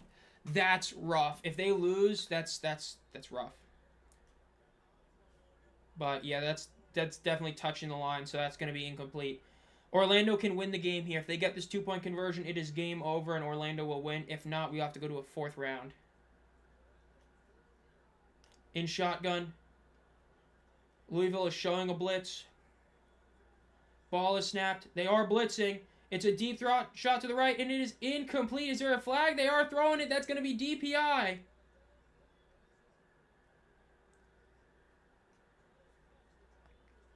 That's going to be DPI in Louisville, so Orlando's going to get another shot. And now they can QB sneaker run it because they're going to get the ball at the 1-yard line. And again, in another classic one, he didn't really need to do that. It's not even like that. It was going to be a tough catch for 81 if he didn't get involved. Just a bad penalty to take right there. 2-8 confirmed. Yeah, so this is probably going to be game over for the Kings. We'll see for sure. Yeah, Storm might advance to a pretty ugly 3-0, all things considered. But they will be up to 3-0 if they just get this right here. They only need to get 1 yard. Can Louisville's defense bail out that offense one more time? Let's find out. Under center, but the running back's far back. Ball is snapped. They hand it off. And they stop him. The defense bails him out again. Dude, this Kings defense is so good. They deserve this win. They deserve this win. This defense is so good. That's a great stop. Look at that. He just breaks. He sees the wide open hole and he just closes that hole. And even if he didn't get it, 42 also went to the other hole. That's just perfect defense that's perfect run defense. That's such a great play by them. We are going to sudden death, official sudden death, the 4th round. That's textbook run defense. You just covered the holes. Even if the first guy missed, you would have had a second guy. That's just great defense. Let's see what Louisville can do here. In shotgun, bunch on the right. He gets pressure, he throws over the middle, and it is incomplete again. Dude, this offense is so bad in the red zone. It's so bad. Orlando has another shot to win right here. Yeah, this is a great game, but Louisville, man, your run, dude, your offense is so bad. Bean has all these passing yards, but as soon as they get like forced to do something within the end zone, they're like, oh, they're cooked. Kings they're a great defense for it. And even though he has a ton of passing yards, like it's been such a bad game for this offense, honestly. Like there's great deep passes, but as soon as they hit the red zone, it's just bad. And again, coaching. If they kicked the field goal, they could have won this game, but Chris Redmond decided not to take the points, and they're probably gonna lose because of that. Let's see. Can the defense bail him out again? In shotgun. Ball is snapped. Looks to the left side of the field. Throws it. And it's another DPI. This might be another DPI on the Louisville defense. Being is Anthony Richardson. Honestly, good call.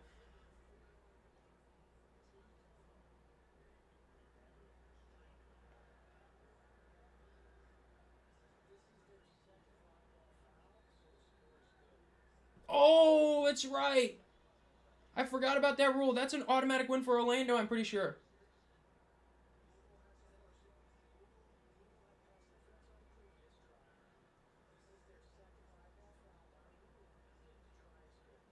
Orlando wins the game off a foul. I forgot about that.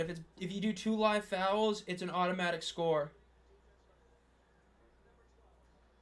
I forgot about that. The whole point of that is so you can't just stop doing those, so you can't force. So Orlando wins the game.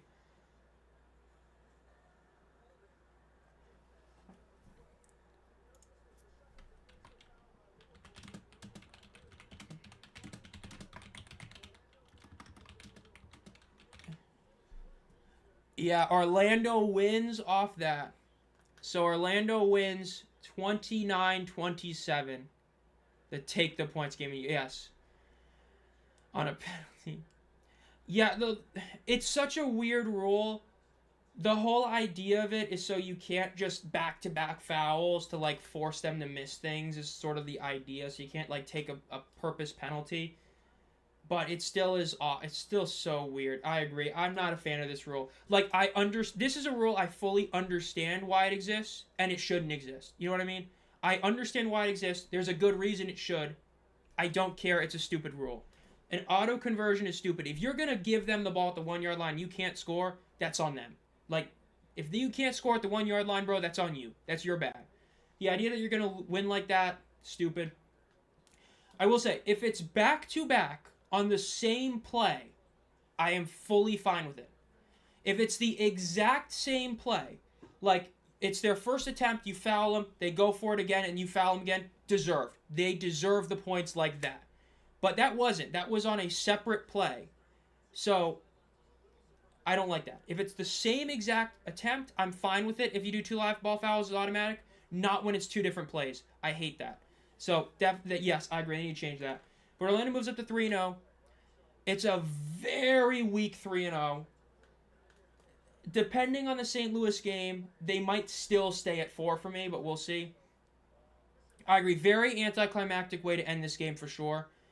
A great game, but the ending definitely was bad. And, yep, it's like Maverick and Steven and everyone's saying. The Kings could have avoided this if they took the field goal at the first half. There was no reason to go for it. You were at the 4 yard line. You weren't at the 1. You weren't even at the 2. You decided not to take the points, and that hurt you the rest of the game. You were always chasing 3 extra points you never had, and even though you did eventually tie the game, if you had those 3 points, you would have forced Orlando to do something instead of allowing you to get to OT, and you lost. And even if it's a bad reason that you did end up officially losing, you lost because of the field goal for sure. But overall, this has been a fun stream. Again, if you enjoyed this, subscribe, like the video if you do as well. Sour ending, like I said, I'll be at the DC Defenders game tomorrow, and I'll be streaming the Battlehawks versus Stallions game on Sunday at 2:45 EST, so I'll be on the lookout for that. Again, thank you, T-Dog, for joining the members squad. Kings lost by 2, called it in third quarter. So, yeah, and as always, guys, have a great night. See ya.